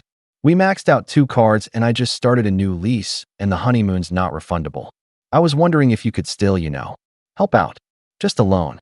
Doesn't have to be the full 10. There it was. The unraveling. Not because he was in trouble, but because I'd finally stopped being the backup plan. I stood. He stayed seated, like he didn't know what to do next. No, I said simply. That part of me isn't available anymore. He looked like he might argue. Then he just nodded, slowly. Right? Okay. Yeah. He left without another word. And as soon as the door clicked shut, I felt lighter than I had in years. But the story didn't end there. Because the moment the money disappeared, so did the loyalty. And that's when the cracks in their perfect little wedding story started to spread, and fast. It didn't take long before I started hearing the fallout. Not from my own doing, but because, without someone quietly plugging the leaks behind the scenes, everything started to sink. I wasn't surprised exactly, but I was curious how long it would take before the cracks turned into full-blown fractures. The first sign came just a few days after Caleb's visit to my office. Jalen called again. This time I picked up. Hey, he said, his voice low and careful, like he was walking across glass. You probably don't want to hear anything more about this, but I figured you should know. What now? Mom and Dad got into it last night. Apparently, Aunt Lenora made a comment about people who hold money over family. Dad asked what she meant, and she brought you up. Said you embarrassed Caleb and weaponized your gift. I laughed, genuinely. Weaponized a check I never even gave him. Jalen chuckled too, but there was tension in it. Well, Dad didn't take it well. Said Lenora was lucky anyone in the family still talked to her, especially after she iced you out, and then still tried to cash in. Then someone brought up how Caleb's business is behind on rent, and how they were planning on using your check to cover it. I went silent for a second. They told you that. Caleb told everyone that, he said. He's been venting to anyone who'll listen. Keeps spinning it like you betrayed him. Only problem is, people started asking questions. Like why you were seated outside in the first place. And once the word dumpster got around, well, let's just say sympathy shifted real fast. I didn't say anything right away. I let that settle. Because it was true, families don't collapse from one incident. They collapse when the glue that held them together turns out to be someone they've quietly been mistreating for years. And when that person finally walks away, there's nothing left holding the whole thing up. Thanks for telling me, I said. But I don't need updates anymore, Jalen. I'm done. Not in anger. Just done. He paused. I figured you might say that. But I want you to know something. Yeah. I wish I'd said something sooner, he said. Back then. At Christmas. At birthdays. When people made you feel small. I saw it. I just didn't want to be the one to make it awkward. That hit me harder than I expected. Thanks, I said softly. That means more than you probably think. And we ended the call there. 2 weeks passed. I didn't hear anything more, and I didn't look for anything either. I buried myself in work, in routine, in the quiet of a life where I no longer had to play along. I even booked a small weekend trip, first real break I'd taken in over a year. No one asked me where I was going. No one asked me anything, really, and it felt peaceful. But then, one morning, I got a small envelope in the mail. No return address. My name, written in blocky cursive. I opened it slowly. Inside was a folded thank you card, the kind you buy in a 5-pack at a drugstore. Inside, in messy handwriting that looked half written, half erased. I shouldn't have let them treat you like that. I know it's too late. I know I don't deserve it. But I still wanted to say thank you for what you tried to give and for walking away when you did. I think you saved me from becoming worse. It was signed Lila. I stared at it for a long time, not because it changed anything, but because it reminded me that sometimes the people standing beside the problem aren't the ones holding the knife, but they still watch you bleed. I never responded. Not because I hated her. I didn't. But because some chapters close not with a bang, but with a quiet page turn. Months passed. The wedding photos eventually started trickling onto social media. Except, Caleb and Lila weren't in many of them together. Most were group shots. Her alone with bridesmaids. Him drinking with groomsmen. It didn't take long before the rumors started circulating. Apparently, they postponed the honeymoon, then quietly canceled it. No refund, no explanation. And a few months after that, Jalen texted me 3 words. They split up. I didn't reply, because that was no longer my story. I heard later, through a distant cousin who didn't know we weren't on speaking terms, that Caleb moved back in with his parents. That he was trying to regroup and get back on his feet. That he was pitching a new startup idea, something about a wedding vendor app. Ironic, but I wasn't angry anymore. Not even smug. I didn't feel vindicated or vengeful. I felt free. Because walking away from that dinner table wasn't just a moment. It was a decision. A decision to stop asking to be seen. To stop trying to prove I belonged. To stop tying my worth to people who only valued me when I made myself small. I'd been shrinking myself for years to fit into a space that was never meant for me. And now, I didn't need the chair. I didn't need the invitation. I didn't need the table. I built my own. And at that table, there's room for people who respect each other. People who look you in the eye. People who don't laugh while you're being pushed to the edge, or worse, beside the trash. So when people ask if I regret pulling the check out, if I regret walking away, if I regret letting Caleb cry while I turned my back. No, because that wasn't cruelty. That was clarity. And sometimes the cleanest kind of revenge is simply being done. Quietly, completely, and never going back.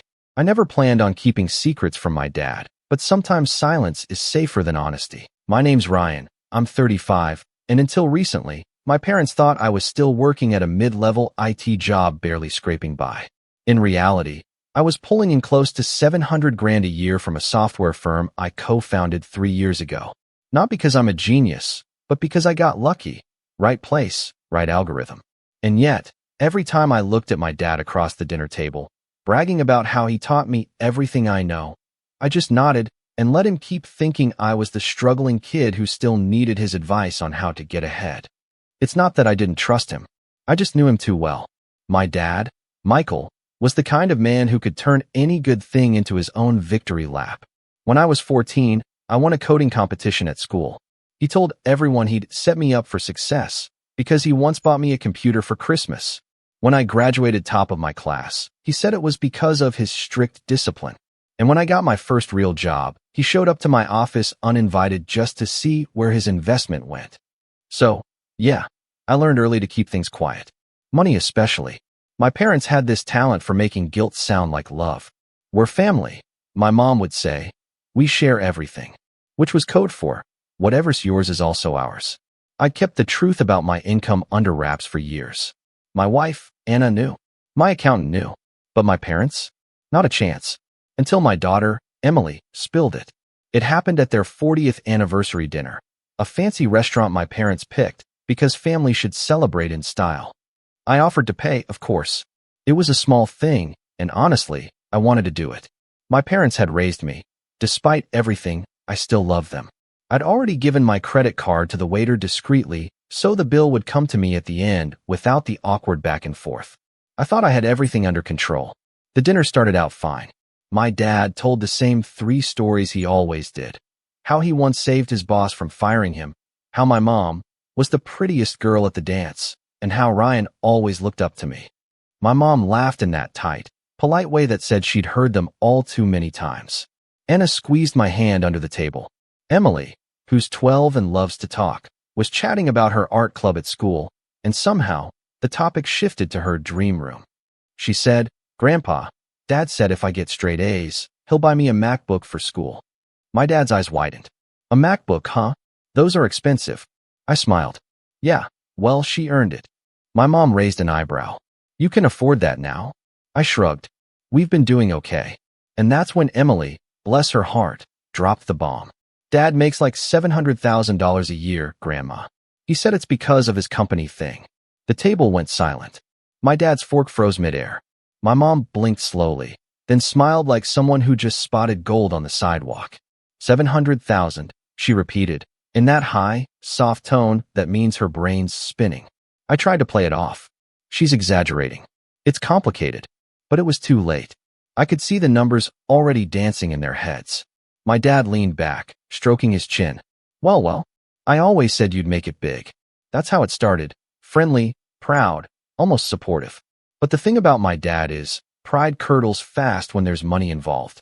By dessert, he was talking about emergencies, about how family helps family, about the unfair tax system, and how we should all stick together financially. Every word wrapped in sentiment, but dripping with calculation. Then the bill came. I'd already paid in advance. Or so I thought. The waiter approached me quietly and said, "Sir, your card didn't go through." My dad's eyes lit up like he'd been waiting for that moment. "Need me to cover it, son?" he asked, loud enough for the next table to hear. I frowned. That's weird. It should have worked. I pulled out my phone to check. My banking app wouldn't load. Service was spotty inside the restaurant. "No worries," he said, all faux concern. "It happens. I'll just handle this one, and you can sort me out later." He smiled as he said it, but there was something in his tone, a little too eager, a little too smug. I knew what was coming, the favor that always turns into a demand. When we got back to the parking lot, he pulled me aside. "Listen," he said quietly, glancing over his shoulder like he was sharing state secrets. "I had to make a payment earlier today. Nothing big, just an emergency thing for the house. I used your joint account. You know, the one we set up years ago for family expenses." My stomach dropped. I'd forgotten that account even existed. I'd opened it a decade ago when I was still helping them pay off some debts. I thought it had a few hundred left in it, maybe 1,000. He kept talking. "Don't worry, I'll pay you back next week." It was just one emergency payment. Something in me twisted. "How much, Dad?" He looked away. "Not much. Just some house repairs. And your mother wanted to handle a few things. You'll see it on your statement." I didn't press further. Not there, not in the parking lot with Anna and Emily waiting by the car. I just nodded, told him good night, and drove home in silence. Anna watched me, concerned. "What's wrong?" "Nothing," I said, though my chest was tightening. "Just tired." But when we got home, I went straight to my office and opened my laptop. The bank finally loaded. My stomach turned cold. The balance was almost zero. $712,349 gone. For a long time, I just sat there staring. I refreshed the page twice, thinking it had to be a glitch. But no, it was all gone. The withdrawals were in chunks, spread out over the last 48 hours, all marked authorized. I scrolled through the details, my hands shaking. Every transfer went to the same recipient, my parents' joint account. Anna came in quietly, reading my face before she spoke. "Ryan?" I couldn't even get the words out. They drained it. Her jaw clenched. "You mean your parents?" I nodded. The next morning, if you could call it that, I didn't sleep. I just sat on the couch watching the sky lighten through the blinds. At exactly 6:41 a.m., their phones started ringing. I didn't even have to call. The system did it automatically. Every one of the 72 transactions triggered an alert. And now, things were about to get loud. I watched the sun rise through the blinds like it was mocking me. Every streak of gold on the wall felt wrong, too calm for what had just happened. My account wasn't just drained. It was gutted, stripped bare by the two people who taught me to always trust family. The alert system I'd set up months ago started pinging their phones one after another. It wasn't part of any revenge plan. I'd built it for security. Automatic fraud alerts that triggered both an email and a phone call whenever money moved above $10,000. Apparently, 72 separate, authorized transfers qualified. At 6:41 a.m., their phones started going off like alarms in a fire drill. One call after another, each one notifying them that an outgoing transfer from account ending in has been completed. 72 in total. Anna came out of the bedroom, hair messy, still in her robe. "Ryan, what's that sound?" I didn't look away from the screen. That would be the sound of my parents getting notified that I know. Her eyes widened. "Oh God, you're sure it was them?" Every single transaction went to their joint account. Every single. 1. I clicked through the timestamps, jaw clenched. The first transfer was at 3:09 p.m., right before dinner. The last one was around midnight. They'd been doing it while sitting across from me, eating dessert and pretending everything was fine. Anna sank onto the couch. You have to call the bank. I did. Fraud department opens at 8. I rub my face. They'll freeze what's left, but it's too late. The money's already cleared into their account. She hesitated. Ryan, you don't think. I know exactly what happened. I turned the laptop toward her, showing the message history. 2-factor confirmations. They had access through the old joint login. I never deactivated it after they stopped needing help. They must have saved the credentials. She looked furious and heartbroken at the same time. Your dad said it was just one emergency payment. Yeah, I said quietly. One emergency payment, 72 times. That's when my phone lit up, Dad. I let it ring. Then Mom. Then both, alternating like some twisted duet. I finally answered on the 4th try. Morning, I said, voice flat. My dad's voice came through, shaky but defensive. Ryan, before you say anything.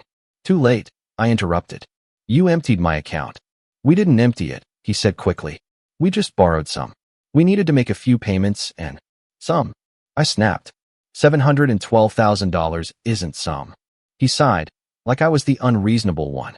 You don't understand.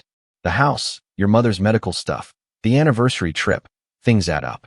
We were going to pay you back once the refinance went through. Refinance? I repeated, incredulous. Dad, you live in the same house you've had for 20 years. What refinance? He hesitated, then lowered his voice. Ryan, you make more in a year than your mother and I did in our entire lives.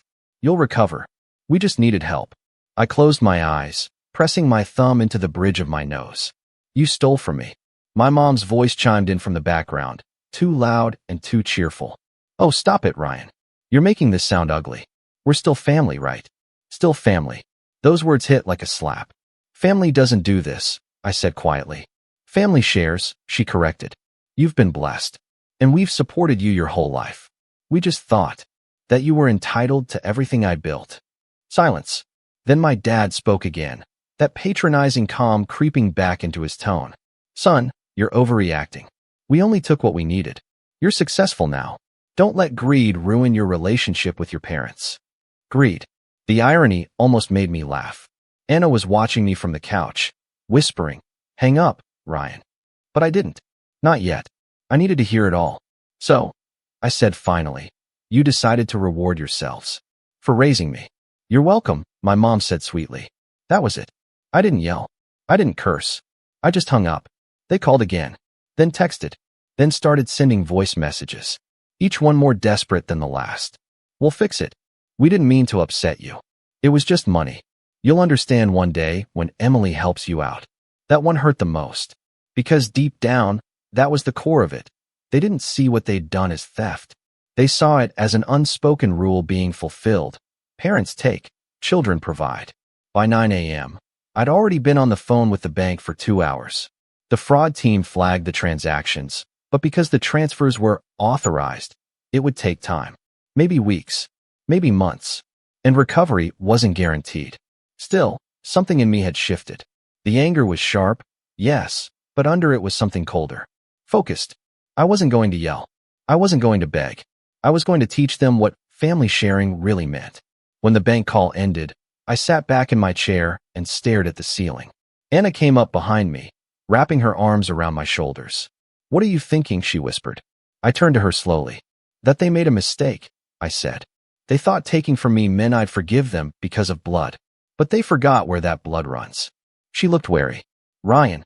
I smiled faintly. I'm not doing anything illegal. I'm just going to make them understand. Understand what? That money isn't the only thing they can lose. The rest of that day was quiet. Too quiet. My parents didn't call again until the afternoon, and this time it was my mom's number. I ignored it.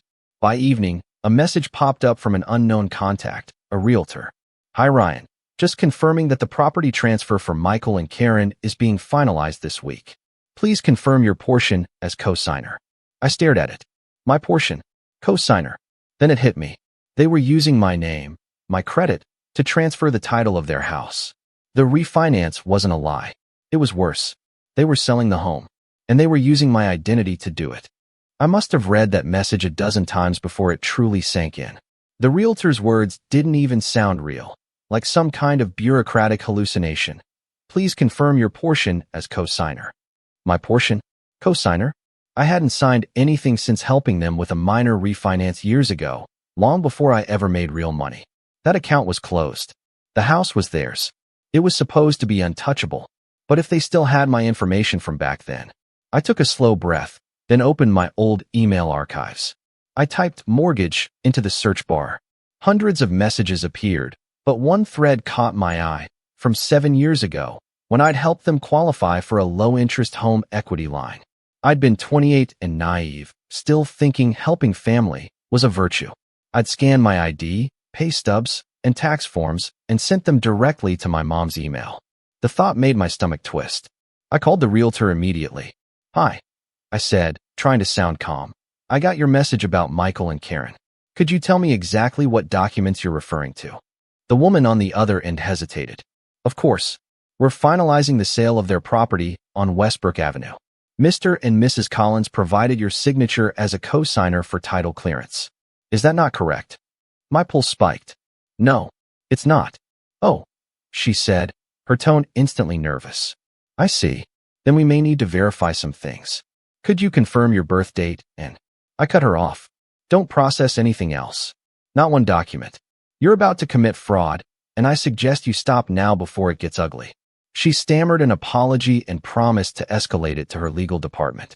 I thanked her, hung up, and sat there, staring at nothing. My fingers were trembling.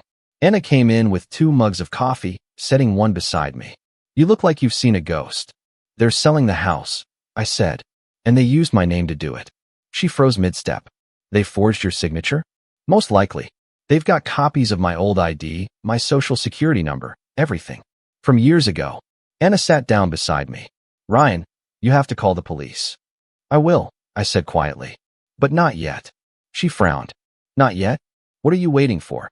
I looked at her and said the words I hadn't said out loud until that moment. "I want them to see it coming." The rest of the day felt like walking through fog. I called my lawyer, explained the situation, and forwarded every detail: the fake cosign, the stolen funds, the shared account. He told me to document everything. Then, almost as an afterthought, he asked, "Do you want to press criminal charges?" "Not yet," I said again, "but I want them legally cornered." He sighed. "Then don't warn them until you're ready. Let them sign themselves into the mess." I hung up, exhaled, and turned to Anna. "We're freezing the accounts. All of them. Even Emily's college fund." She nodded. "Already did. We spent hours sorting through paperwork, closing old logins, changing passwords, transferring what little was left to a new bank. Every click felt like reclaiming a piece of my sanity." Then, around 5 p.m., my mom texted me. "We're stopping by in an hour. Don't be dramatic, we just want to talk." Anna looked over my shoulder. "You're not letting them in, right?" "Oh, I'm letting them in," I said. "I just won't be giving them what they think they're coming for." When the doorbell rang, it wasn't anger I felt. It was something calmer, sharper, like the moment before a blade hits the whetstone. My dad stepped in first, dressed too neatly for someone who'd accidentally stolen a fortune. My mom followed close behind, carrying that brittle smile she always used when she knew she'd crossed a line but refused to admit it. "Son," my dad began, tone syrupy. "We just wanted to clear the air." I gestured to the couch. "Go ahead." They sat. My mom immediately went on the defensive. "You're making this into a bigger deal than it is. We needed help. That's all." "Help?" I repeated. "You drained my account and forged my name on a property transfer." Her smile flickered. "Now, don't use words like forged. We didn't forge anything. We just reused what we already had. It's not like we were strangers." My dad folded his arms. "You're blowing this out of proportion. You've been doing well, Ryan. You said yourself you wanted to take care of us." "I said I'd help," I corrected. "Not bankroll your lives or bail you out of whatever you've gotten yourselves into." He scoffed. "You've changed." "No," I said quietly. "You just never noticed who I was becoming." Silence. My mom shifted uncomfortably. "So what happens now?" I looked her dead in the eye. "Now? Nothing. You keep your house. You keep your emergency payment. You even keep pretending you didn't do anything wrong." Relief flashed across her face. Too soon. "But," I continued, "by tomorrow, the bank will contact you. They'll freeze your assets until they verify the origin of the $712,000. The title company already knows about the forged documents. And if you try to move a single cent, you'll trigger an audit that'll make your last tax season look like a picnic. My dad's mouth fell open. You reported us? I didn't have to, I said. Your own actions did that for you. He stood up, voice rising. You can't do this to your own parents. I leaned back in my chair. You did this to yourselves. He glared down at me, face red, veins standing out on his neck. You destroy your family over money? That word again. Family. Like it was a weapon. I smiled faintly. No, Dad. I'm destroying the illusion that this was ever a family. My mom's voice cracked. Ryan, please. You're angry. We can fix this. We'll pay you back. With what? I asked. You already tried to sell your house under my name. The room went dead silent. My dad looked at her sharply. You what? She froze. The color drained from her face. It was just supposed to be temporary, Michael. Until He turned on her, furious. You told me the refinance was cleared, that it was just paperwork. I stood slowly, letting them unravel right there in front of me. It was almost surreal, the two of them turning on each other for the first time in my life. Anna appeared in the hallway, arms crossed. She didn't say a word. She didn't have to. My mom was crying now. My dad was pacing. The perfect couple, unraveling in their designer clothes, their borrowed dignity slipping like loose thread. I could have kicked them out then. I could have screamed or called the cops right there. But something in me wanted them to stew, to sit in the reality they'd built. So I just said, you should go? I'll let the investigators handle the rest. My dad's eyes went cold. You'll regret this. Maybe, I said, but I'll still have my integrity. They left. The door clicked shut behind them. For a long time, I didn't move. Just listened to the quiet hum of the refrigerator and the faint ticking of the kitchen clock. Anna came up behind me, resting her hand on my shoulder. You think they'll actually stop? I shook my head. No, they'll try something else. They always do. And I was right. Because at 11:47 p.m., just as I was finally starting to drift off to sleep, my phone lit up with a new notification. Alert, $10,000 wire transfer pending approval. Recipient, Emily Collins. I sat up, heart pounding. They weren't done. They were going after my daughter's account now. And that was the line. I sat there in the dark, the glow of my phone burning through my half-closed eyes. Emily's name on that alert hit me harder than any of the money they stole. My parents had crossed every line already. But this was unforgivable. I opened the banking app and canceled the transfer before it went through. Then I called the bank's emergency fraud department directly. The rep, a tired-sounding man named Eric, confirmed what I already suspected. Someone tried initiating a wire from your daughter's custodial account using your joint identity credentials, he said. They still had access? I asked. Looks like it. We're freezing all linked profiles effective immediately. You'll get an incident report in a few hours. Do it, I said, and flag every account with my parents' names attached. It was 12:03 a.m. when I hung up. I turned to Anna, who was now wide awake beside me, her hand clutching the blanket like she could strangle the air out of it. They tried to take from Emily, I said. My voice didn't even sound like my own anymore. It was lower, steadier.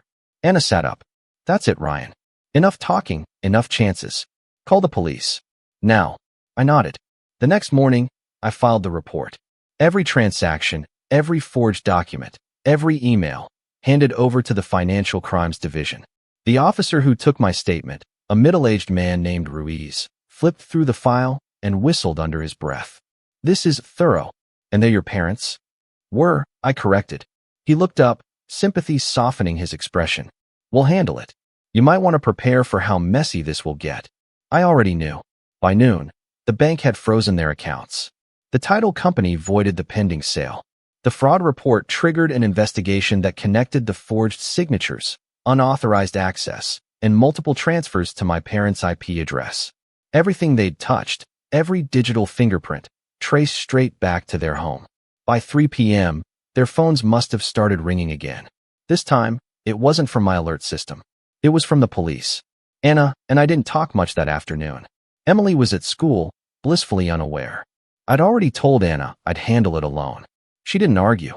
Around 6, my dad showed up at my door again. No knock, no text, just pounding, heavy, impatient, angry. I opened the door, but didn't step aside. He looked like he hadn't slept, his face red, tie crooked, eyes wild. "What did you do?" he barked. "I protected my family," I said. "You ruined ours." He jabbed a finger in my chest. "They froze our accounts. The mortgage, the savings, even our pensions. Do you have any idea what you've done?" I stared him down. "I made sure you'll never touch what isn't yours again." My mom was in the car behind him, crying into her hands. She looked smaller somehow, like the weight of everything she'd justified had finally turned against her. My dad's voice dropped. "We could go to prison." "You could," I said.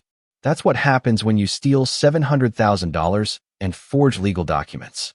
He looked like he wanted to lunge at me, but something stopped him. Maybe the quiet way I stood there, maybe the fact that the neighbor's porch lights were on. "You're my son," he hissed. I shook my head. "Not anymore."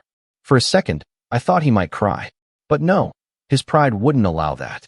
He just stepped back, hands shaking, and muttered, "You'll regret this," before storming off. I closed the door and locked it. That night, I didn't sleep. I just sat on the porch with a mug of cold coffee and watched the streetlights flicker. Every few minutes, a car would pass, headlights cutting through the dark, and I'd think about everything that led here. Every dinner where I'd smiled through manipulation, every favor disguised as family bonding. Every time I'd let guilt keep me quiet. 2 days later, Officer Ruiz called. "We've completed the initial investigation," he said. "They'll be charged with fraud, identity theft, and unauthorized access to protected financial systems. I assume you'll want to press charges?" I hesitated for a long moment. Part of me wanted to say no, to let it die there, let them live with the wreckage they created. But then I thought about Emily's account, about how close they came to taking from her too. "Yes," I said finally. "I'll press charges." He exhaled. "Understood. We'll handle the rest." The following week was a blur. My parents' house went under investigation. The neighbors whispered. The local paper printed a short piece about an ongoing financial misconduct case involving a retired couple. I didn't need to see their faces to know how humiliated they must have felt. I didn't gloat. I didn't celebrate. But I didn't visit, either. When the trial began, I didn't even sit in the front row. I sat in the back corner, quiet, watching them take their seats at the defense table. My mom wouldn't look at me. My dad did. Once, and for a brief second, I saw something behind his glare. Not anger, not guilt, just emptiness. Like he'd finally realized what he'd destroyed. The judge was patient but firm. The evidence was undeniable. They pled guilty to avoid a longer sentence. My dad got 3 years. My mom got 2, plus restitution. When the verdict was read, I didn't feel triumph. Just a strange, heavy calm. Months passed. I rebuilt what I could. The money trickled back slowly through insurance and recovery, but it wasn't about that anymore. It was about peace, the kind that doesn't depend on anyone else's approval. One evening, almost a year later, I was sitting on the back deck with Anna and Emily. The air was warm, the sky orange and fading into pink. Emily was drawing something in her sketchbook, a picture of our family. Just the 3 of us. She held it up proudly. "Do you like it, Dad?" I smiled. "I love it." Anna reached over and squeezed my hand. "You did the right thing," she whispered. "I know," I said quietly. "It just took me 35 years to learn what family really means." I never saw my parents again after their sentencing. But sometimes, when I check my accounts or sit down for dinner, I still think about that night at the restaurant, about my dad's whisper. It was just one emergency payment. He was wrong. That payment wasn't an emergency. It was a test. And for once in my life, I didn't fail it. I'm David, I'm 34, and for most of my adult life, I've been the one holding my family together with duct tape and a credit card. I guess you could say I'm the responsible one in the eyes of the world, but to my family, I've always been the bank with a smile. If something needed fixing, I fixed it. If someone needed help, I helped. Birthdays, weddings, school fees, broken cars, rent accidents. I was the one they came to. Not because I was the wealthiest, far from it, but because I never said no. That was my mistake. Saying yes made me useful, and being useful kept me close to them. Or so I thought. It wasn't always like this. My parents raised me with the idea that family comes first, no matter what. My dad died when I was 15, and after that, I became the unofficial man of the house.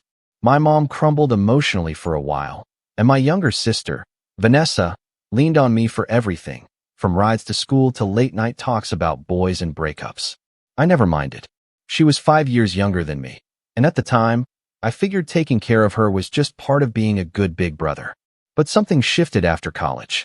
She came back with this new, inflated confidence, like the world owed her something.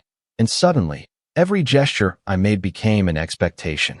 My generosity turned into her entitlement. Vanessa is 29 now, still living like a socialite on an entry-level salary. She's the kind of person who complains about the wrong brand of almond milk and says things like, "I could never date someone who drives a Toyota," while forgetting she drives a car I helped her finance. And when I say helped, I mean I co-signed and paid the first 2 years of payments. She's got a circle of friends who all look like they're constantly in a music video, but somehow none of them seem to have actual jobs. I don't know if they're influencers or just good at pretending to be. Either way, I'm always the one footing the bill when we go out as a family. My mom, bless her heart, is complicated. She's sweet in public, supportive on the surface, but has a passive-aggressive streak that could slice through steel. Every time I bring up feeling overwhelmed or needing boundaries, she responds with something like, "You know your father would have wanted us to stick together. You're the strong one, David." And just like that, I'm guilt-tripped back into silence. There's this unspoken rule in my family. Vanessa can mess up, make demands, skip responsibilities, and it's brushed off as Vanessa being Vanessa. But if I even hint at frustration, I'm overreacting, being selfish, or somehow ungrateful for having a family who loves me. This year, I volunteered to host Christmas at my house.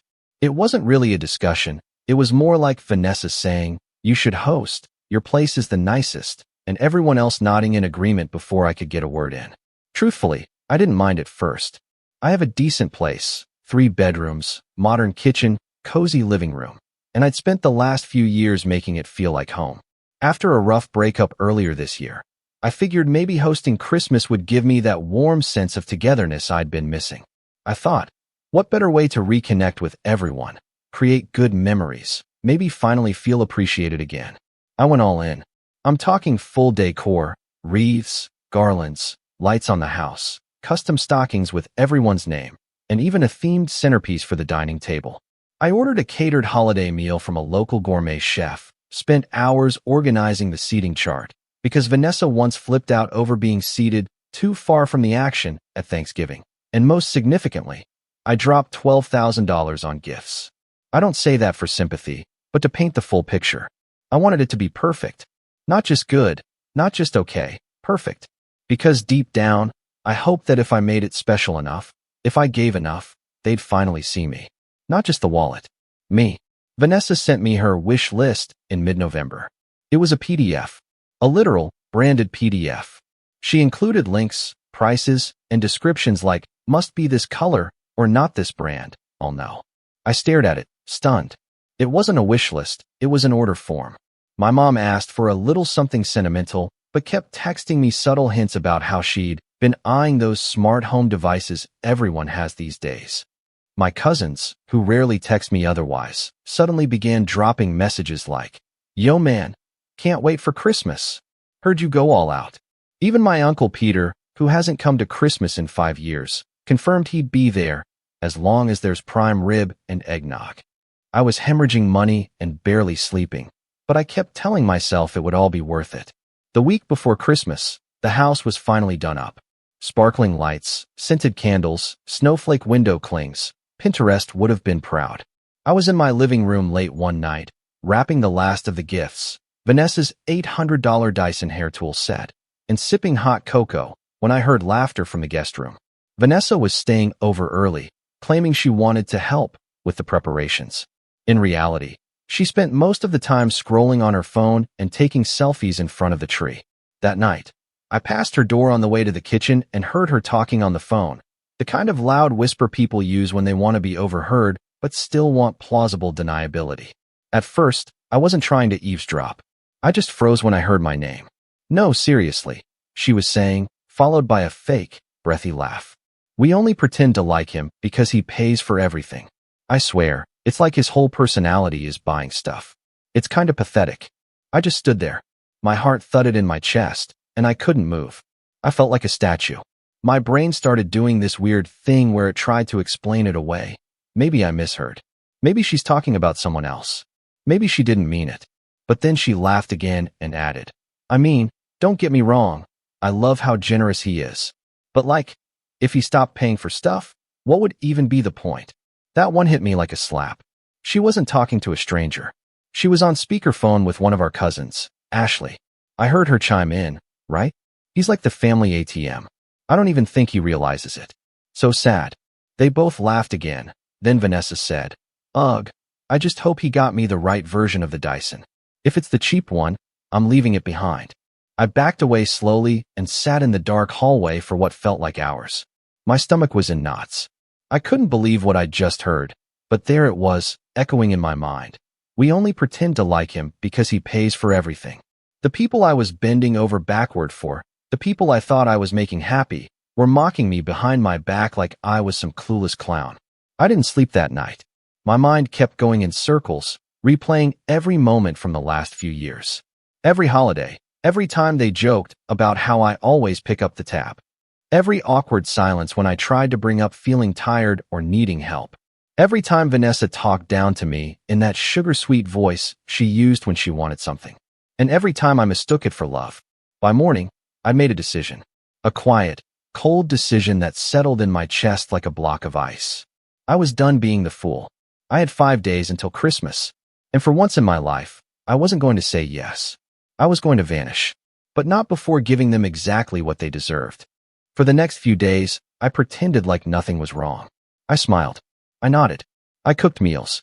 I even let Vanessa use my Amazon Prime account to order last-minute stocking stuffers, which, unsurprisingly, were just more things for herself. Inside, though, I was rotting. Every laugh from her sounded fake. Every thank you felt like manipulation. I watched her move through my house like she owned it, parading around in her designer loungewear, treating me like a butler. And the more I noticed it, the more it became clear, this wasn't new. I just hadn't let myself see it before. 2 days after I overheard that phone call, I was out on the porch setting up the fake snow machine Vanessa insisted we needed for the aesthetic when my cousin Ashley arrived early. She brought her boyfriend and made a big show of squealing when she saw the decorations. OMG, it's like a movie set, she said, whipping her phone out to take Instagram stories without even saying hi to me. Her boyfriend gave me a half-hearted bro nod, then followed her inside. I stayed outside, pretending to fiddle with the power cord, and heard her say loudly, I told you, he's so extra. Wait till you see the gifts. He probably spent 5 figures again. Watch, he'll cry if we don't do a group photo or something. He's, like, super emotional now. I didn't cry. Not then. But I wanted to. Instead, I turned off the fake snow machine, walked back into the house, and told myself to just get through the next 3 days. I had a plan now. I just had to hold the mask on long enough. By the time Christmas Eve rolled around, the house was full. Vanessa had invited 3 of her friends without asking me. They were staying in my guest room in my office, and I caught one of them using my toothbrush and then laughing about it when I confronted her. Relax, she said, giggling. It's not like I gave you cooties. Vanessa overheard and rolled her eyes. David, don't be such a germaphobe. It's Christmas. Chill. That same night, my Uncle Peter stumbled in drunk around 10 p.m. and knocked over the nativity set I'd spent an hour arranging. He laughed and blamed the carpet. When I started cleaning it up, he stood there watching and said, Man, you've really gone soft since high school. You were cooler when you had a backbone. I didn't even respond. I just kept putting the little porcelain pieces back in place. I barely slept that night. I couldn't. I lay awake in bed listening to muffled music, laughter, and the sound of people opening the fridge like it was their own. My house didn't feel like mine anymore. It felt like I was renting it to a group of strangers who saw me as the staff. I didn't feel like a host. I felt like a ghost. Then came the moment that broke me. Christmas morning. I woke up early, before everyone else, and quietly loaded the last of my bags into the car. My flight was at 10:45 a.m. to Nassau. I'd booked it 2 nights ago, along with a beachfront villa for the week. It cost me a fortune, but at that point, I didn't care. It was either that or scream at everyone and burn every bridge in the family. And strangely, I didn't want a scene. I wanted silence. I wanted to disappear so thoroughly that they wouldn't even know where to aim their fake concern. But before I left, I had to see what they'd do. Call it petty, call it closure. I needed to know. So I stayed just long enough to hear Vanessa walk down the stairs and say, "Ugh, where's the coffee?" I thought David always made it. I was standing just out of sight in the hallway, fully dressed, keys in hand. She was in her silk robe, scrolling her phone, and not even looking around, just talking at the room. Then she called out, louder, "David? Hello? Where's breakfast? Are you still in bed?" No one else had stirred yet. I waited. She walked into the kitchen and saw the empty counter. The fridge was still full. I hadn't touched the catered food or anything. But the coffee pot was dry. The tree lights were off. "What the hell?" she muttered. Then louder, "David." I stepped into the room. "I'm leaving." She blinked at me. "What? Leaving where?" I smiled.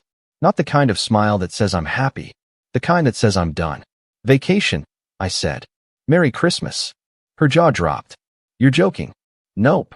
You can't just leave. Everyone's coming over. The presents. The food. You said you were hosting." I didn't answer. I just walked past her, opened the front door, and stepped outside. Behind me, I heard her say, "Wait. David, be serious. Are you actually David?" I got in my car and drove away. I didn't look back. But that's not the betrayal. Not yet. That came 2 hours later, at the airport. I was sitting at the gate, sipping an overpriced smoothie and watching the snow fall through the glass, when my phone buzzed. It was a text from Vanessa. "Vanessa, where did you put the gifts? You better not have taken them with you." I stared at it for a moment, then typed back, "They're under the tree." I lied. They weren't.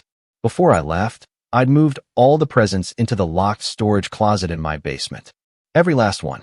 Even the stocking stuffers. About 15 minutes later, my phone exploded. Call after call. First Vanessa, then my mom, then Ashley, then even Uncle Peter. I ignored them all.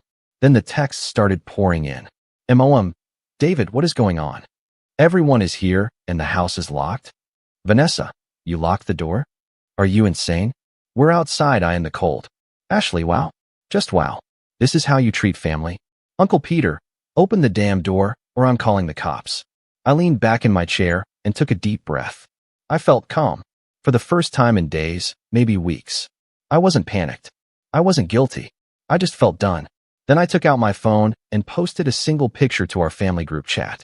It was a selfie, me on the airport tarmac, the sun rising behind me, palm trees swaying in the distance. Me, Merry Christmas from the Bahamas. Silence. Then, chaos. Vanessa, are you kidding me? This is cruel, David. Ashley, hope your beach is worth it. We are freezing. Uncle Peter, you always were a selfish brat. Now the whole family sees it. I locked my phone, put in my headphones, and boarded the plane. But even that wasn't the peak.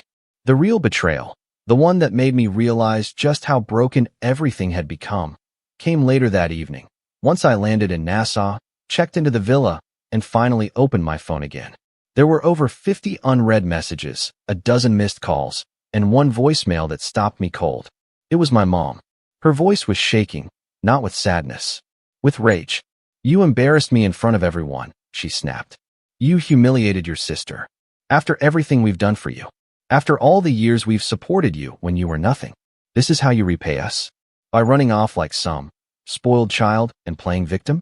You're not the generous man you think you are, David. You're just a sad little boy who needs to buy love because he never learned how to earn it." I sat there, frozen, not because her words hurt, but because I realized she believed them. All of them. That I owed them. That my pain didn't matter. That my money was my only worth. That they were the victims. That was the moment the switch flipped in my head. They didn't just take me for granted. They resented me for it. And that changed everything. When I finally took off my shoes and stepped barefoot onto the cool tile floor of the villa, I didn't feel triumphant. I didn't feel victorious or rebellious. I felt hollow, like I had just finished screaming underwater. The sun was bright, the waves were soft, and there was this soft Caribbean breeze that rustled the palms outside. But inside, I was unraveling. I dropped my bag near the door and sat on the edge of the bed without turning on the lights. I must have sat there for an hour, replaying my mom's voicemail over and over again in my head. "You're just a sad little boy who needs to buy love." That line echoed, not because it was true, but because it was said with so much certainty, as if she'd rehearsed it, as if she believed she'd done me a favor all those years by letting me carry their burdens. I spent the rest of that Christmas day in silence. No beach walk, no room service, no celebratory rum punch. I didn't even unpack. I lay on my side, fully clothed, phone face down, and stared at the ceiling fan.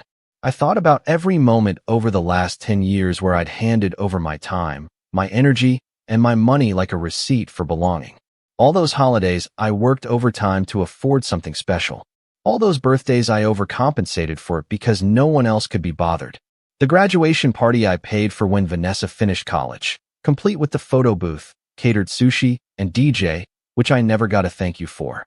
The mortgage payments, I covered when Mom just needed a little help during that rough patch. I'd built a house of cards made of approval, and it collapsed with one voicemail. The next morning, I woke up around 9 a.m. to a blinding sunrise flooding the villa. My head hurt, not from alcohol, but from emotional hangover. My phone buzzed on the nightstand, but I ignored it. I knew what it would be. More guilt, more anger, more twisted logic where I was the villain. I wasn't ready for it. Instead, I showered, put on clean clothes, and stepped outside for the first time since arriving. And just like that, I was hit with the scent of salt, the gentle crashing of waves, and a breeze that didn't judge me. The villa's backyard opened directly onto a private stretch of beach. No tourists, no music, just sand, sea, and me. I stood there for a long time, my feet buried in the sand, staring out at the horizon. That's when it hit me. No one knew where I was. No one could demand anything. No one could walk through a door and interrupt. I didn't have to explain myself. I didn't have to perform. I was free, and it terrified me, because I didn't know who I was outside of them. That was rock bottom. Not the betrayal, not the texts, not the voicemail. The rock bottom was realizing that my identity was so entangled with their approval that I wasn't sure what I even wanted out of life. I'd been living like a supporting character in their stories, providing, assisting, covering. But what was my story? So I started small. That day, I made breakfast. Just for me. 2 scrambled eggs, a mango, toast, and coffee. I plated it like I was on a cooking show. I even put a flower in a little glass by the plate. Then I sat on the patio and ate every bite in silence, savoring it like a ritual. No one to impress. No one to entertain. Just me. That afternoon, I went for a swim. Not a workout. Not a goal. Just floating. Just being. And it felt weird at first, this slowing down. This not producing something, or solving something, or paying for something. But then, for the first time in what felt like years, I felt light. The next few days were a blend of stillness and rediscovery. I read books I hadn't touched in years. I journaled. I even drew one night. Badly, but it reminded me that once upon a time, before the family chaos, I wanted to be an illustrator. That version of me had been buried under invoices and expectations. I didn't post anything to social media except a single photo on day 3, a seashell in my palm, captioned, "Not everything beautiful has to be earned." I didn't tag anyone. I didn't check comments. It wasn't for them. And slowly, the messages began to die down. The anger fizzled. The drama moved on without me. Vanessa posted some dramatic story about being abandoned on Christmas, clearly trying to paint me as some heartless monster. But I didn't engage. I didn't even watch it.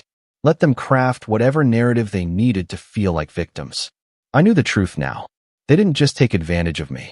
They needed me to stay small, to stay grateful, so they could feel bigger, better, more important. And any time I tried to set boundaries, they twisted it into guilt. But I wasn't playing that game anymore. The turning point came on the 5th night. I was walking down the beach at sunset, sandals in hand, watching a group of kids build a sandcastle while their dad snapped photos. They were laughing, covered in sand, completely in the moment. And it hit me like a wave. I wanted that. Not necessarily the family part, but the freedom to build something for myself. Something joyful. Something real. When I got back to the villa, I made a list. I titled it, "Things I Gave Away Too Easily." It started with obvious stuff. Money, time, holidays. Then it got deeper. Self-worth, boundaries, creative dreams. By the end of the page, I was crying. Not because I was sad. Because I was angry. Angry at myself for how long I let it happen. Angry that I thought loyalty meant silence. Angry that I kept shrinking so others could feel comfortable. And right beneath the list, I wrote in big, all caps letters, "No more." I spent the next day doing something radical. I wrote a resignation email. Not from a job, but from my role in the family. I didn't send it, but I needed to see it. I wrote, effective immediately, I am stepping down as the family caretaker, emotional punching bag, and financial backup plan. I am not angry. I'm just finished. I hope you find peace. I'm finding mine. And I meant it. When I returned home a week later, the house was exactly as I'd left it. Untouched. Clean. Peaceful. It was like a reset button had been pressed. I walked through the living room, looked at the still decorated Christmas tree, and chuckled. I never took the ornaments down. I just unplugged the lights and left them. A monument to the version of me that died on Christmas morning. The next day, I unlocked the basement storage closet, took the boxes of gifts out, and returned almost everything. Some stores gave me full refunds. Some didn't. I didn't care. The act of undoing it was cathartic. One by one, I erased the financial breadcrumbs I had left in everyone's lives. I stopped answering Vanessa's texts. I left the family group chat. When my mom called me a week later, I let it ring out. Then I sent her a short message. I need time to heal. Please respect that. She didn't reply, but for the first time, her silence didn't hurt. In the months that followed, I started therapy. I picked up a sketchpad again. I joined a local hiking group and actually made a few friends who liked me for me, not what I could offer. And slowly, I started to feel like a person again, not a prop in someone else's play. I won't lie and say it was easy. I had moments of doubt, moments of loneliness, holidays that felt weird and quiet, but they were mine, and I filled them with things that mattered, solitude, real joy, and people who gave as much as they took. One of those people was a woman named Marissa. We met at a small art exhibit downtown. She asked me about the sketch I was holding, and we ended up talking for an hour. She didn't know my family, didn't care about my bank account. She laughed at my jokes, asked about my favorite book, and when I told her about the Bahamas and the whole saga, she didn't pity me. She said, "Good. It's about time someone did what you did." And in that moment, I realized something profound. Rock bottom wasn't the end. It was the door, the one I had to hit, so I'd finally stop knocking on all the wrong ones. And now I'm walking through the right ones. I didn't set out looking for revenge. Not at first. In the beginning, it was just about peace, distance, healing, learning who I was without playing the role they'd carved out for me. But the deeper I dug into my own life, the more I started to see the rot clearly. I wasn't just used. I was manipulated. My kindness had been turned into currency, my generosity into obligation. And the people who were supposed to love me the most had quietly built an entire ecosystem around draining me dry. And what truly snapped something in me? It wasn't the voicemail or the avalanche of guilt texts, or even Vanessa's Instagram post where she played the abandoned little sister card while posing in front of my locked front door with some caption like, "Guess we know who family really is." That was just her usual performance art. No, what changed everything was what came a month later. I got a letter in the mail, real paper, stamped and sealed, from my mother. It wasn't an apology. It was a request. Inside was a typed message, complete with bullet points and bold text. She was planning Vanessa's 30th birthday party, and she wanted me to host it at my house. Not if I wanted to. Not if I was available. She wrote, "We are assuming you'll do it, since your place is the nicest and you've always been the most organized." She listed estimated headcount, 40 plus, expected menu themes, and even suggested decor packages I could purchase. She included a PS at the bottom. "Please don't be dramatic like Christmas. Vanessa's been through enough." I stared at that letter for 10 minutes, then laughed. I laughed so hard I had to sit down. It was that kind of laugh you let out when the insanity becomes so clear, it's almost funny. Almost. And then I got very, very quiet. I wasn't going to burn bridges. No, I was going to rebuild one, so I could walk them across it and pull the support beams out from underneath them at the perfect moment. That night, I started the plan. It wasn't about vengeance in the flashy movie sense. No dramatic confrontations. No shouting matches. I didn't want chaos. I wanted clarity. I wanted them to feel the ground shift under their feet so subtly they didn't notice until it was too late. Because the best revenge isn't loud. It's silent. It's strategic. And it starts with access. I wrote my mother back. Handwritten, on thick ivory stationery. "Dear Mom, thank you for the letter. I appreciate the thought you put into Vanessa's birthday plans. I'd be happy to help host, as long as a few ground rules are respected. I'll handle the house, but I'd like to delegate the gift coordination, decorations, and entertainment. Let me know if that works. Warmly, David. It was the kind of message that looks polite on the surface, but is laced with quiet control. I was saying yes, but on my terms. I knew they'd accept it. They always did, as long as the result made them look good. And right on cue, Mom texted me 2 days later. So glad you're back to normal. Vanessa will be so touched. Back to normal. That phrase sat with me like a bitter pill. They still didn't get it, but they would. Over the next few weeks, I prepared like a general. I made spreadsheets. I mapped out roles. I designed the guest list, not to include who they wanted, but who I needed. See, Vanessa had a wide social circle, but many of those people weren't close. I cherry-picked the ones who liked drama, the ones who loved to talk, the ones who would spread a story like wildfire if it was juicy enough. Then I started rebuilding a relationship, with precision. First came Ashley. She was shallow, yes, but she was also always hungry for gossip and validation. I took her to brunch, paid for everything, and acted like I was seeking her advice about the party. I dropped hints about how much I'd spent over the years, how Vanessa never really thanked me, and how this might be the last big thing I do before stepping away. I played it humble, vulnerable, just enough for her to sniff a secret, but not enough to know what it was. Then I reached out to my cousin Liam, the black sheep of the family, the one who always got talked over at gatherings. He was awkward, yes, but sharp, and, crucially, loyal to people who gave him time. I met him for coffee, asked about his job, listened, and then I asked if he wanted to help me film the party. Said I was trying to make a short family documentary. He lit up. He'd studied film in college and always felt overlooked. Perfect. I bought him a tiny 4K camera and some audio gear. Just shoot everything, I told him. Candid footage, interviews, behind the scenes, whatever. We'll cut it down later. He had no idea what I really wanted. Then came the guest list. I made sure to invite a few people from Vanessa's past. Not enemies, but people she talked about behind their backs. People she had once used and ghosted. An old roommate she stiffed on rent. A former friend she called trashy for buying a knockoff handbag. I invited them with charm and grace, using phrases like, Vanessa wanted to reconnect with everyone from her journey, and we're making this really meaningful. Most of them RSVP'd yes. Curiosity is a powerful thing. The party planning moved ahead like a machine. Vanessa, of course, barely lifted a finger. She sent me Pinterest boards and texts like, can we do an all-white theme? I wanted to feel, like, expensive.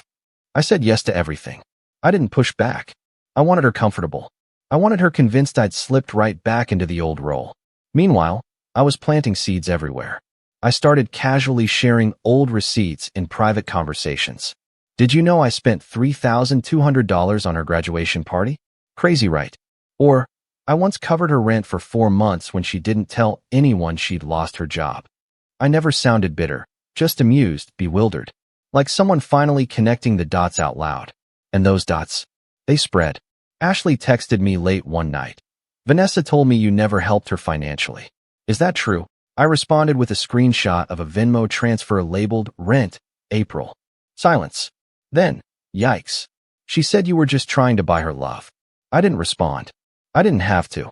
By the time the party week rolled around, the web was fully woven. I had Liam ready to film, Ashley primed with curiosity, and Vanessa completely unaware that she was walking into a house rigged for revelation. And then, 3 days before the party, I pulled the final string. I scheduled a delivery to my front door. A beautiful white envelope, hand-lettered. Inside was a printed speech. The speech I was going to give at the party. It was addressed to Vanessa. Inside, it started with praise. Sweet memories. Childhood stories. How much she'd meant to me growing up. Then, halfway through, it shifted. It listed every dollar I'd spent. Not angrily. Just factually. Just documented. Then it spoke about love, and how real love doesn't come with conditions. How gratitude isn't about repayment, but recognition. And how sometimes the people who give the most are the ones you see the least, until they're gone. I had no intention of reading it aloud, but I wanted her to wonder. And that was the beauty of it all. She read it. Ashley confirmed it. Vanessa called her crying the night she received it. He's going to embarrass me, she said. He's going to make me look ungrateful. And Ashley, God bless her, responded, well, are you? By the time the day of the party arrived, the stage was set. The house looked perfect. White roses, crystal glasses, soft music. I was dressed in a crisp navy suit, smiling, hosting, pouring champagne like nothing had changed. But everything had. And by midnight, the mask would shatter. And Vanessa? She'd finally see the mirror I'd been quietly polishing for months. The party started like a dream. Guests arrived in waves, dressed in whites and silvers, posing for photos in front of the V30 balloon arch in my backyard. The champagne flowed. The catered sushi boats were a hit. A violinist played near the pool. Vanessa walked around like she owned the world, hugging people she hadn't spoken to in years, dropping names, tossing her hair over her shoulder like she was walking a red carpet. And I played the perfect host. I smiled, refilled drinks, thanked people for coming. I was warm, present, and quiet, never drawing too much attention, just enough to keep everyone comfortable. I greeted Vanessa like nothing had ever happened between us.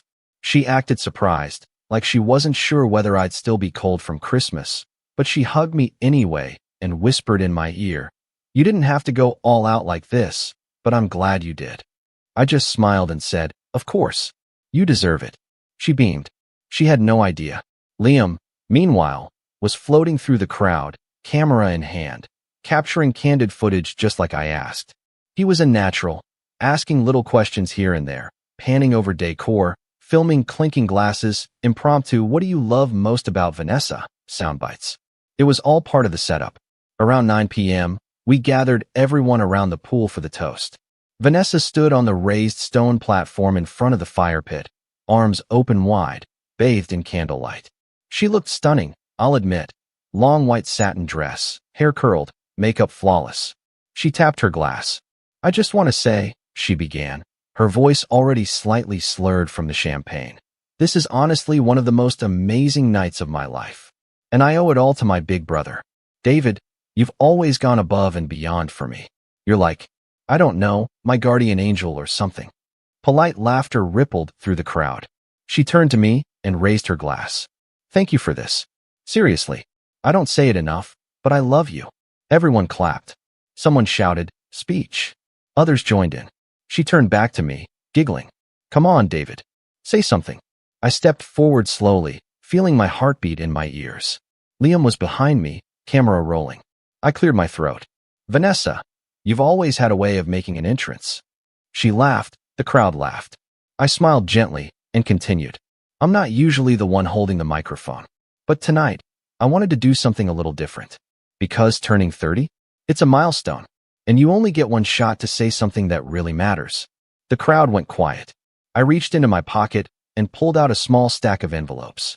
Thick, cream-colored, tied with a gold ribbon. "Tonight, I want to give you a gift that isn't on your wish list. In fact, it's not just for you." I turned to the crowd. "It's for all of you." Vanessa shifted on her heels. "Wait, what's going on?"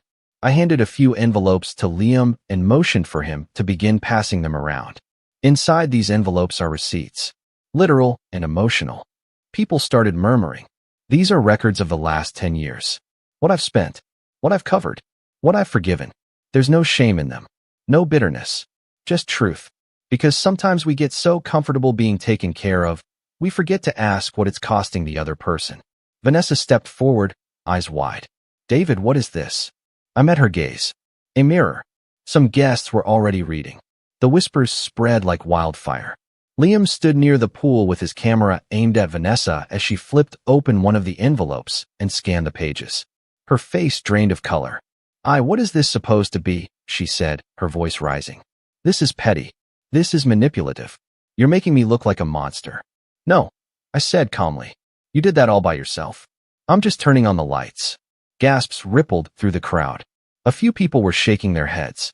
One of Vanessa's old roommates, Nina, held up a page. "Is this real? You paid her rent for 6 months." 10, I said softly. The 6th was just the last I could prove. Vanessa's jaw tightened. "Why are you doing this? On my birthday?" "Because you made Christmas about yourself," I said. "And when I finally stood up for myself, you told everyone I was heartless. That I abandoned the family. That I was pathetic." I overheard the phone call. "Vanessa, I heard you say you only pretend to like me because I pay for everything." Silence. And then Ashley, from the crowd, said under her breath, "He's not lying." Vanessa turned to her. "Excuse me." Ashley crossed her arms. "You've said worse." Don't act surprised. You've been using David for years, and you know it. The guests looked around uncomfortably. One by one, the illusion was unraveling. People began backing away. Some returned the envelopes to me quietly, nodding in quiet understanding. Others looked at Vanessa with a mixture of pity and disbelief. My mother stepped forward, trying to save face. David, this was cruel. I don't know what you think this accomplishes. I think it accomplishes freedom, I replied. For the first time in my life, I'm not hiding behind my own generosity. I'm showing my work. And if that makes people uncomfortable, so be it. She tried to speak again, but I held up a hand. No more guilt, Mom. No more manipulation. I'm not the family vault. I'm not your safety net. I'm a human being, and I'm done being quiet about how much I've given. Then I turned to the guests, holding my glass. To anyone here who ever wondered if I was okay, thank you. I'm doing better now than I ever have. And I don't need applause. I just need space. I raised the glass. To truth. A few people clinked theirs in return. Others stood frozen. Vanessa looked stunned. Her bottom lip quivered, not from sadness. From rage. You ruined my birthday, she spat. No, I said. I redefined it. And with that, I walked back inside. I didn't slam the door.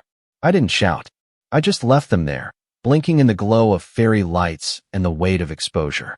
Later that night, after the guests trickled out and the house was silent again, I stood by the window and watched Vanessa leave with her heels in her hand, mascara streaked, muttering something to my mother as they got into a car.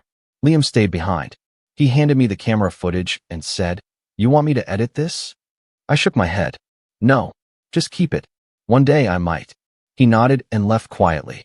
I poured myself a glass of whiskey, sat on the couch, and let the silence settle like dust. It was over. No more pretending. No more performance. I'd pulled back the curtain, and I hadn't lost myself in the process.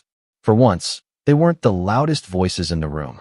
I was, and I didn't raise my voice to do it. Sometimes, the most powerful revenge isn't destroying someone. It's making sure they finally see themselves.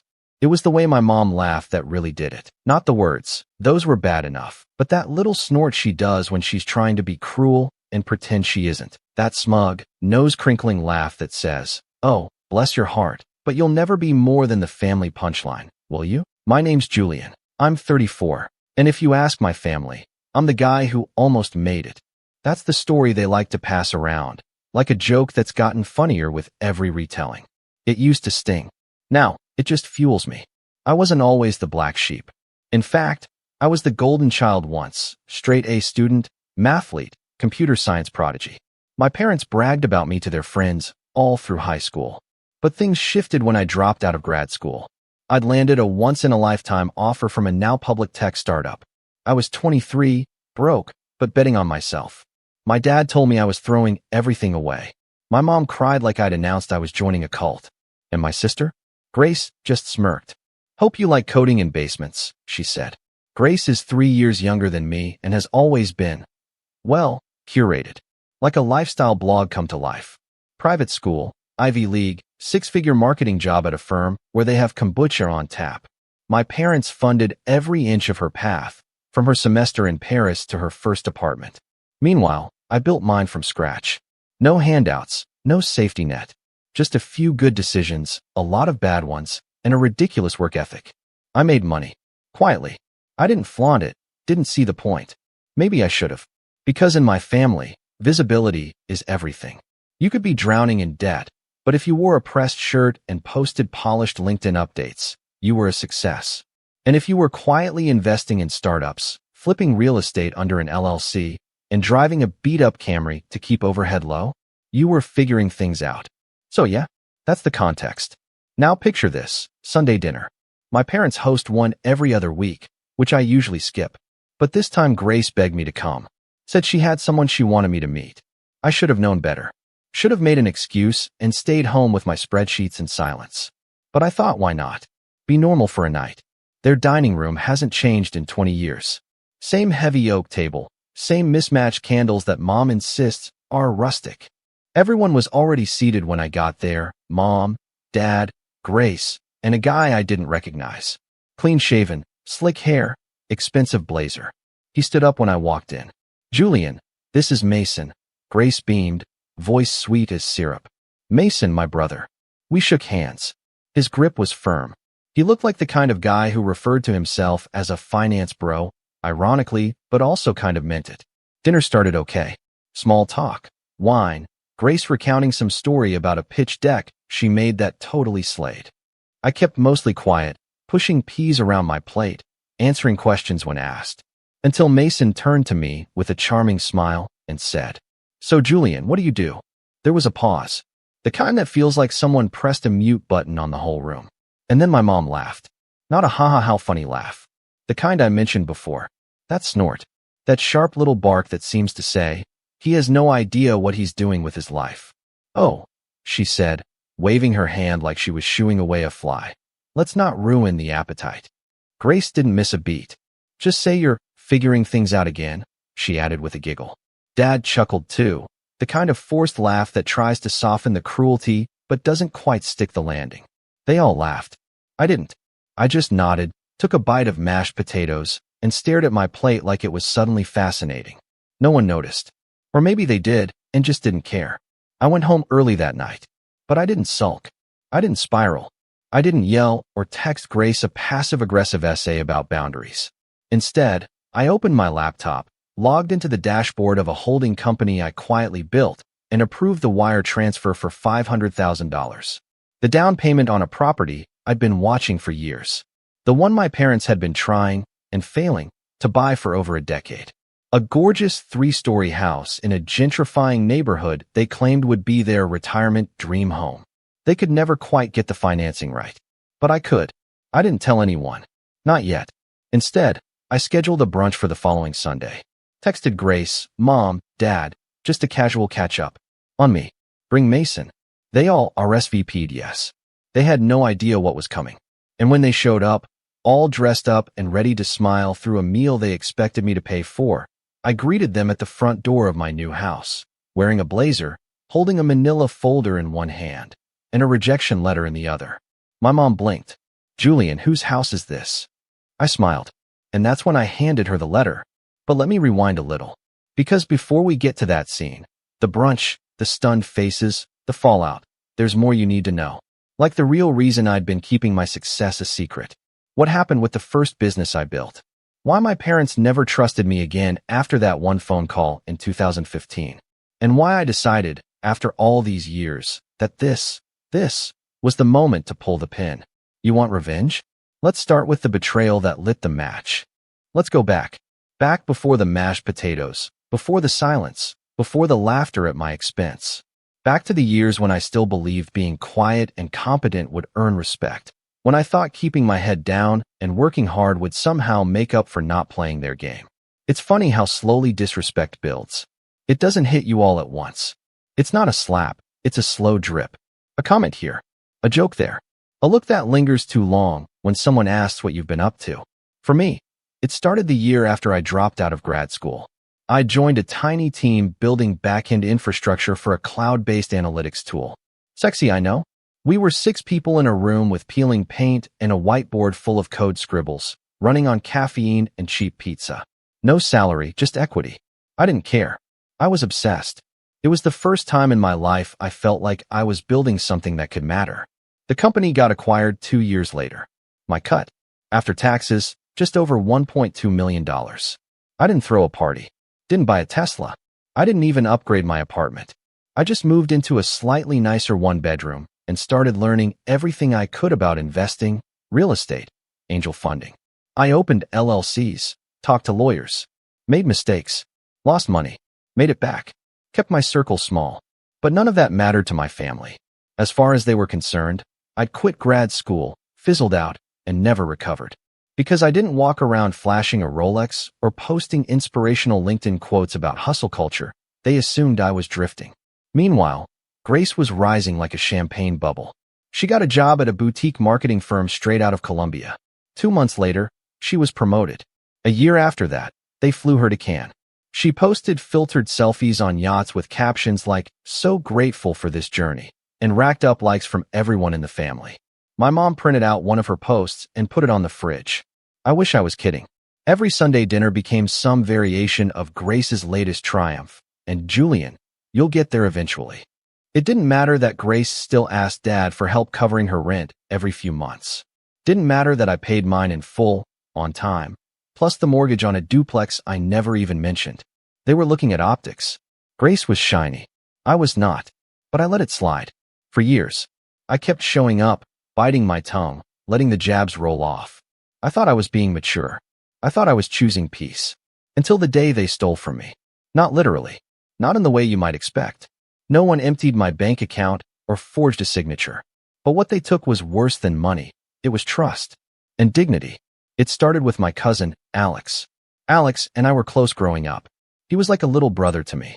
We played video games together, built Lego cities, shared dumb jokes that made no sense. He wasn't academic, struggled through school, but he had a good heart. Always looked up to me. A few years back, Alex called me in a panic. His fiancée had just left him. He'd been laid off. He was crashing on a friend's couch and had maxed out 2 credit cards trying to keep up with bills. I asked him what he needed. He said, "I don't know. Just help." So I helped. Quietly. I gave him $5,000. No questions asked. Told him it wasn't a loan, just a gift to get him back on his feet. He cried. I didn't tell anyone. Not even my parents. A month later, he got a job doing warehouse logistics. He texted me updates every few weeks. I was proud of him. Then came Grace's engagement. She met Mason during some networking retreat in Aspen. Within 6 months, he was down on one knee in front of a drone camera, proposing on a cliffside. Of course it went viral. Of course Mom cried. Of course Dad offered to pay for the wedding before they even asked. They set the date for the following summer and booked the most ridiculous venue I've ever seen. Some converted winery with chandeliers made from antique decanters. Grace asked me to be a groomsman. Not the best man. That was Mason's college roommate who once got arrested for starting a bar fight over karaoke. But sure, I said yes. I even offered to help financially. I didn't want to. God knows they weren't shy about flaunting their spending. But I thought, maybe this is a peace offering. Maybe this is how I rebuild things. I told Grace I could contribute up to $15,000 for the honeymoon or whatever extras they needed. She smiled, hugged me, and said I was surprisingly generous. Weeks passed. No thank you. No update. Until one day, I noticed a strange charge on one of my business accounts. A withdrawal for $8,500 labeled Event Deposit, Grace J. and M. My stomach sank. I checked again. The transaction had been made using a virtual card I'd issued to Alex months ago, back when he needed help and didn't have his own card. I'd forgotten to revoke it. It had a low limit. I figured it was harmless. Apparently not. I called Alex. No answer. I texted, "Did you use the card I gave you?" For Grace's wedding. He replied with a single word. "Sorry." That was it. I called Grace. She picked up on the second ring, all chirpy. "Hey big bro. What's up? I need to ask you something," I said slowly. "Did you ask Alex to use my business card for your wedding?" Silence. Then, well, technically, I didn't ask him. He offered. "You knew it was linked to my account." Another pause. "He said it was one of your business cards, and I figured, what's the big deal? You said you wanted to help. I said I'd give you $15,000. Not have someone steal from one of my companies." "Oh my God, Julian. Don't be so dramatic. It's not like it hurt you." That line. It's not like it hurt you. I felt something inside me snap. This wasn't about money. It was about principle. About the years of disregard. The dismissal. The way they saw my success as a myth until it suited them. I hung up. 10 minutes later, I revoked every virtual card I'd ever issued. An hour later, I locked down every business account. Changed passwords. Added 2-factor. Everything. That night, I got a call from my mom. I heard there was some mix-up with Grace's wedding payment, she said, voice dripping with faux concern. "You really didn't need to overreact like this. You know how tight things are with the venue." I didn't say anything. She sighed. "Sweetheart, you're not struggling like Alex or Grace. Can't you just let it go?" That was when I realized they didn't see me as family. Not really. Not the way they saw Grace. I was a resource. A wallet with legs. The weird older brother with the mysterious startups and no real job title who could be milked when necessary and ignored the rest of the time. So I didn't let it go. I made a list that night. Every slight. Every time I was laughed at. Every loan never repaid. Every fake apology. Every holiday dinner where I was the punchline. And I started planning. Not a tantrum. Not a big, fiery confrontation. No yelling, No ultimatums. Just chess. Quiet, precise moves. Like buying the property they'd been trying to acquire for years. The one my mom used to point out every time we drove past it. One day, that'll be ours, she'd say. The perfect retirement house. She even submitted an offer once. Got rejected. Financing issues. They tried again last year. Still no dice. I'd been watching it. Not to buy it. Not originally. But now? Now it felt poetic. The owners were still interested in selling. They remembered the previous lowball offer from my parents. I didn't lowball. I paid asking, in cash. Through one of my LLCs. They didn't even know I'd done it. Not yet. Because first, I wanted them to underestimate me one more time. Hence the dinner. Hence the laughter. Hence the let's not ruin the appetite. I took it all in. Let them have their little moment. Let them think I was still the same passive Julian they could mock and manipulate. And then, a week later, I scheduled brunch. Not at a restaurant. At my new house. Theirs, once upon a dream. And when they pulled into the driveway, wearing polite smiles and brunch attire, they still didn't get it. Not until I opened the door. Not until I handed my mom the envelope. Not until she opened it, unfolded the paper, and saw her own rejected mortgage application stapled to a welcome letter from my holding company. The look on her face? That was worth every second of quiet I'd endured. But that moment, the reveal, that was just the beginning. Because revenge isn't about a single blow. It's about the long game. And I was just getting started. You know, I didn't used to think of myself as someone who needed revenge. I used to think I was above all that. For the longest time, I thought if I just kept my head down, stayed quiet, worked hard, built something real, eventually people would see me for who I was. Not the dropout. Not the failed genius. Just someone who made it in his own way. Someone who didn't need to scream for attention. But I was wrong. Because for years, I waited. I waited for my parents to ask how things were going. Not out of politeness, but out of actual curiosity. I waited for Grace to stop seeing me as her fallback option. The brother who was only useful when things got messy. I waited for even one moment of genuine respect from the people who were supposed to know me best. It never came. What had come were the jokes. The passive-aggressive comments. The loaded questions. The borrowed money that never got paid back. The years of family events where I was treated like the cautionary tale. But I didn't become who I am because of them. I became who I am in spite of them. And to explain how, we need to rewind. Way past the brunch, past the betrayal, back to a time when I truly thought I'd lost everything. Let me tell you about 2015. The real rock bottom. Not the awkward family dinner kind of low. I'm talking about the kind of low where you wake up in the middle of the night in a cold sweat, your heart pounding, because you're not sure if you can make rent. The kind where your savings account is a joke, your fridge is mostly condiments, and every missed call might be a debt collector. It was 6 months after the startup I worked for got acquired. Everyone assumed I was set for life after that. And yeah, I did cash out with 7 figures, on paper. But I was young. Stupid. I didn't realize that half of it was tied up in restricted stock that wouldn't fully vest for years. I burned through too much too fast, thinking the next big payout was right around the corner. I invested in a tech project that tanked. I loaned money to a former coworker who ghosted me. Worst of all, I put down a deposit on a property development deal that turned out to be a scam. Suddenly, my $1 million future was reduced to a few $1,000 and a panic attack that wouldn't quit. That's when the calls started. From my dad. Not asking how I was doing, but telling me what a mistake I'd made. You walked away from a PhD to chase some Silicon Valley pipe dream, he said. And now what? You expect us to bail you out? I never asked them for money. Not once. But I did call. Once, because I was scared. Because I thought maybe just hearing a calm voice would help. That call ended with my mom saying, well, maybe this will teach you some humility. Click. That was the moment I knew I was on my own. So I rebuilt. Not all at once. It was slow. Messy. I took freelance coding gigs for embarrassing rates. Spent nights debugging finance apps for people who thought agile meant fast. I slept 4 hours a night, drank too much coffee, stopped talking to most people I knew. And I learned. I learned how to manage contracts.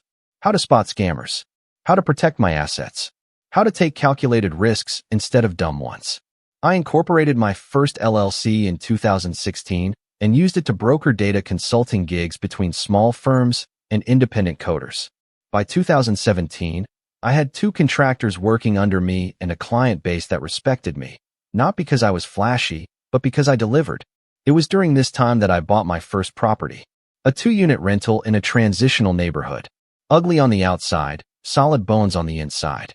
I lived in one unit and rented the other.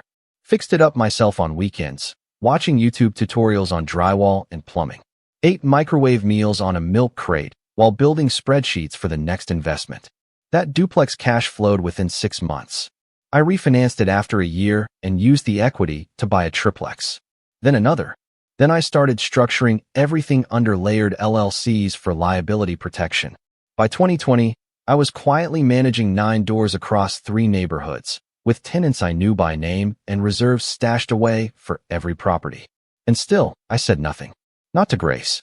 Not to my parents. Not to the cousin who owed me money or the aunt who always asked if I'd found a real job yet.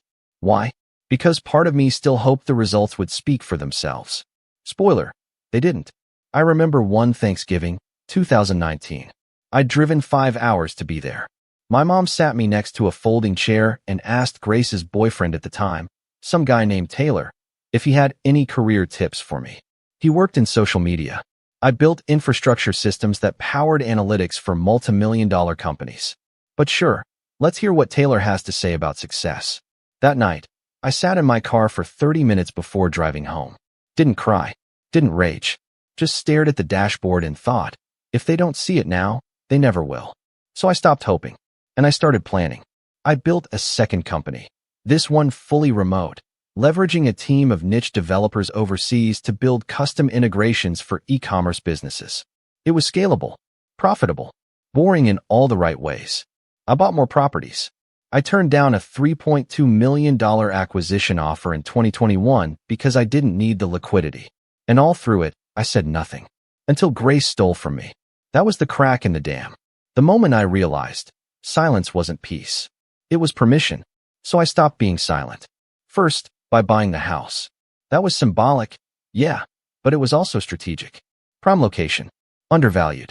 And my parents had already done all the legwork by trying to buy it twice. I knew exactly what renovations it needed, what the zoning rules were, and how to maximize its value. Then I planned the brunch. I didn't tell them it was my house. I just said, found a cool new brunch spot. You'll love it. Sunday at noon.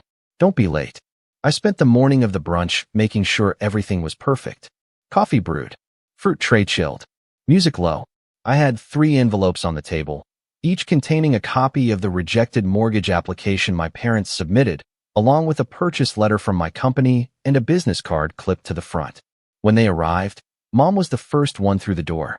"This place is stunning," she said, eyes wide. "Whose is it?" I smiled, and I handed her the envelope. Grace was behind her, Mason in tow.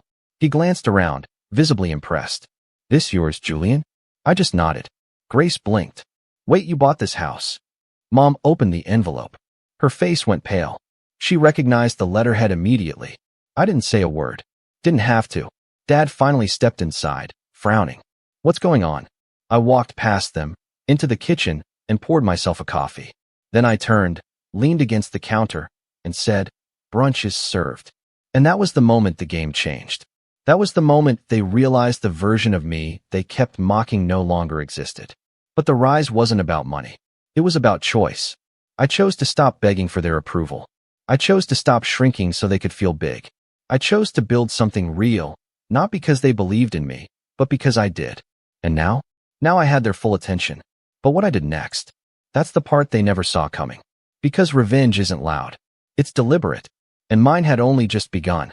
The thing about revenge is it isn't loud. It's patient. It's that second breath you take before reacting. It's every insult you ever swallowed, compressed into a plan that doesn't shout, it waits. And I've been waiting a long time. The brunch was just the first act. It was never meant to be the knockout blow, just the opening bell. The real setup started after they walked out of that house with silence on their lips and confusion in their eyes. Let me walk you through what happened next. After the brunch, I didn't reach out. No calls. No texts. Not even a thank you for coming. I knew they were stewing, especially Grace. I imagined the conversations in their living room. Mom going quiet, Dad pacing, Grace pacing louder. Mason probably whispering, "Did you know he could afford something like that?" They didn't know. That was the point. I didn't build my success to show off. I built it because I was sick of being powerless. But now that I had power, I realized I'd never actually used it. Not really. Until now. The first thing I did was dig deeper into my parents' failed offers on the house. I called the real estate agent they'd worked with. He remembered them immediately. Nice people, but their financing always fell through. He was surprised when I introduced myself as the new owner. "Oh, that's funny," he said. "Your mom called me the day after the house went off market. Said she had a better offer. I had to tell her it sold in full cash." She sounded stunned. I smiled. "Yeah, I think it hit her harder than expected." I asked him for copies of the offer letters they'd submitted. "Just for reference," I said. What I didn't tell him was that I planned to frame them. I had a guest room in the new house, technically a den in the listing, but I turned it into what I now call the Office of Inconvenient Truths. Framed on the wall, their 2 rejected offers. Their mortgage pre-approval denial. A printout of the public deed showing my holding company as the owner. It wasn't for them. It was for me. Because I wanted to remember how easily power can be taken if you forget who you are. The second step in the setup was Alex. My cousin. The one who used my business card without permission. We hadn't spoken since the incident. I knew Grace had thrown him under the bus when I called her out. Said he offered to pay for something he had no business touching. But I didn't want revenge on Alex. I wanted clarity. So I invited him to coffee. Neutral ground.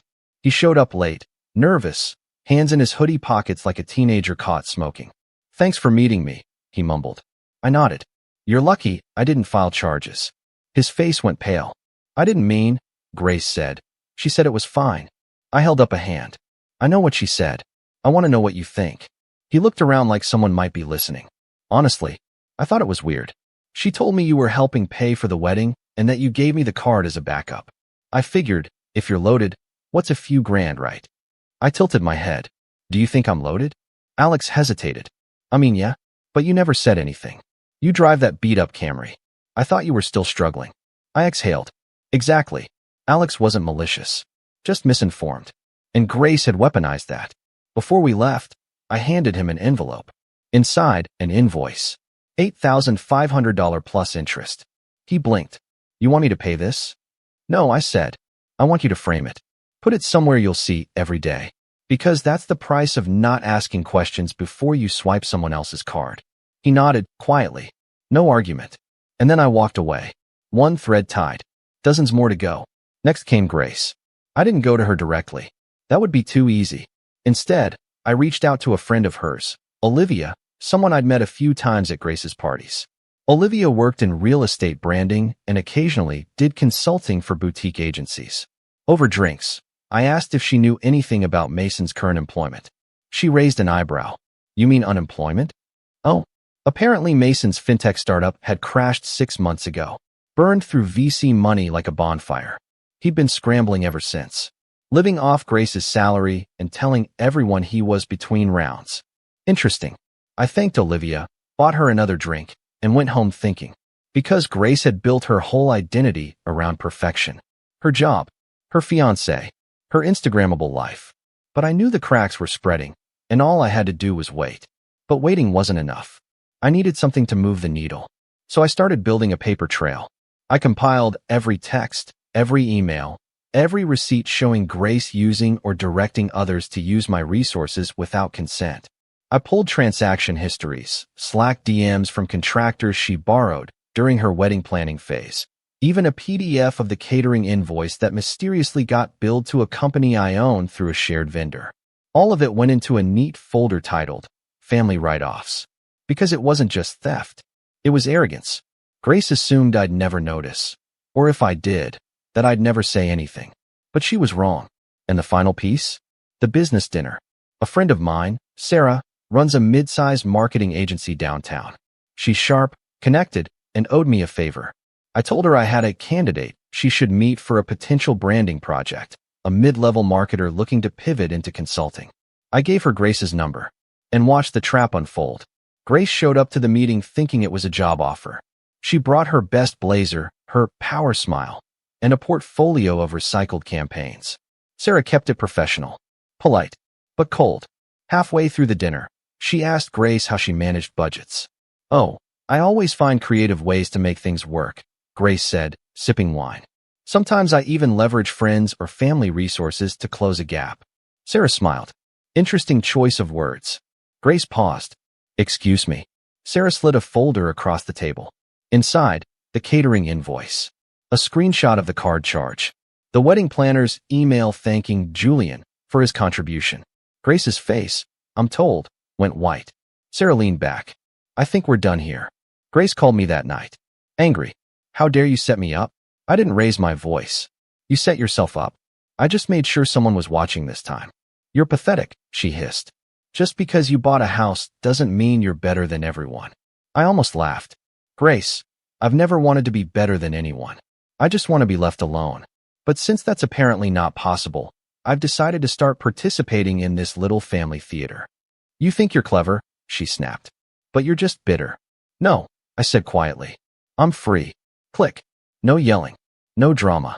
Just truth. And once the truth was out, the silence that followed was glorious. But I wasn't done. Because I still had one more card to play. One more setup. One final checkmate. And it would require everything I'd learned. Every lesson. Every scar. Every rejection and insult.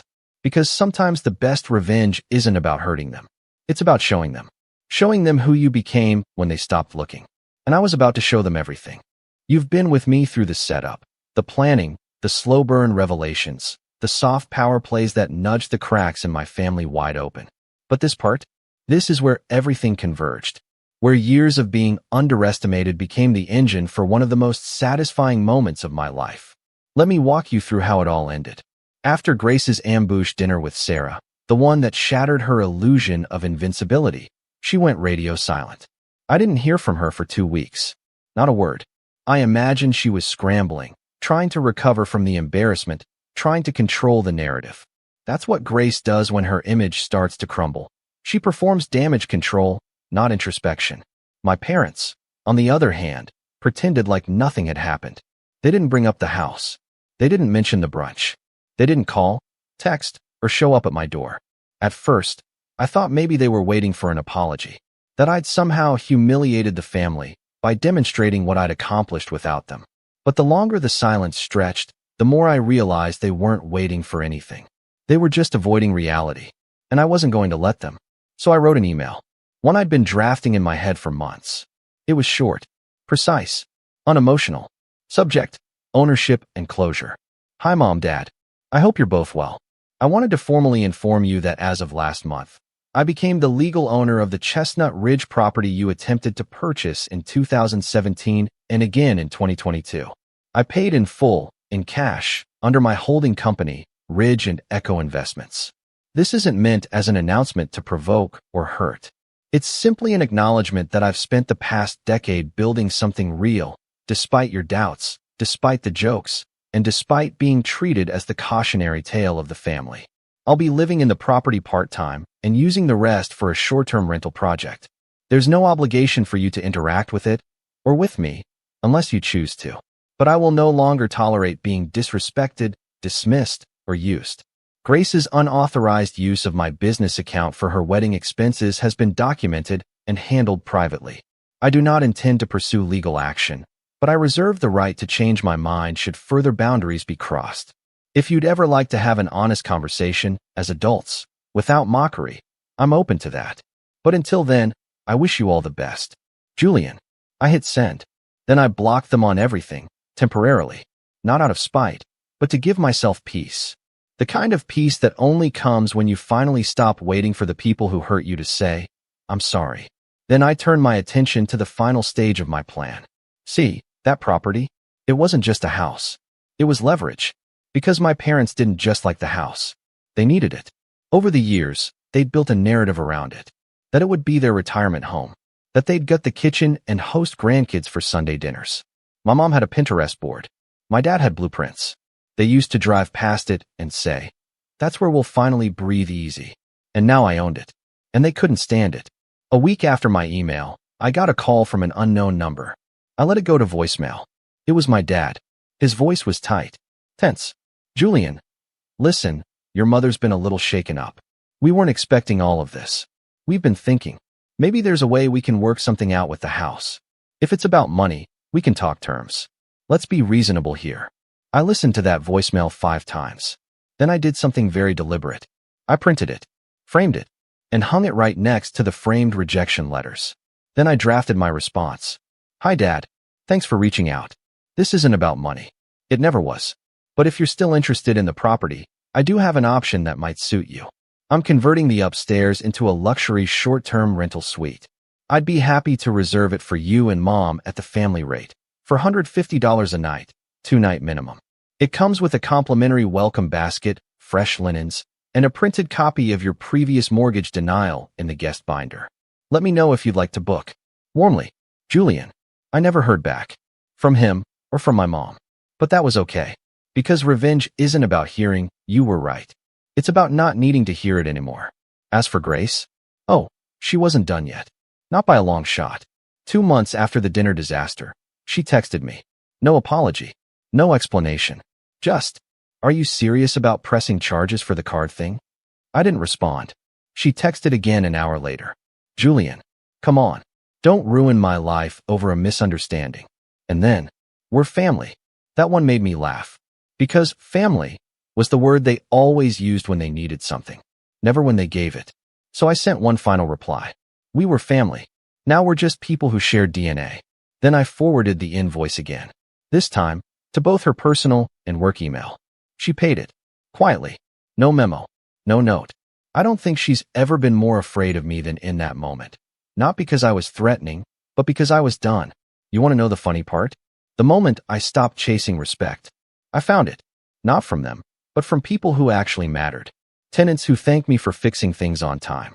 Contractors who knew I'd never stiff them. Clients who sent referrals because I treated them like partners, not paychecks. I became someone people trusted. Not because I demanded it, but because I earned it. And now? Now I live the kind of quiet life that used to make my family roll their eyes. I don't post on social media. I don't show off. I don't try to prove anything. But I do host brunch. Every other Sunday, I invite friends over to the house. We sit on the sunlit porch where my mom once dreamed she'd retire. We drink coffee. We eat pancakes. We laugh. And every once in a while, a car slows down in front of the house, just for a second, before speeding off again. I like to think it's them, driving past the life they could have been part of, if only they'd treated me like more than a disappointment. And as I sip my coffee, surrounded by people who chose me without obligation, I think, this is the best kind of revenge. Not burning bridges, but building something so beautiful. They have to watch it from the outside. Forever.